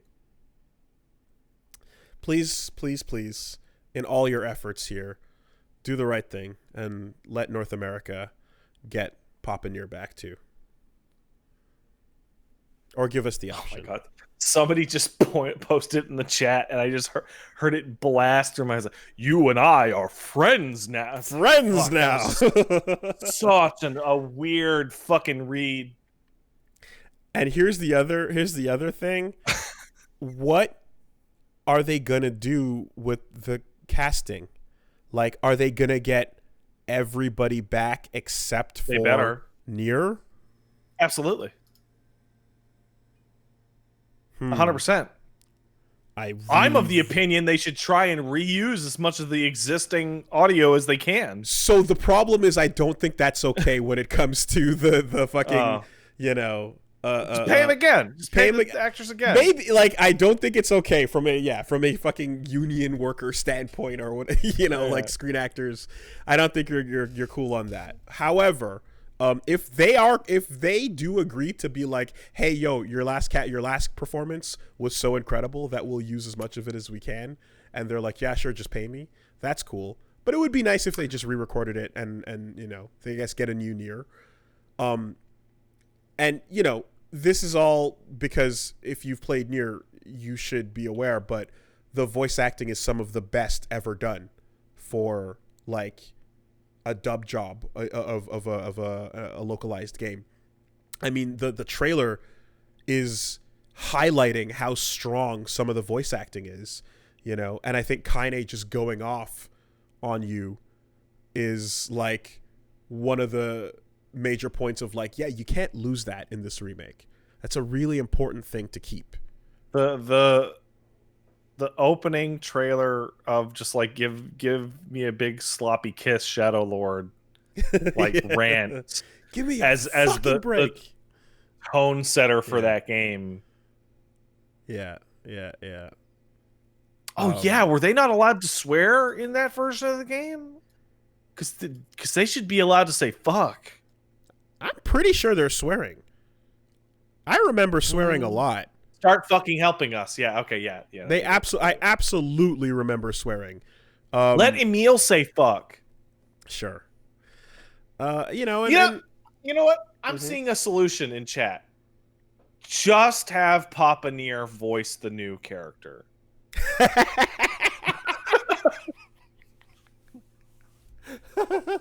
Just half and half it.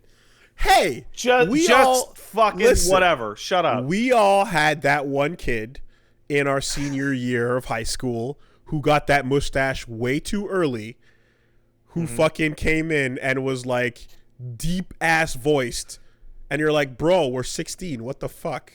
Like, what happened? Like, yeah, like, I don't know. I can't do anything about it. I don't know, man. You know, it just happened. And you're like, damn, dude, you went from 15 to 30, you know? So, yeah, sure. Give kid NieR, give brother NieR the Papa no NieR attempt voice. at like a acclamation to the role either. Just do Papa NieR. And have him call her Emoto. Yeah. Emoto is one of those words that just hits me in my stomach every time. Good. Deep in the stomach. That's where you want it. And just below. Yep. She can't possibly. Like, there's no possible way on God's green. I can't even fathom her being this cute. It's not okay that she's this cute.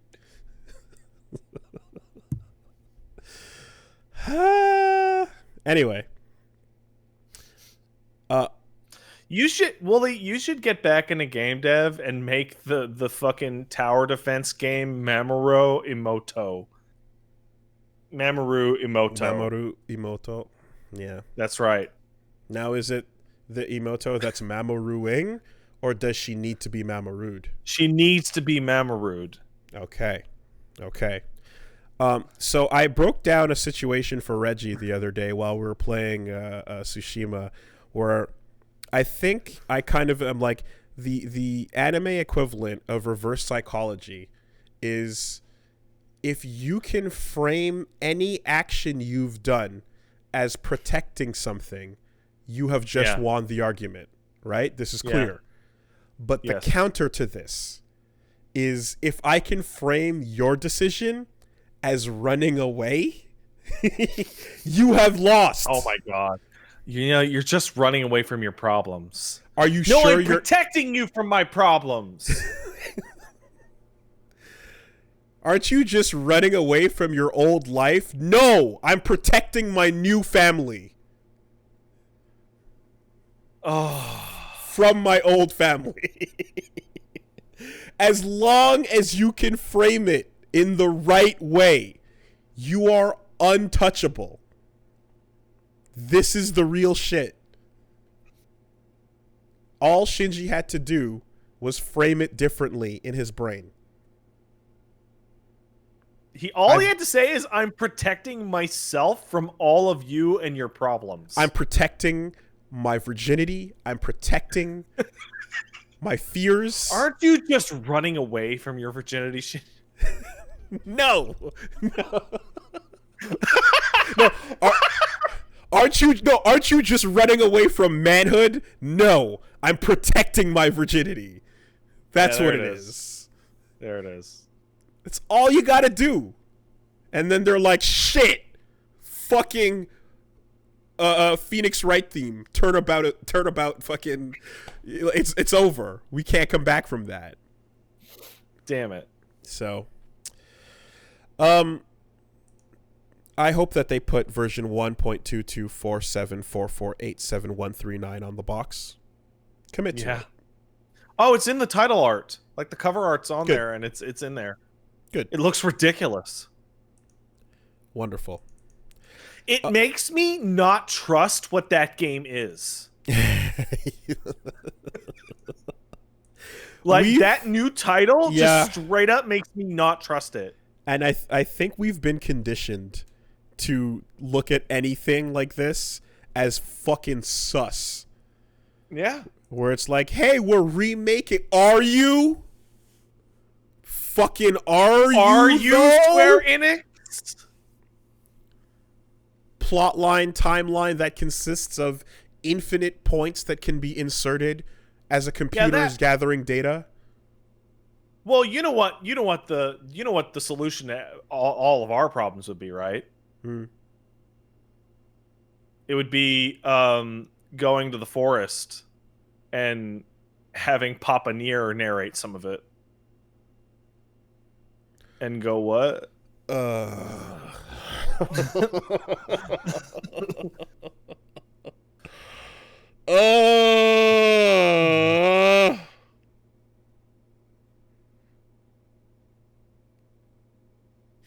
Ending fucking E.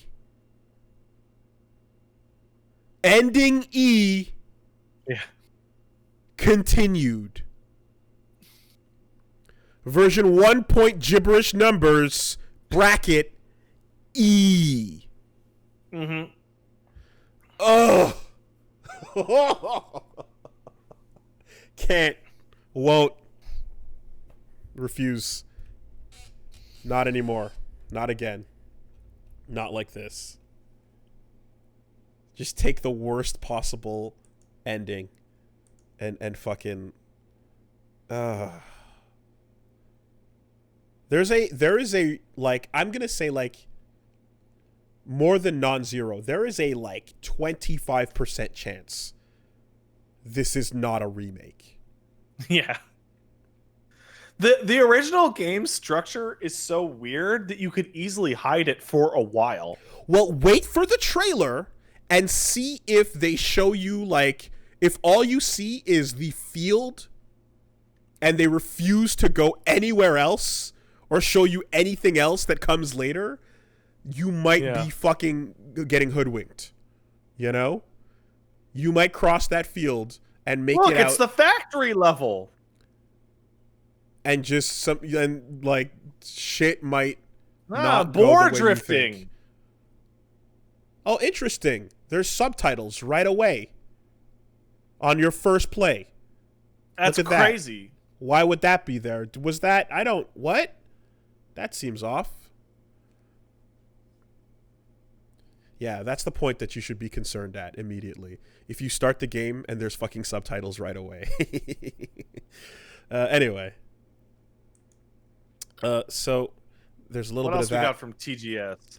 We got a look at the new world of Yuji Naka and the Sonic character designer.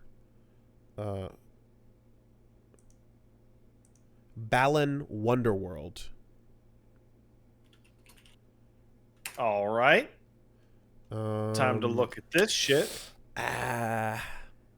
Sorry, sir. I forget the name. Oh. Yeah. This is just Sonic Adventure, but not. So this Balan Wonderworld was announced before this, but they put out more information about it and a new trailer showing off some more of what this is, including this hat-wearing, green dreadlocked character, which made its way to my timeline immediately weeks ago. I'm certain. And, oh, wow. Yeah, that, yeah. And, with the with the new information that came out in TGS, we have the characters, the boy and the girl, Leo and Emma, and Balan and Lance, a villain, and we have Yuji Naka kind of talking about the game, and we saw some footage, and it seems to be a just a good old like funky art style adventure game. This looks like, hey guys, Sonic Adventure was a great series, and we've always been big fans of it. That's why we're kickstarting Balan Wonderworld in acknowledgement of the like. It looks like, but it's not a Kickstarter. The spiritual, but it looks like the spiritual successor to a franchise that died. Okay, I hear you. I mean, here's the thing: like Yuji Naka after Sonic did have a bunch of other things that like, were cool ideas, but they didn't end up with like a huge sequel. Wait, hold on. I'm confused. Everyone's saying it looks like Knights, but I thought Knights was just doing those loop-de-loops in character the design. Character design is similar in that style. But Knights is about flying and doing the loop-de-loops. It is, yeah. Yeah, so what the fuck are you people talking about? This is a third person like running around and possibly co-op as well. Looks like Sonic Adventure. Anyway, so they mean visuals. They mean visuals. Yeah, there's a similarity to the art style. He also, but don't forget about Ivy the Kiwi that came and was cool, and kind of didn't really. Get didn't get the franchise going on that, and Rodea the Sky Soldier as well. I'm watching footage of Knights right now. Oh my god, this shit aged like fucking milk. So bad. Oh, Knights is terrible. Holy shit. He produced Billy Hatcher and the Giant Egg. Yeah, I feel like when you go down the history of stuff that Yuji Naka has done, like he's tried consistently to make new characters and worlds and settings. Like I have a ton of respect for the creativity and like the fact that like he keeps making new shit. I really do like that. People definitely love old shit, and I love old shit. He's behind, but I love new shit too. And I on Choo Choo Rocket. On Phantasy Star, Billy Hatcher. Like, it's interesting because the first reaction a lot of the time when you say the names of these things is we should be seeing video game sequel. In fact, like even with anything, like I said, I said Ivy the Kiwi, and then I said like Rodea the Sky Soldier, and I guess in a weird way. You kind of judge a video game success based on like, did you see a Rodea 2? Did you see 3? Did you? That's kind of how you think about it. But it is like a, like a real metric because it's like if it made enough money and it sold well enough, the company would be very happy to make more of it. Yeah, and see the character grow. And in some cases, in most cases, but that being said, the decision that he, like he's gonna make new shit and see if you like it is one that I like that. I enjoy that, you're like willing to do something and you're confident in your ability to like make something new that people will like, because like at the end of the day, like people are not going to scream for something new that I don't know exists, but I will love when it does exist. Every time there's something new, no one was asking for it. They were asking for sequel to other thing. And they got something new, and it's like now you're in love with the thing that exists, So if you're a creator, like, and you have that ability, I have confidence in your brain that whatever the fuck you put out, there's a good shot of that being good. And I'm like, by all means, go into the unknown and do some new shit. Yeah. Balan Wonderland. Excuse me, Wonder World. Looks interesting. Looks fun. Also from TGS. Oh man, Apple and Epic are literally in court arguing right now. Cool. And it's going really badly for Epic. The judge doesn't give a shit about a single thing they have to say. Is there like a play-by-play? Yeah, it's a lawyer man going through, and it's like Epic's like, well, Fortnite players don't have multiple devices to play Fortnite on, and then the judge is like, isn't Fortnite on everything? And free? Yeah. Isn't it free on everything? Judge Gonzalez Rogers seems very skeptical of Epic's case. This right now is about iOS app distribution. Quote, you want access to Apple's customer base. That doesn't necessarily mean you're locked in, she says. Like, it's a disaster. The judge has literally said, dude, there's walled gardens everywhere. Nintendo, Sony, and Microsoft all have their own stores. That's how it works, isn't it? Like, holy shit. You ever see those clips of like the most recent one that comes to mind is like the dude who's on his motorcycle about to cross the finish line, so he starts popping a wheelie. Oh yeah, just eats hard shit. And then while he's popping the wheelie, second place just fucking burns right by him. And you ever seen the triathlon version of them? I've seen multiple versions of that happening.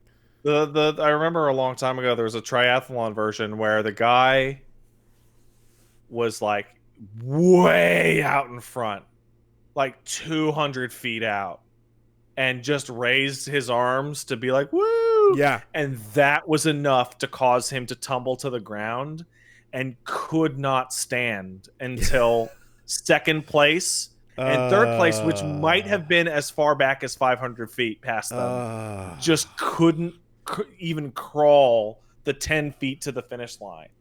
Like the oldest fuck up in the book, the height of hubris, the good old what are you standing up for? What are you standing up for? And then you know who I felt the real pressure in that moment? Not the dumbass Guilty Gear. I don't know their names, sorry guys, but not the dumbass Guilty Gear player who stood up in the middle of a set thinking he won. It was his opponent who was like, I better fucking training dummy this dude's ass. This is the golden opportunity. Oh my goodness. Success is what happens when preparedness meets opportunity, right? So you just like, oh, I've done this in the lab before. There's a training dummy, and all I have to do is a touch of death. Yeah. You know? Yeah. Although Guilty Gear of all games is the one where you also could just hit all 4 buttons and fucking... that would be so mean. You know, so mean. You don't have to waste time styling. There's a burst in that game. You don't have to put any of that on the line. You can just hit 4 buttons and go for the win. You can just steal it. So yeah, a loss is always like 3 to 4 seconds away. Let's be real. Everyone at Epic is stupid. I mean, it's the celebration that kind of sets the tone for this whole event. Really, it's the leaning into it and the the mockery of sorts. And I think everyone was like, yo, grabbing popcorn, because who gives a fuck? These are 2 mega giants. Let them fight. Oh, I want them both to lose and burn down. Hey, that's what I'm saying, right? It's one of those. It's like, yeah, okay, whatever. But now, like, oh shit, you started dancing. Well, now you really need to get hit. Again, another version of this moment. The MMA fight where the dude starts breakdancing. He starts backing off to do a little shuffle and dance and do a little taunt. And he does it, and he gets away with it. And he does it again, and halfway through, he gets knocked the fuck out mid-taunt. You know? And you're like, it's the most satisfying when it's a counter hit on a taunt. There's bonus damage for that. moral and spiritual. Why? Hey, can you guys hear this when I do this? Yep. Okay, cause my like brain eyeball is the moment 2 months ago when there were a bunch of epic guys sitting in a room going, guys, we're gonna make so much money. Oh, it's gonna be so and it's like those guys are now instead of like money washing their hand dry washing, they're now like anxiety dry washing their hands. A minor difference, but well, anyway, TGS had that going on, and then something with multiple interesting announcements to it was the Tekken 7 release about Season 4. Did you catch any of this? I felt so happy watching that Kunimitsu trailer. Because one, Kunimitsu's great. She's a great character, hasn't been around in a while. But rad. More than that, I was watching the trailer, and my first reaction with about 5 seconds was, that's not Kunimitsu. And because she's fighting, from a side profile, I'm like, where's her horrible, disgusting eye scar? And then sure enough, you get to the end, and she's like, aha, we're doing the thing that pretty much only Tekken does, which is... We're doing it for you, mother. I'm the Tekken kid. It's the daughter. Look at me. The last Kunimitsu we saw was Tekken Tag 2. So we got to see the real return there. But now she took the mask off, and it's like, oh yeah, no, that's probably her kid. Mark II. Also, Yoshimitsu gets fucked up. Yeah. He gets his sword took. Raven gets like knocked out, like it's not even a thing. Stomped on. Which, like new trailer reveal power levels are not necessarily accurate of storyline power levels, but... And also the way that it usually goes is how old your character is how tough they are. There is that too. But like, so you know how the like character as antagonist is twice as powerful as character on your party? Mm-hmm. Character in trailer is the strongest they'll ever be. Oh yeah, no question. So they announced... Kunimitsu's a Tekken 2 character, and like fucking new Raven's from like 7, so like she has no chance. Like that's a poor Raven. The stage is gorgeous. It's incredibly beautiful. Nice. It's kind of nuts though how the stage platform itself, if you look at the full art of it, it's built on top of a holy tree, and it's kind of like that's cool. But it's like you had to cut a holy tree, 2 of them actually, down to put the stage here, and that's probably not okay, unless it burnt on its own, or something. Yeah, like that. it could. Lightning could have hit it. Lightning hit the tree and then burnt away on its own, and then they salvaged it by putting the stage on top of it. Totally, yeah, that's magic. Totally, that's ninja magic time. That's my headcanon. Like one of the most beautiful stages in the game, free, so incredible.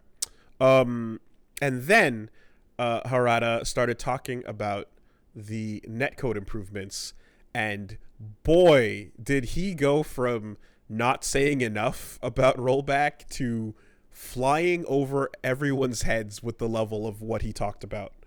It is really interesting because I feel like that was a very sudden change. But it was made clear after the roundtable that talking about AI is not enough. And what is also not enough is saying that Tekken already has rollback, though. Because that is a statement that doesn't make a ton of sense with what the player sees. And every time he said it, people have been very confused by what do you mean, because we don't see it in game. So, based on the discussion, here's what I think makes sense of what we saw. One, they announced that there's a Wi-Fi indicator now, so you can see who's connected on what, right? When he said this, he also brought up the fact that he said 60% of people are wired. So it means that the translation we got last time was actually inaccurate, or there's some confusion as to which he's referring to when he says 60%. Because last time it was 60% Wi-Fi. Now it's 60% wired. Either way, it's a lot, but there was just there was a discrepancy between those two things, right? All right. So then he said that the wired connections are massively skewed towards, obviously, PC players, and more so than any, in Japan, most people are wired. The Wi-Fi connections are mostly North America and North American console non-PC. players. Yes, exactly. That's where those Wi-Fi numbers come from. I mean, my anecdotal experience is that I always have an easier time getting matches on console, but they're always of a worse quality with almost every game. Bigger audience, but shittier connections. I think that a lot of that obviously has to do with the fact that, you know, again, Japanese internet has been like superior forever, and smaller surface area, faster connections, all that shit, you know, like the big old continental US with a lot of areas that are still not really great for internet. It's the discussion we've had a million times. Just it explains why these stats are the way they are. Right? Oh man, you want a fucking masterclass on this? Go watch Plague of Gripes' Fallout stream that he did last night or the night before, where he just breaks down just how fucking bad his internet situation has been lately, and how ridiculous that shit is. Yeah, it's every time we have the discussion, there's always the people that reach out to kind of paint a picture of how dire it is, and it's like it's really lopsided, considering like how some areas are like fucking fiosed up and trying to take it to the next level, but you know, there's still people out there that like are unable to fucking get anywhere with their shitty Wi-Fi. So all this to say that this brings us to the next conclusion, of course, which is we got to talk about rollback. Why? Because if you have bad Wi-Fi, you're not going to get a great match against people no matter what, but you will get a significantly better one with a game that is rolling back. So when we have what he talked about, he says Season 4 will also bring major response improve back to the netcode, to rollback aspects specifically. And he said something that seemed to imply, and this kind of might clarify maybe what we see versus what is happening. He said rollback already exists in the game. What we see whenever there's a hiccup in Tekken is that the game stops and then resumes. So it appears to resemble a delay. It seems like what's actually happening is that the game is basically, it has a threshold on how far like you're willing to allow the simulation to roll back for both players. And it seems like for Tekken, that threshold is pretty much none whatsoever. So it's very strict. It won't display the reversal of time. It will just stop the present, and whatever it's calculating with the neutral simulation, you don't get to see it. It just continues from the freezing point. Thus, it ends up resembling a hiccup because the characters just stop moving, and then they resume. So if there is a rollback that is occurring, unlike other games where we see it, Tekken doesn't show it to you. It's not exactly. That might be what's happening. It's not 100% clear. What we need to see, of course, is the difference when they finally do tweak it, because they did tweak it before, and people still were not seeing the corrections play out in a way that other rollback games do. If we start to see that again once this update happens, then we'll know that they basically just they increased that threshold, essentially. If I lost you, don't worry. But the point is they say they're making it better, and he talked about the how. And it's just that Tekken seems to have rollback implemented in a very different way from most other games. But, that could be really good.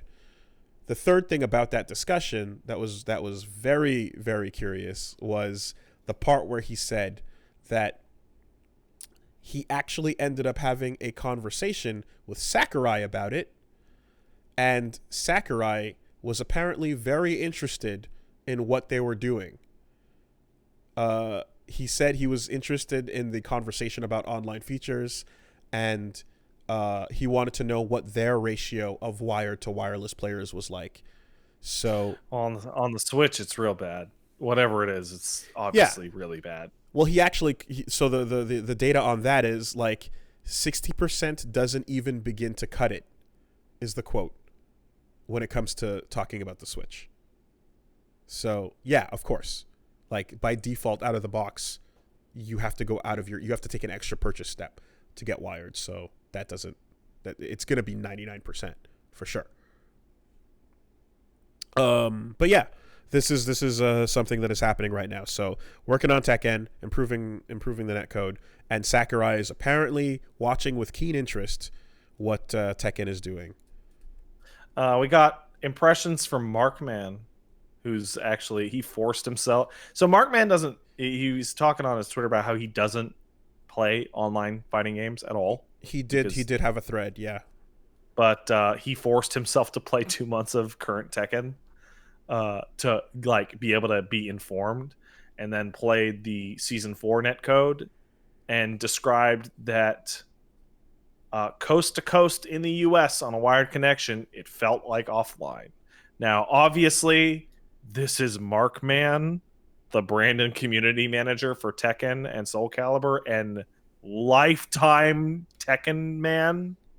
So, grain of salt, but hopefully that's pretty promising. He's worn many hats. I don't know if he's currently. I'm on his Twitter. He is currently. Yeah, there we go. Okay. The brand and community. Yeah. I just want to check if he still is. Yeah. Okay, there you go. Yeah. We'll see, man. But at the very least, we know that Bandai and Nintendo have a working relationship from previous Smash games, so it makes sense that Sakurai and Harada would be talking to each other about stuff like this. It doesn't necessarily. And these dweebs keep telling me about roly backies. What is that? It might the nature of the conversation might literally have just been, what the fuck are all these annoying Americans talking about on my Twitter? They will not shut the fuck up. Please make them shut up. Who knows? And Sakurai's like, you wish. You oh man, I wish I got rollback shit. You wouldn't believe the stupid shit my Twitter gets. What is a Geno? I mean, what better explanation would there be than the next time they're on this continent, to just have them boot the game up and play it? And just, do you understand now? Yes, I do. That's because showing footage is not giving enough. If you show footage of bad teleports and hiccups and rollbacks, and delays, it's not gonna be enough. What you also need to feel is the delay on your inputs. You have to feel it as well, so anyway. Hey, I know this looks like normal footage, but trust us, it's online and it's really good. Well, that's not very effective. So They also announced Resident Evil Infinite Darkness, I thought this was one of them CG movies. aka Reed.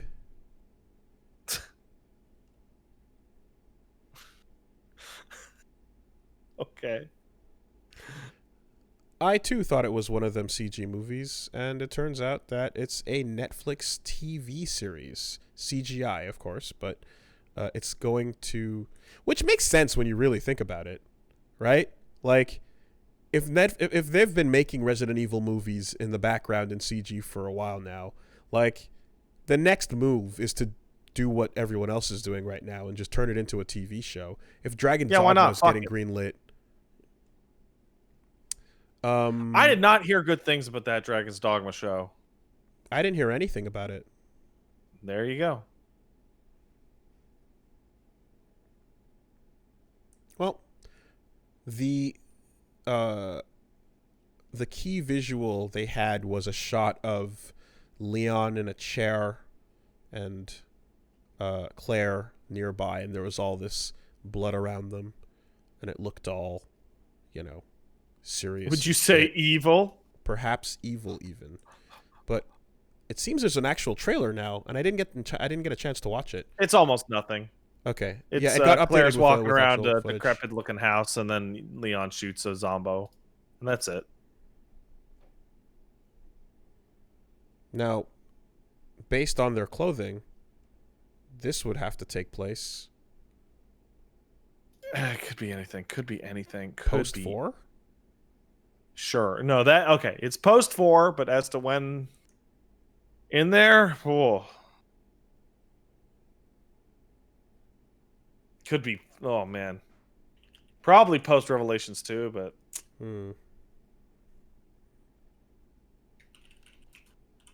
I'll need more details. But then I'll be able to slot it into the Mammoth or Resident Evil canon for you, buddy. Don't worry. You won't be left without the canon. Left in the dark. Yeah. In the infinite darkness. That's correct.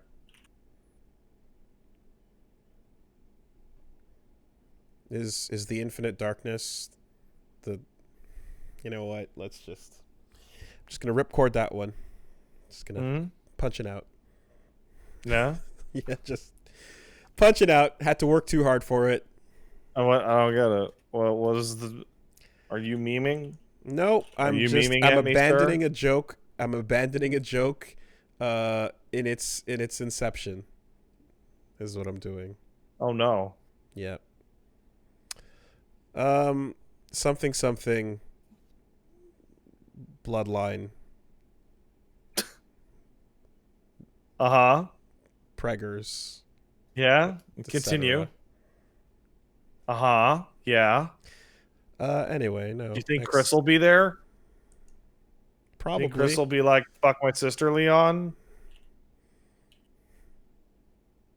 Get in my emoto, Leon? The infinite darkness is the place that Chris can hide while he watches to make sure. What? You are having to go too far on this. That's what I'm saying.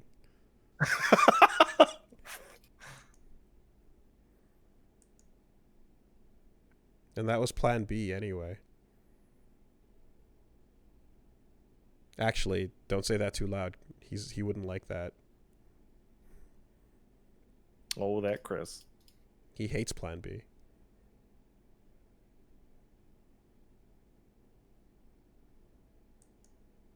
You're doing your best, buddy. You're doing your best.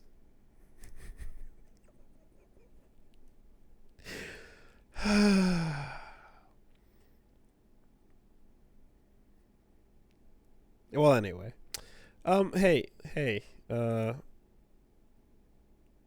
We talked about it earlier, but it doesn't quite clearly... the shapes have not quite set, but something Virtua Fighter related is happening, and it has to do with esports. And the trailer shows you 1 minute of audience reactions and head-to-head tournament footage of the Virtua Fighter competitive community in Japan. And then the message Virtua Fighter Cross Esports pops up with Akira's back staring at a screen, and then Akira turns to look back at the player, and then that's the Sega logo, and then it's done. It's really hard to guess at what we're seeing, but if you're showing off a game, it seems unlikely that this is the way you're going to go about it. Yeah, sure does, doesn't it? But it technically, we did see, I think Street Fighter did a community trailer prior to the drop as well. It definitely doesn't seem like new game is advertised in this method. It seems like old game plus community features at best, or retrospective documentary at worst. Retrospective documentary would be just so awful. But why spend the money on rendering Akira for a retrospective documentary? I'll take Virtua Fighter 5 Final Showdown like revision E at this point. You know, like, there actually is a third option. Yeah. It might literally just be a tournament. So that's what I speculated when I first heard it. It might literally just be a new tournament. Alongside no updated version of the game to exist on modern platforms. And it's like, so we're running these tournaments off PS3s. Or fucking Judgment. Now, I will say one thing, Wooly, and I was holding on to this from before, and you gave me the perfect example, which was like, why would they re-render Akira for, you know, a not game? And need I remind you, just last week or the week before, we were talking about the Shenmue Online CG trailer. Yes, this is true. Which was made for a game which I doubt ever existed. So here's what we need to do, is we need to get the crack internet detectives to zoom in on every pixel and see if they can discover, in the same way that they discovered the similarities between Noctis and Cloud, see if we can find out if that Akira model is brand new or if that's just fucking Dead or Alive. Because they could have just grabbed Dead or Alive and did that.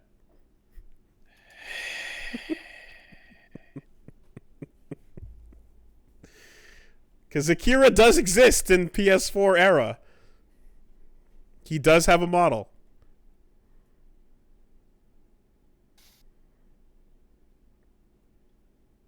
Could be. Well, anyway. Something's happening with Virtua Fighter. I miss playing as Wolf and Go and Aoi so much. Man, when I fucking picked Al Blaze and he jumps on and like I'm dropping the quotes and he's saying them exactly as I'm like, those things burnt in. Oh, you mean start running now? My body is an unstoppable weapon. If you guys don't know, you guys need to fucking go down and check out the Leon Rafale win quotes, because they are the worst pieces of dialogue in a fighting game. Listen, and they are incredible. As much as I am aware that he doesn't make allowances for old men, I miss the VF2 version. Dude, do you I don't remember, make it a habit to fight the elderly. Wooly, that's not even the best one anymore. The best one is him diving to save a Shiba Inu as a car drives magically through the walls of the ring.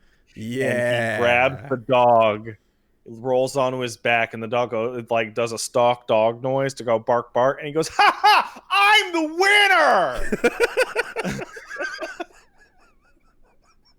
It's just holy shit. Like, yeah. Hey, look, it's Karate Man. What's he gonna say? Junen Hayendayo. You know, that's all you gotta say. Yeah. Hey, who did it first? Brian Fury or Go? Did what? Or who did it best, really? Who beats the fuck out of your body after the game is over? Oh, who did it best? I'd say Go. Because Go just fucking wails on the camera like it owes him money after the match. I'd say it's Go because it's... So Brian hits you harder, but Go is like way out of place in his own game. He's walking away and then he gets a last one in. It's pretty fucking hood. Like when Go showed up, it's like this is the mean Virtua Fighter character, and it's like this dude's like a fucking vampire with pierce. What the fuck? Like because it's like up until that point, you're like, okay, the general theme here is different parts of the world, and it's like, what's your theme? Zombie and mad. Zombie judo. Zombie mad judo. I don't know what the story is or if he was ever confirmed to actually be a counterpoint to Akira. Yeah, but he's a counterpoint to Akira. But it feels like it because it's just, I am opposite like martial art, but also undead and angry, Like I think the Wolf Akira rivalry stopped in 3 and it became the Akira Go rivalry. Well, yeah, also because it's Wolf L Blaze. Yeah. You got to do fucking Lucha versus Giant, right? And Jeffrey and Shark. Of course. Dural never quite getting the love. Dude, Virtua Fighters like that Dural deserves. Not everything that even approaches the idea of a story in Virtua Fighter is just the worst, and I love it so much. It's so awful. They threw in a monk. They threw in a monkey girl. I'm like, yeah, I'm on board with that. Yeah, Eileen's cool. Brad Wong, who looks and wears the exact same clothes as Shenwu. Yeah. Anyway, we'll see what this is. Before we get away from Virtua Fighter, I'd like to say one thing about Virtua Fighter. I am a big, big fan of the way Virtua Fighter handles its roster. Because you'll get a new game and it'll add, like, in some cases, as little as one character.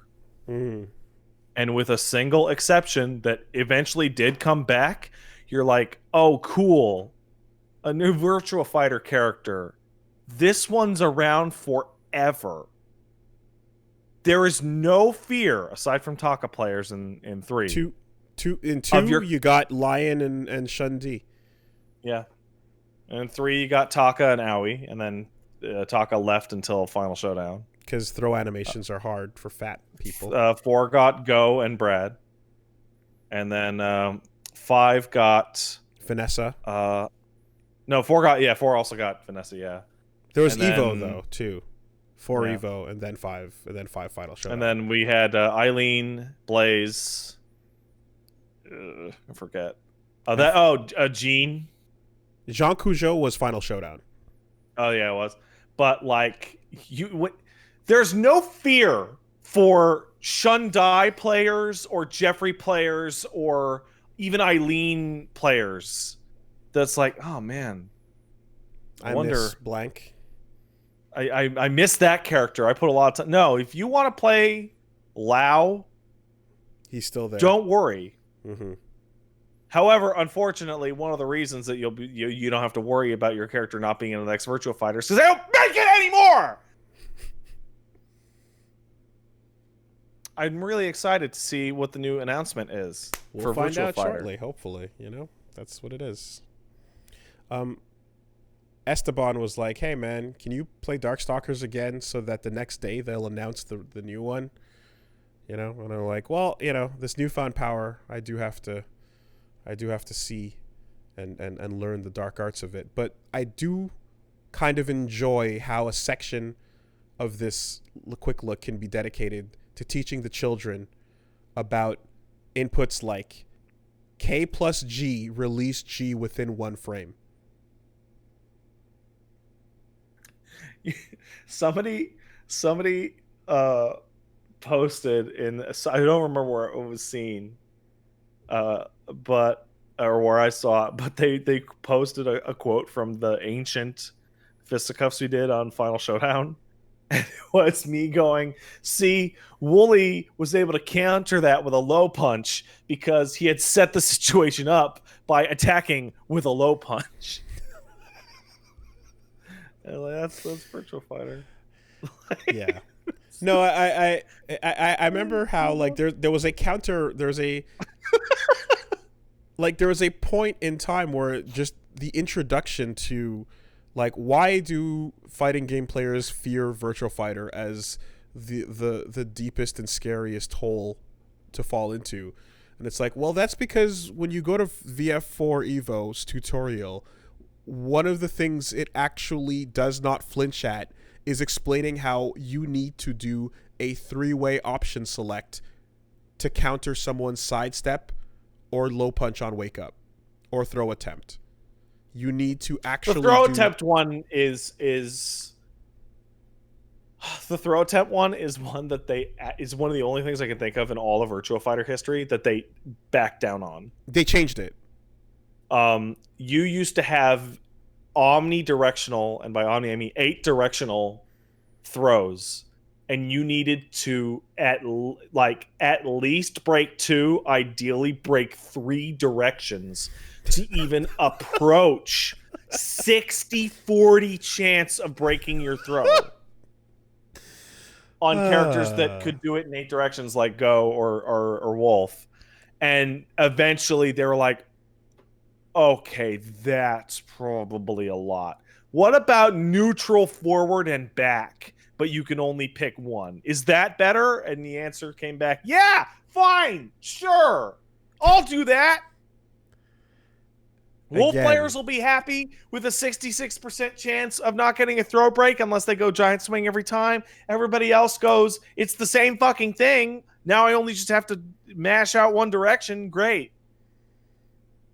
I mentioned it before, but Fudo, fucking Virtual Fighter god, comes down and says, hey, what's this cute thing you guys got over here? Street Fighter? Let me check that out. Wins Evo. Win. Oh, cute. Itazan, a name you must have heard before. Same thing. It's kind of crazy. But I saw some pushback because I saw some FGC players, FGC people saying like, it's kind of a meme about how hard and deep Virtua Fighter is, and it creates a sense of unapproachability. Yeah, and it's the same thing as any other fighting game. It's like the first 75% is not the end of the world. You can do it. 75% to 90%, yeah, it's a little tougher than the average fighting game. But 90% to 100%, get your reading glasses it's out. Dumbest shit ever, right? Yeah. So I get that coming from the idea that it's like, oh boy, if it's that hard, why even bother? Because it's like, well, no, because at the level where you're just moving the stick around, waggling and pressing the 3 buttons, because it's a 3-button game, you're not going to worry about any of that. None of that's going to matter. And that is true. That stays consistent for any and every fighting game. Worrying about what the complexity of the top level has to do has no bearing whatsoever on Baby's Day Out. You know? Yeah, Virtua Fighter, more than almost any other fighting game I can think of, I could feel different characters' styles because different people's styles, because the amount of normals that you had access to meant that people tended to go towards things that they liked. And like, there's good advice like, hey, find out what the fastest move you have that is a good counter hit. Also, right? Find out what is insanely rewarding when you counter hit with it. So, oh, hey, Tetsuzanko is a really nice move. Yeah. Tetsuzanko interrupting some other shit they're doing. Fucking devastating, and you go flying. Right? Like, it's one of those things where I can't tell what it is about the series and why I like it, but I look at my character who I main, Wolf, and the simplest move in the game is just a regular kick, and you hit forward and kick, and he does this super fast knee that if it touches anybody's character when they're in the middle of anything, causes a super slow crumple to the ground, which lets him do anything he wants. Including and it comes out so fast that you can hit it on people on wake up, or you can do a jab and then just do it and it'll hit them, and or his kayfabe Irish whip run. Yeah. Into lariat or whatever, yeah. Shout outs to you press a button, but Jackie was pressing up back kick. So goodbye life bar. I feel if you were still making Fighterpedia videos, that there is a video in, like, can you believe they never nerfed that move? That move has been bullshit since, like, 1993. Yeah. Also, and it has never changed. Also, not only did they not nerf it, but have you tried punching Jackie while he's idle anytime recently? Yeah. He has an auto parry. He just parries it by the He auto parries a standing jab. So, you know, I hear that, and I feel it. I feel it deeply, but I'm also thinking about sitting in Mandalay Bay watching Tekken Grand Finals and watching Paul go and it's still happening to this day. Paul is still punching. How many years is that? What Tekken 1? And you're like what? The fucking Paul punch is still 94. a problem. Oh my god, it beats everything. It'll never not be a problem, and they don't care. It's the reason to play Paul. They don't care. And every time it happens, everyone goes, God fucking damn it, it hurts. To those of you who don't play these games, Paul's hand and Jackie's flip, and Sarah's flip to a degree as well, yeah, but all have the same thing. It's not just that they're great. It's not just that they're easy to perform. It's that they're arguably the best move in the games that they're in. And I mean every game that they're in. And they're not just easy to perform, they're the easiest moves to perform. And you might not immediately have a punish for blocking one ready to go. You know? To this day, man. Oh, shit. Yep. Well, anyway. Fucking Jackie will do it point blank, and against certain characters, it'll push you back so far that he's mostly safe when he lands. If you'd like to see Reggie discover how far that pushback can be, tune in. He doesn't enjoy it. The pushback is it's like, what do you have? Do you have the tools? Do you know? Do you not know? Oh, well, it's sorry. It's a one frame Shoryuken that requires no input. Yeah. Oh my god. Well, anyway, let's fucking love Virtua Fighter so much. Let's take it over to little part 2 on one of our stories from last week. But we talked about how Michel Ancel was leaving the video game industry. And I remember saying, oh man, I bet he's seeing what's going on at Ubisoft and saying, I don't need any of that shit. I'm out of here. And boy, I didn't mean it how it ended up. A follow-up story the day after was in Libération, a newspaper in France that apparently reported that the leaving might have been tied to the fact that there was some bad news about to come out about him in terms of his mismanagement and some generally shitty behavior as a head of his projects. Yeah, so when I said that, what I thought I was saying was, oh man, everyone at Ubisoft seems like a jerk. I don't want to be associated with this company. I'm out of here. And what it actually was is, oh no, I'm a jerk.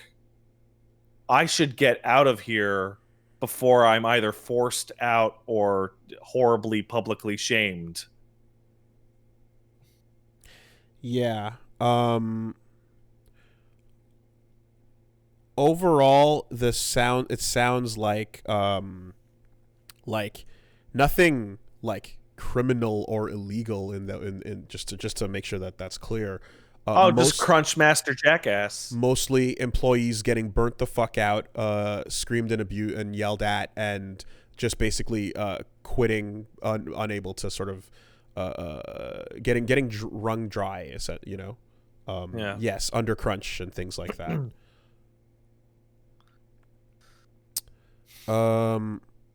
Cool.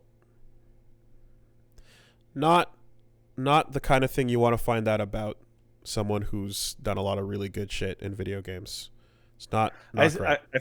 I feel like the funniest Fucking part sucks. about this is that we went from last week with most of people going, who? To us going, oh, well, he was a jerk, so don't worry about it. It's almost like Ubisoft has a culture that normalizes people in positions of power abusing that power. And Mm-hmm. perhaps a system that takes complaints that are lodged against said employees in positions of power and has a very elaborate multi-step process by which they slowly fold the complaints into what is eventually becomes a ball of rubbish and then throws them, no net, swish, into the trash. It takes a while to see the crumple. The crumple it takes about a couple weeks of meetings back and forth. Some NDAs get signed, some whispers here, discussions there, meetings, more meetings, emails definitely, and then eventually, after a lot of signing and talking and essentially running in circles, back and forth, serious complaints, touching base. Serious complaints get crumpled and thrown into the garbage. Once, essentially, the company is now no longer liable for whatever occurred. So yeah, always with respect remember, kids, to people involved in these stories, I've heard firsthand some fucking bullshit. Always remember, guys, that human resources is there to protect your employer from a lawsuit. They're not there to help you. They're there to figure out a way that your complaint does not technically hold the company liable in case you want to sue them later for being totally liable. Well, companies have human rights, so, the company is the human in this instance, isn't it? No. I don't abide by a single thing you just said. And I believe neither does the law in the country that I live in, so, okay. You haven't heard, isn't there that thing about, is it only in America where... Yeah, of course it's only in America. Where corporations have, human rights? Our people. Yeah. That's not a multinational thing? No, of course not. Why would you assume stupid, shit like that comes across the border? Because when I was in college, we did a class about multinationals, and our teacher went into some of those things, some of those states existing on paper and in de facto effect internationally, and based on the book we studied, Jihad versus McWorld. Mm-hmm. So, you know what? I'm not. I remember learning about this in college. The Canadian version of that may in fact predate the American Citizens United decision. Canadian company have rights in the workplace. No, that's not helpful. Employer obligations. I'm not going to get an answer to this by Googling it. All right. Well, for what it's worth,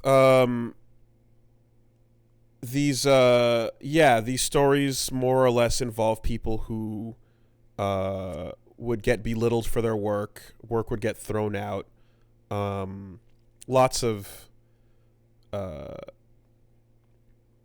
overall just, again, like, not great treatment, not talking to you for a month, calling your work worthless, throwing shit out, people getting burnt out, etc. And he did come out to defend himself on Instagram, I believe, is the third update to the story. But I'm reading a legal decision about this that I don't understand. It's too complicated. Okay. But yeah, the it seems that the story of him leaving was kind of running from the Indiana Jones ball. That is bad man point. Is he going for the hat? Yeah, let's just say he is. Well, I know how we said last week too. We brought up the name and it was like a big ol' who kind of reaction from a lot of the kids, and I guess we returned to who. Yeah, works for me. All right. Well, then we got some big old generation news. So one, PlayStation got some information coming out about the launch day allocation. Yeah. Get ready to party. I bet they made lots of PS5s, right?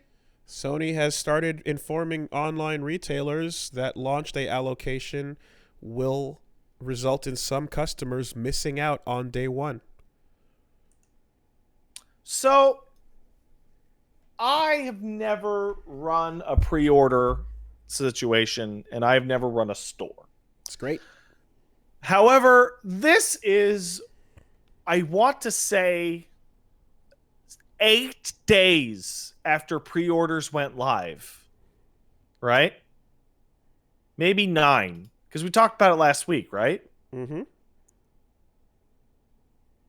What possible reason is there to not have just waited the 1 week to just tell retailers how many they're getting before allowing pre-orders to be opened?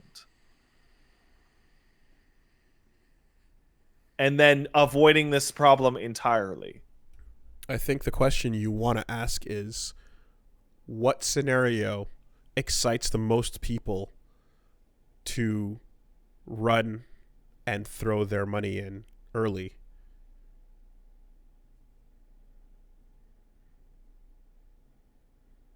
Because that's optimal for business. Limited supply. I'm not a businessman, and I'm not a business money person. I don't understand how you make more money selling less. I think it's not now. Obviously, when you preface something that way, what you're about to say is generally something where it's like, but poopy butt farts, right? It's like, that's true. But I'm going to go ahead and say that what we understand based on previous generations is a console factory will make X in X amount of time. It takes this amount of time to make this many things, so they know the exact rate at which they can create them and how much they can ship every month. However, you definitely want to get as many people saying, I want to buy one as early as possible so that you have the more or less like the promise and guarantee of that sale. And who knows, maybe they can use that to say, let's get more factories, let's increase production line, let's do whatever we need to do internally because look how badly people want it, and then ramp that shit up even more. You know, there's all kinds of internal shit that like they go through where they go, let's not keep this level of production for the entire life cycle of this console, obviously, because it's not always going to be selling this hot. But they balance between how much to start with and how much to maintain throughout the rest of it still doesn't make any sense because, like, I know that you want to, like, when you're releasing a game, you're gonna want to have a situation where you don't want to oversupply, or you don't want to what's it called, flood the channel. Oversupplying is the worst. Yeah. Right, because then you shit. But we're talking about a console that you're ostensibly going to support for at least 6 years. Just if you send out a little bit more, but also the stock market's magic, stupid rich people garbage, and it makes aren't no dependent sense. on actual sales. Based off feelings. Just demand. Oh my god, it's so stupid. That's why announcements. Just make the thing and sell it, dum-dums. That's why announcements about things shoot prices up and down, because people have feelings about whatever company and whatever they're about to do. It's why record-breaking sales actually drop stock prices, because they weren't quite as record-breaking as stockholders wanted. Or CEOs getting lit. Hey, do you want to hear what the update is of the current status of trying to buy a 3080 video card? Sure. So now in stock is worthless. I talked about that last week. It is not good enough. It is not fast enough. It updates every minute. It's not fast enough. I am now part of a Discord which uses bots to scan the APIs of various stores and will update it. Boy. So what it does is it looks at the NVIDIA site and it says, hey man, did anything change on this front page? Did the out of stock thing change to anything else? And then if it does, it pings, right? And it'll tell you what it pings. It's like, oh, the out of stock prompt changed to an add to cart prompt. Okay. So these are being bought up so quickly that the bot meant to let you know about the stock is causing situations where it pings a change, and in the time it takes for the bot to read out what to write in what changed, it's out of stock again. So it goes, something on Amazon changed, and then it reads what changed, and it reads out of stock. So it's pinging all day messages like currently unavailable, new content, EVGA video card, out of stock, see buying options. I don't know how human beings are supposed to be able to purchase these. I hear what you're saying, and for some reason, all I can think of is like, if you ever decided to become a fucking crypto baron that was obsessed with that shit, you could use your goblins to do all kinds of incredible things. Oh, I appreciate that.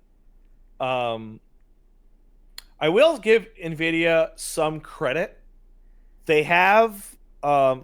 So remember I talked about last week how I believe they were full of shit when they talked about changing their website? Mm-hmm. The NVIDIA, their home store has actually changed very significantly. You have to get through multiple captchas to buy anything. And the servers the website has not actually crashed in quite some time. As a result, some human beings have been able to buy their video cards. However, most of the time, they are bought up instantaneously by even more sophisticated robots. Well, humans getting some is good. Yes. This is an improvement. The war against the machines has already begun. A little bit. And it's the ability to buy sick machine parts to have better Make toys. themselves stronger. Because you want your toys to go good. I want my toy. Meanwhile, to go fast. over at Xbox, big news. Great What's news, that? everyone. Xbox sales are up 747% on Amazon. Really? I saw like 900%. With the new announcements, Xboxes are selling like fucking hotcakes, guys. That's crazy. Good for Xbox. PlayStation can struggle with its shipments all it wants. Microsoft is here to crush it and absolutely take back the generation. So which SKU sold more on Amazon? Was it the Series S or the Series X? Actually, it was the Xbone X. What? What do you mean? The Xbone X, aka the Xbox One X, not the Series X, has a sales rank increase of 747% as of the 22nd of September on Amazon. It was the top-selling item in video games of the day of the pre-orders. Once pre-orders were opened, a fuck ton of people, probably parents, went out and bought themselves or their kids some Xbox. And they typed the word Xbox in, and they saw an Xbox, and they clicked the button, and they went, Christmas shopping is over. I did it. It was actually cheaper than I thought. Honey, we don't have to worry. Get the wrapping paper. We sorted it out. We can relax months ahead of schedule. In fact, you know how we were thinking that, like, hey, we might have to just get the games later?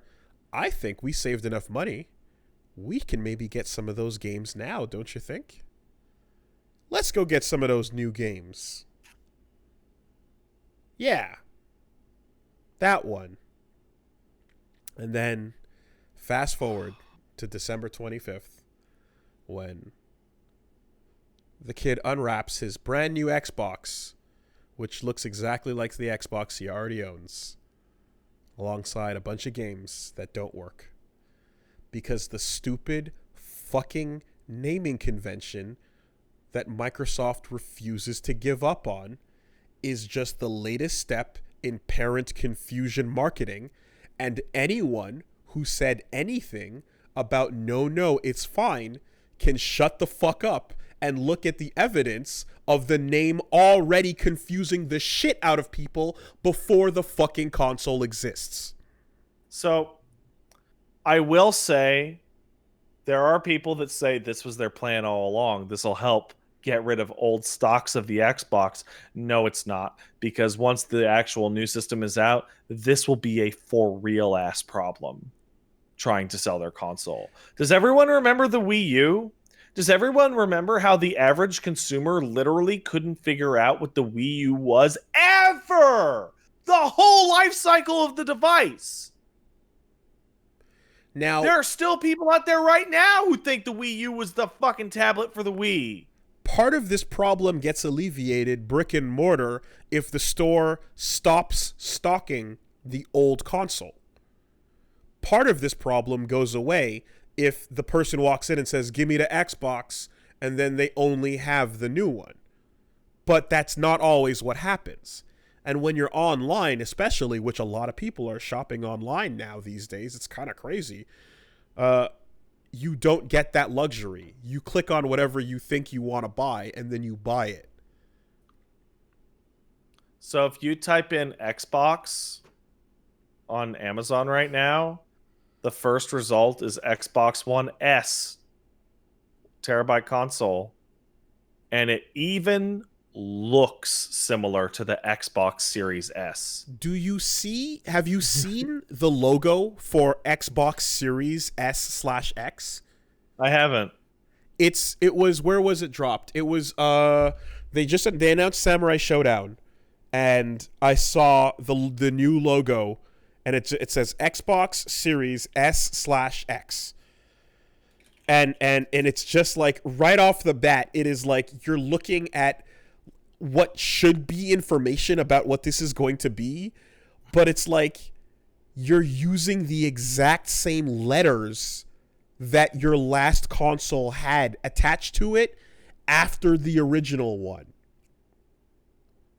Like the Xbox I just sent One you X 2 screenshots and the Xbox One S. So they do look significantly different to people like us, but they're both rectangular white boxes with a big exhaust grill on one side of them. Like a casual descriptor, get the one that has the big exhaust thing, for the fan on the front. Can you find that logo for me? What is the Xbox Series X? It was at logo? the end of the Samurai Showdown trailer. Holy shit, it's just the regular Xbox logo with the word series and then a letter? S/X after it. It just doesn't like, I don't know why they would do this. Well, I do, but it's watching it happen and unfold in slow, just agonizing fashion. It's going to exist the entire time. Yes, the consoles do look different, like you said, to us. But it's not even about that. It's about the fact that the difference between the old and new generation is like the word 1 in between Xbox and the letter. Holy shit. I didn't even... the S has the slash through it the same on both versions. It's the same S even. Anyway, the font isn't even different. Anyway, this is gonna be a disaster. Oh my goodness. I don't quite understand. Well, anyway, I'm like, of the 3 things that you have to look at in the title, you have the word Xbox, then you have 1, and then you have X. And like, if in any other circumstance, if you're just like, oh, like you said, PlayStation 1, PlayStation 2, 3, 4, 5, etc., it's like the number is the thing. It's the sequel to the last thing, and then that's the end of the thought. We're out of here. In this case, the name in the word in the middle of the title is what's changing, and the word 1 is changing to series, and Xbox X or Xbox S. Like, we are struggling with this, and my mom still doesn't understand exactly what a podcast is. I legitimately made the mistake multiple times on Twitter. And people were trying to correct me, and I'm like, I don't get it. I don't understand. Well, anyway, the next gen is off to a really great pre-start. I remember seeing some guy's Facebook post that was like, hey, dumbasses, I got the new Xbox. Y'all need to get a better job if you're too poor to get this. And it's like a screenshot of the wrong one. It's happened before. It'll continue to happen. It's happening again. And like, is it sunk cost fallacy at this point? Oh, Microsoft doesn't change things. They're like, we've already gone 4 previous generations of this. Microsoft takes like 3 years to change anything. You have to remember, and I'm sure you're well aware, that Microsoft is the kind of company that believes in the tribe. To those of you who aren't aware, the Microsoft employees are recommended to live in the Redmond campus and really, community up and be part of the tribe. And being part of the tribe means only using products that the company supplies. Yeah, because why else would you support the tribe?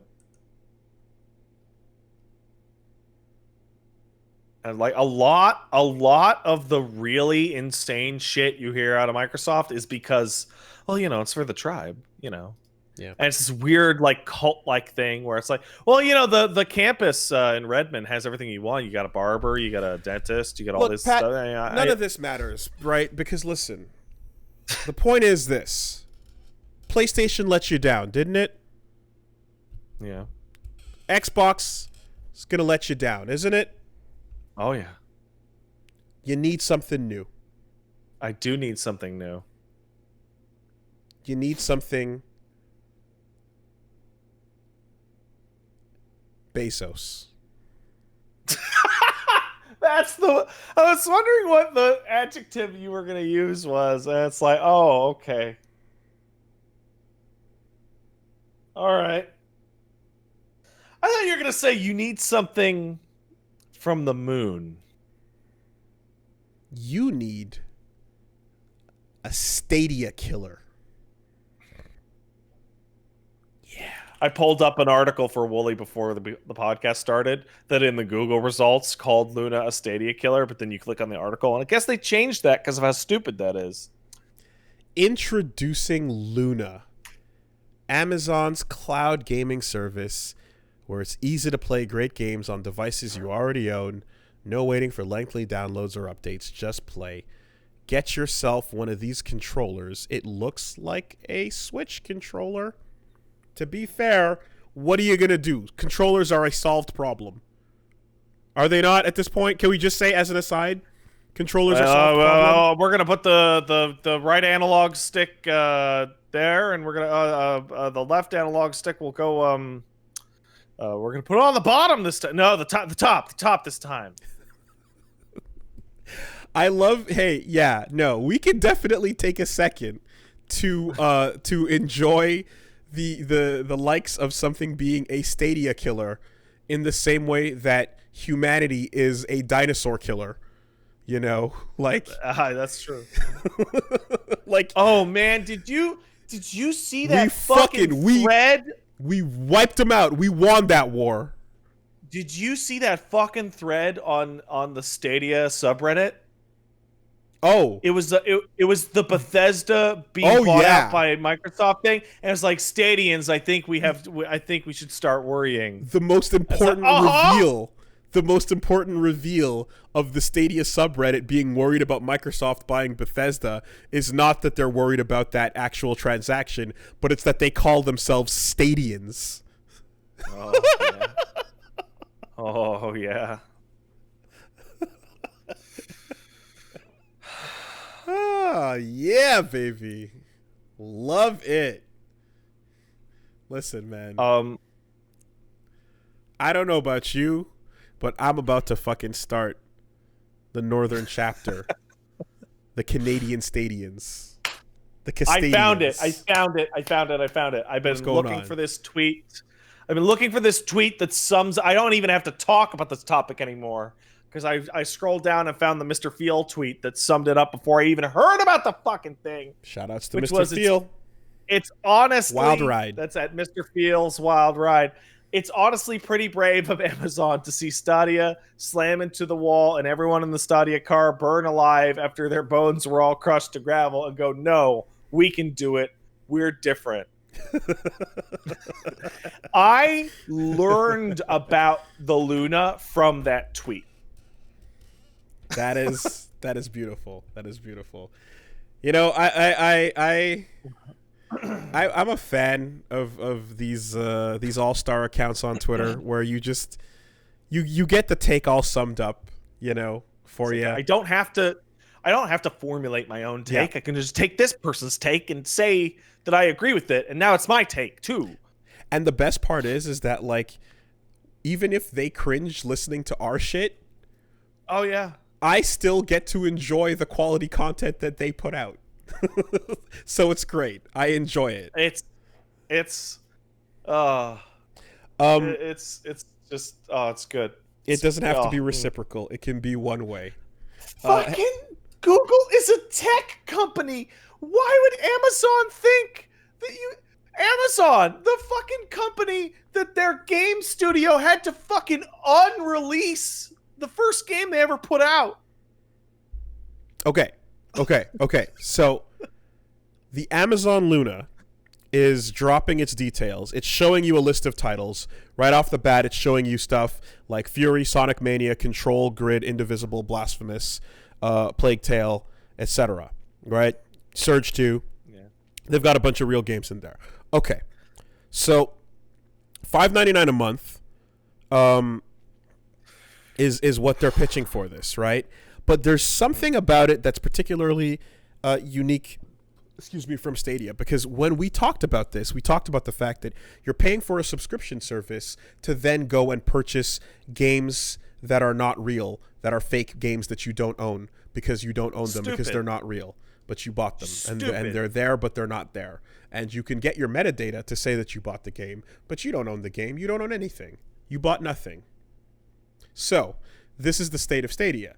So when it comes to the Luna, right, it's very curious because what they seem to be pitching here is an idea that there is the Luna Plus access where you get a library of games to play, streaming to devices, play for unlimited hours, 1080p at 60 FPS or 4K coming soon.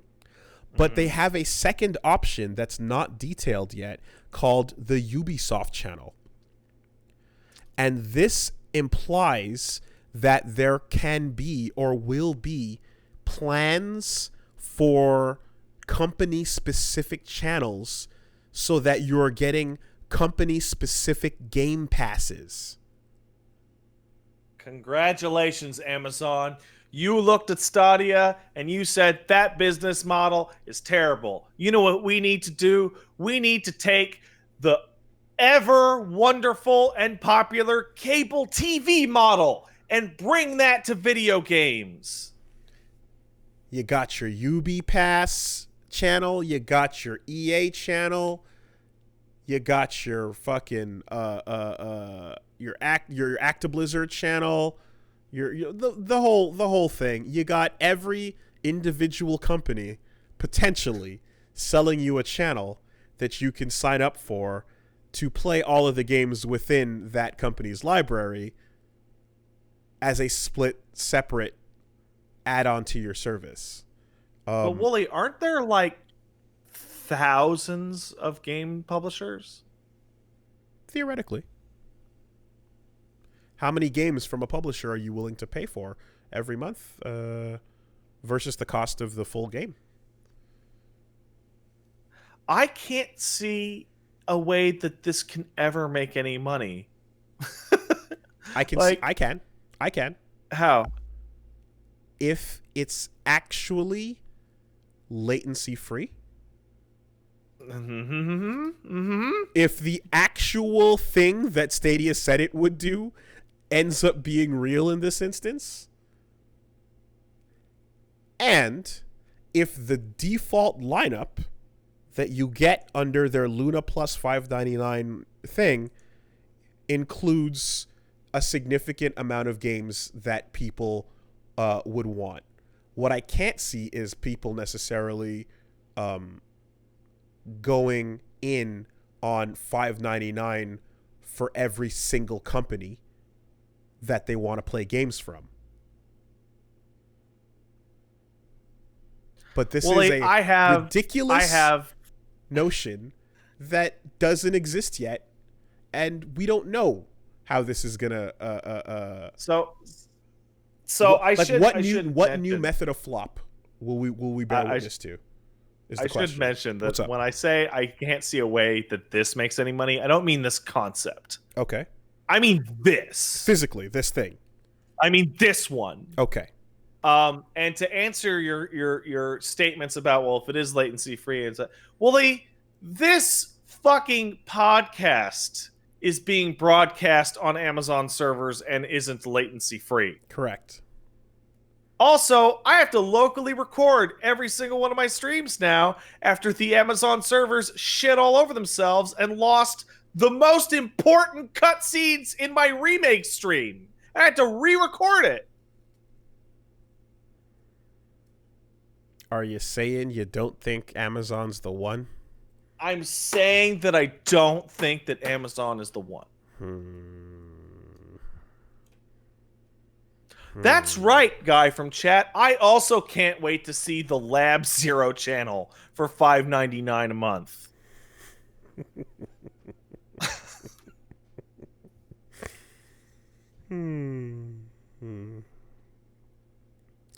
I mean, it really is interesting because, like, Game Pass does currently exist. And it's, by all accounts, I don't know if everyone at home is familiar with, I know you are, the term loss leader. Game Pass is completely dominant in its field of, do you want to pay a subscription for a bunch of free games?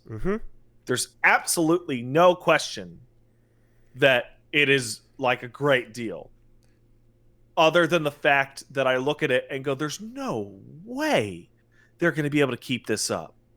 Most people seem to enjoy Game Pass because of the selection they get to choose from, and the fact that they can play it on both their Xbox or on PC.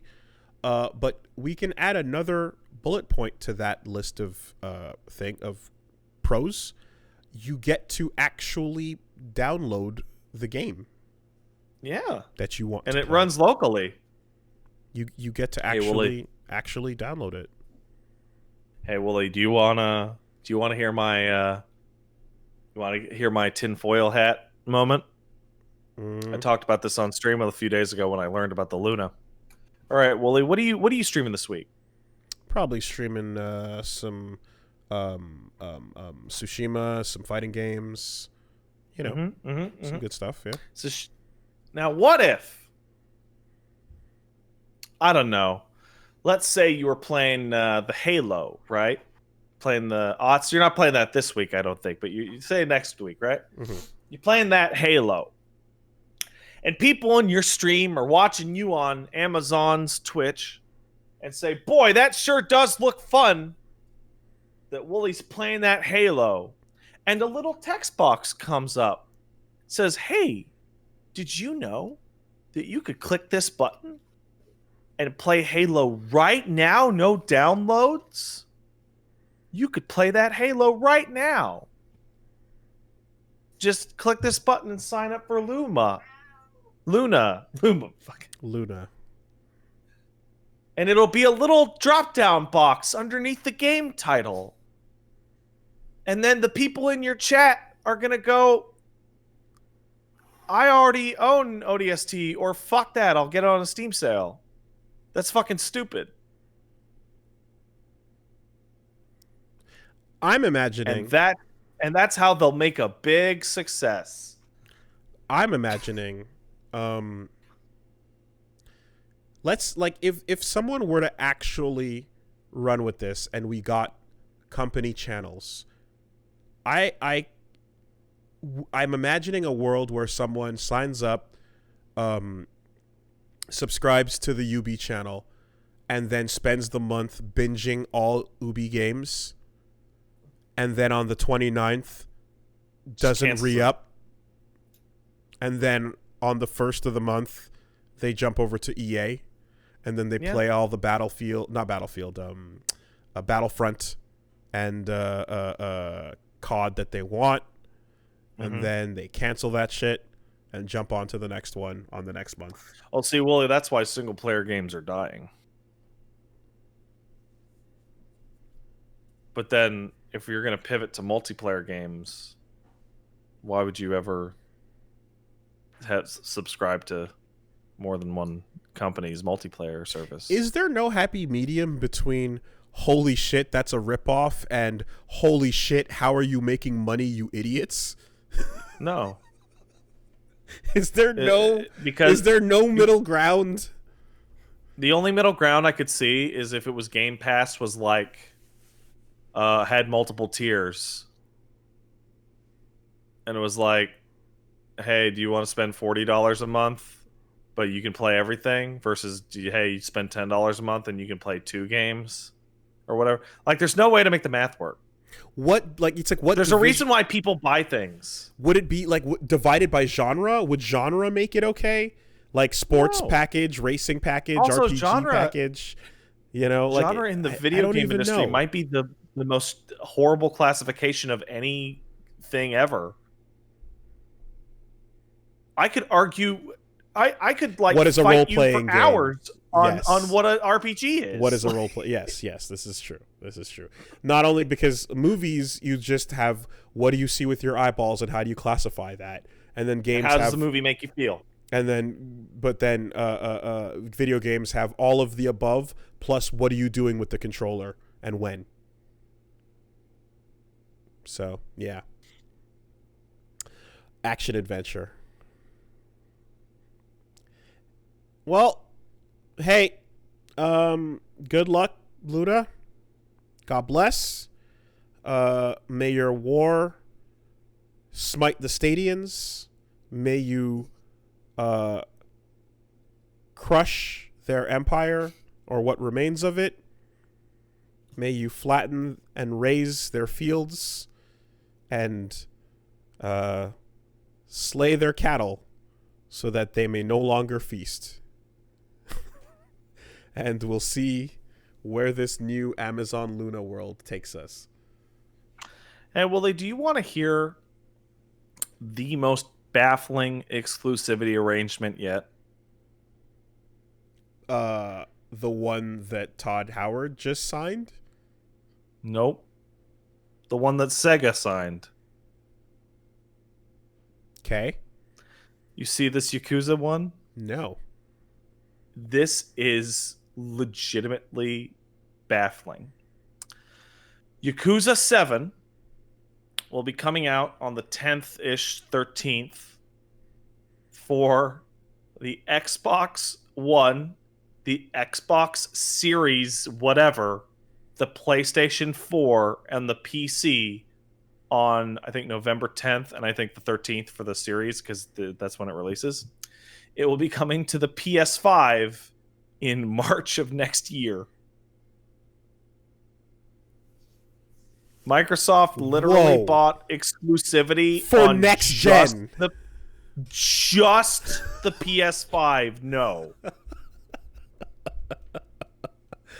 Oh shit, that's wild.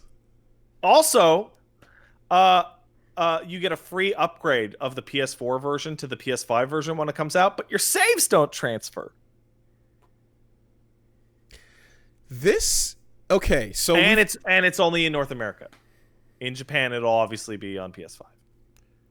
I remember long ago when exclusivity in the industry was very clear, because we saw it with Nintendo for years, and it clearly meant what Nintendo said it meant, which is what it said in the corner. Only on Nintendo.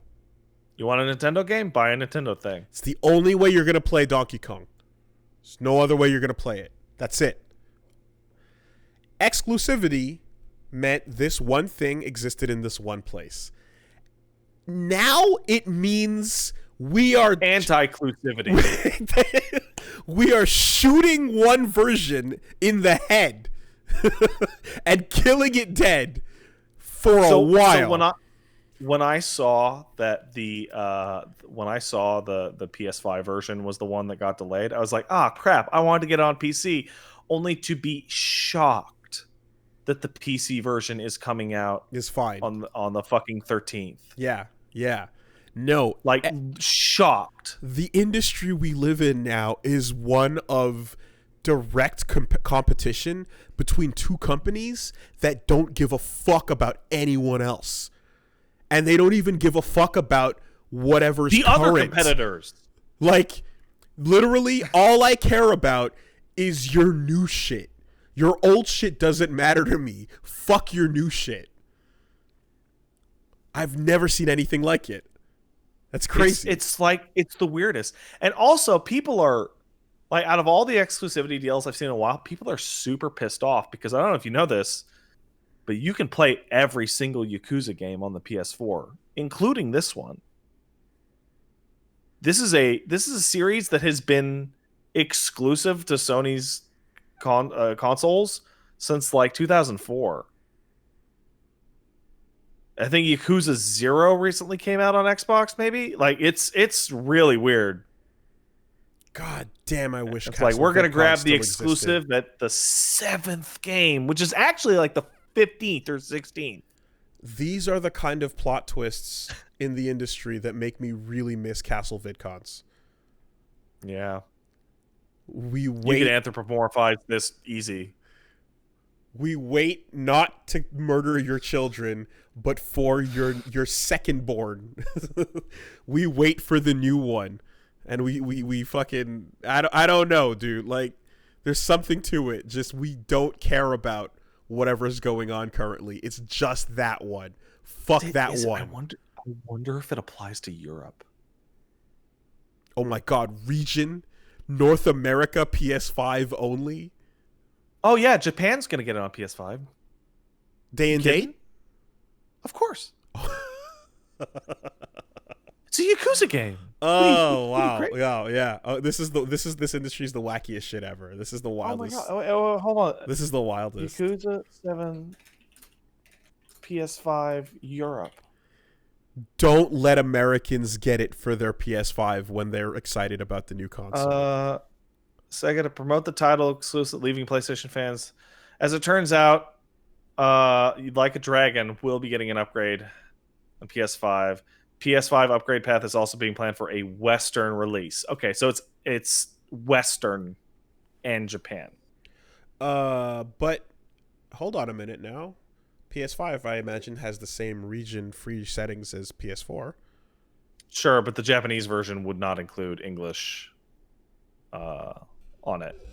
But what about the Hong Kong? The Chinese version? I don't know. The Hong Kong specific release of games that come out in Asia that always has English on it every time. I don't know. The Yakuza series actually has a long history of getting fucking kicked out of those regions. Does it? Yeah. Because that's the way to get access to a game in Japan in Japanese first, is to just get the fucking I think version. the saddest one is I think the saddest one is that they, in Yakuza 6, they had a really cool Korean character that had a famous Korean actor play him, specifically so that they could market the game in South Korea. Mm-hmm. And then like 2 days before the game came out, South Korea banned it. Oh, what? It was like, you're portraying Koreans as criminals. Get this fucking shit out of here. Damn. It's like, guy looks like Virgil. Because, yeah, the Grand Blue drop, if you wanted it early, you fucking got that HK release. You jumped on PlayAsia, bought yourself some HK codes, and you just got it, and it was English as fuck. And that's been the case for a lot of shit, you know, that you could do thanks to the PlayAsia's, you know, buying whatever HK specific PSN codes. But damn, okay, all right, wow, yeah, you're right. That is the weirdest exclusivity deal I've ever heard of. I should mention, by the way, that 99% of all Koreans and Chinese folk in the Yakuza series are portrayed as evil, dirty criminals.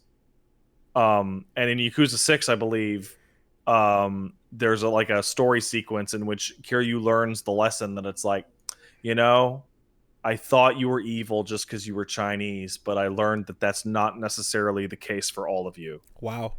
How about that? These are almost direct quotes. Damn. So that's wild. So when Korea's like, fuck off, like, yeah, okay. Why doesn't Kiryu just, like, why doesn't he fight the real evil? And it's not the people. It's the governments. You know what? Actually, let's roll it back. The entire plot of Yakuza 6 is a baby, like, fighting the curse of being Chinese. Wait, hold on. as in like not magic, not magical. No, but the curse of his Chinese Uchiha blood. Kind of, yeah, actually. It compels him to violence. No, it's a baby. It is a baby. Okay. It is an infant, and like the entire plot kicks off because, oh no, that baby's Chinese. We gotta kill it, and then other people are like, no, we have to kill all of you because that baby is Chinese. That's fucking insane. You can talk to people who played Yakuza 6. Like, that is actually the plot. It's fucking crazy.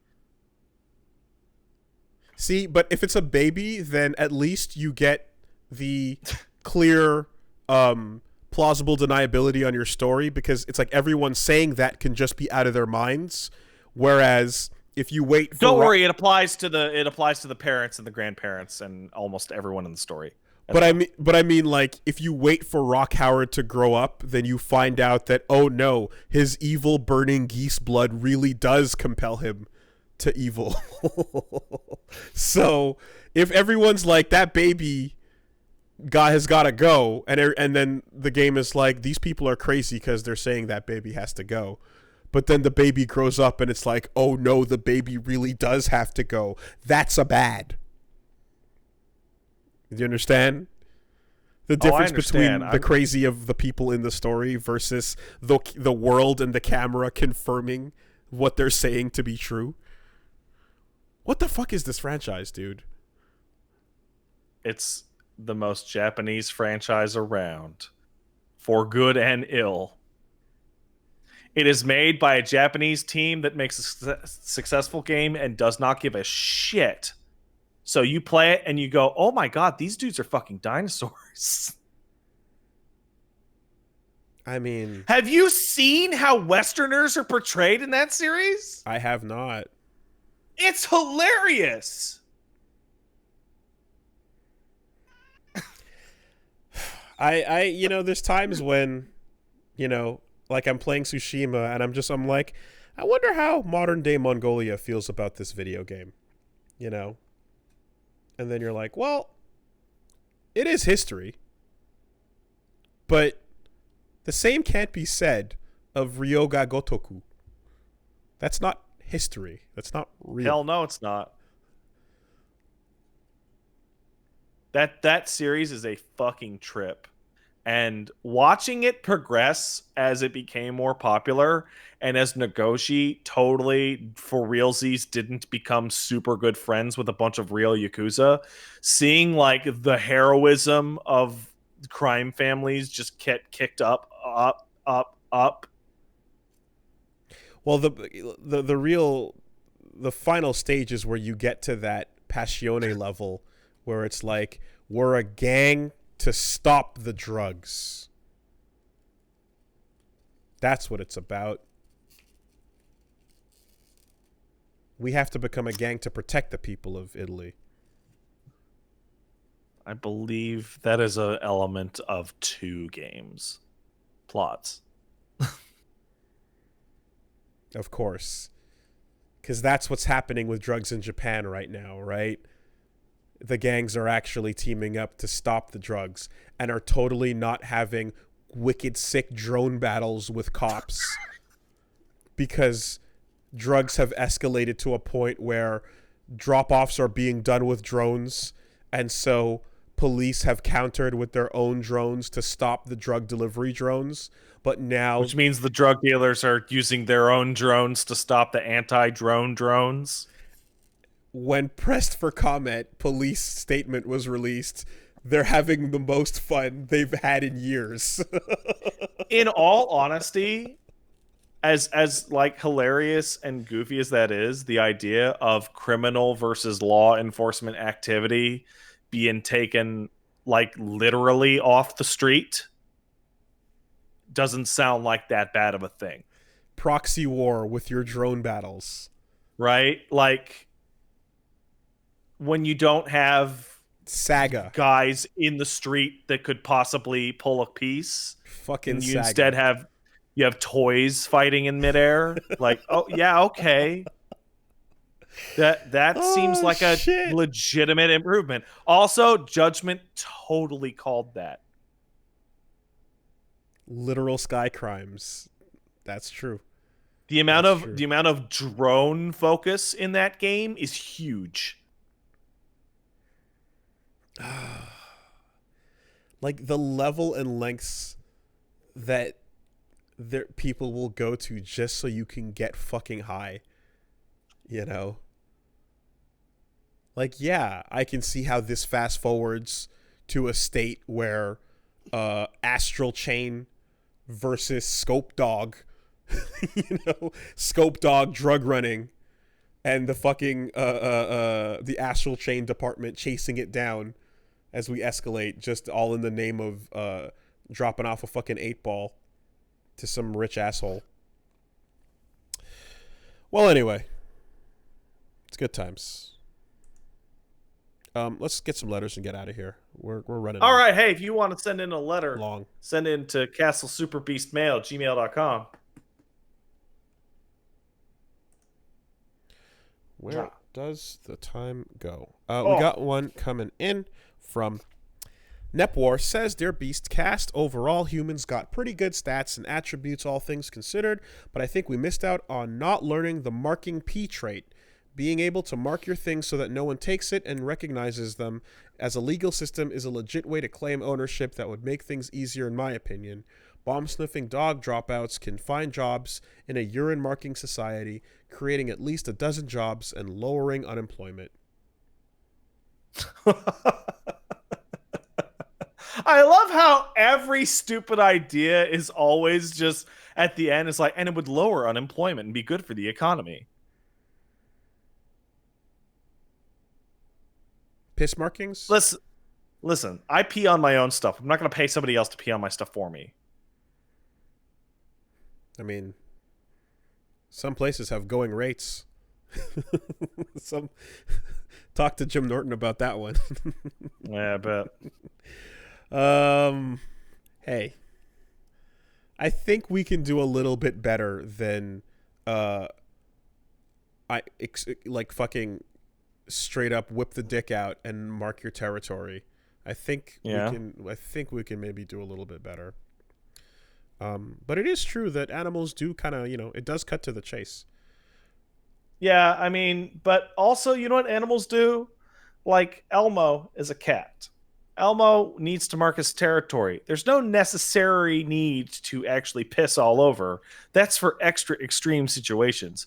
You could just, I don't know, rub your face on it. Because cats have scent things on their heads. See, but now we enter a world where, you're going to need to... Well, for one, smell matters more. And anyone who doesn't have a sense of smell is fucked. Right? That's me. Hey, so being blind in society right now, there's things you can do, but it's not great. Not having a sense of smell, it doesn't matter. You might as well just be normal. But now not having a sense of smell means you're missing out on a whole layer of society. Second is scent crimes. So I grab myself a piss bottle of your piss, and I spray that shit at the crime scene that I've just committed. Yeah.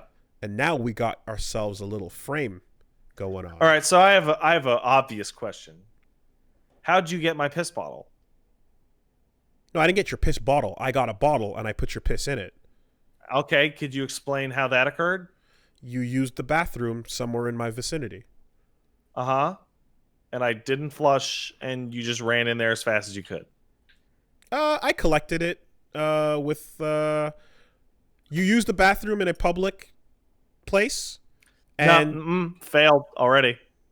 You specifically? Okay. Yeah. All right. Well, because let's say someone is not exactly the cleanest, and they leave a bit of a mess behind. Okay, yeah, good. Yes. And that's good enough to reverse engineer the identity of said individual. Why don't we just skip the piss and just move on to like taint grease or something? And because you get you do a jumping jack, and then you grab your hand, you get a good old good old scrape of taint grease. You just rub that on something because you can feel that on a surface. I send in a silent drone to grab one of the many piss bottles surrounding your feet right now. Mm-hmm. And I now have evidence to frame you with because I've acquired you think one I of got your... the LTG piss bottle thing going on? Well, I mean, most assuredly. I would... You know what? You know what I love? Steal one of your Every bottles. Every time we do this, Wooly, I always look over and see the phrase, "Come on, guys, I'm eating." And all I can think of is like, this precedent has been set. That's your fault. That was your error. I started this? I started this. I have supreme confidence that if we were to dig backwards to Long enough. Yeah. the first instances, wherever they may be, from episode 1 and up, that the extension of the bit, the keep it going, fill for time, talk about body fluids, is 100% ball in your court. No. Wooly. I don't mean you. I mean the person who thinks they can listen to this podcast with a weak stomach while eating. Oh. Yeah, you should know better by now. But it was you that caused that situation to happen where taint grease and food were combined into one smelly but owned piece of food. Also, like, you should be able to handle a little piss talk while you're eating. That's not a big deal. Come on. It's good for you. It's just a little yellow. It ain't that bad. It's just a little snow flavor. No, nothing, you can handle that.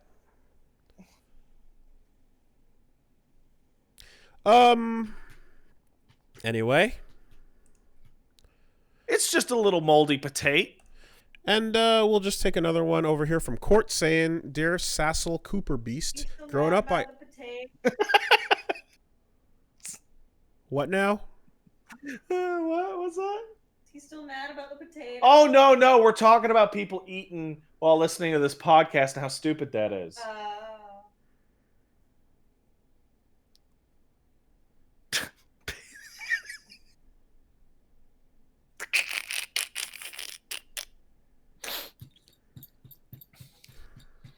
Careful you're not eating moldy potatoes, person at home, because you definitely wouldn't want to have...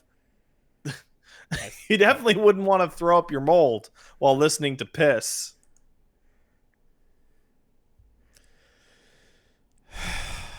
I just saw your face. Because I was just telling people that it's no big deal. It's just a little piss talk. Yeah, it's still a piss talk, man. You can't ruin nothing. Come on. And then they came for me. It's just a little fuzz between your teeth. and then who was left to defend me? Yeah. When I wouldn't defend the others before me. Yeah, see, there you go. Yeah. I'm one of those. I'll admit I'm kind of a jackass about that because I like hearing awful things does nothing to my stomach at all. Seeing, yeah, sure, right, but hearing, whatever. I have a very vivid imagination. Yeah. Well, anyway, let's just take this last one and get out of here. Sassel Cooper Beast. Growing up, I often had milk and cereal separate, but this was because I was a slow eater and cereal would get soggy by the time I got halfway through it. And I largely accredited this to ADHD sometime until later in high school. I realized I was actually allergic of grains and oats and such, and it wasn't until college that I found that my grandfather had something called oral allergy syndrome, which means that stuff like fresh fruits, vegetables, and other common things have an effect on me. While I'm completely comfortable being called a villain, I thought it'd be interesting to hear that not all crazy food stuff is because of crazy. Sometimes your damage indicator is your own health and you just don't realize it. Yeah, sometimes it's your body has failed you. But let it be known that when you're acting like a crazy person with your cereal just because it's your brain, that also means your body has failed you. Just a part of your body closer to the top of your head. Also, whenever a supervillain has one of these weird traits, it's not always by choice. Many times it'll be like, oh yeah, this weird Bond villain was born with this weird condition, so they do this weird thing, and that makes them a supervillain, but also their choices.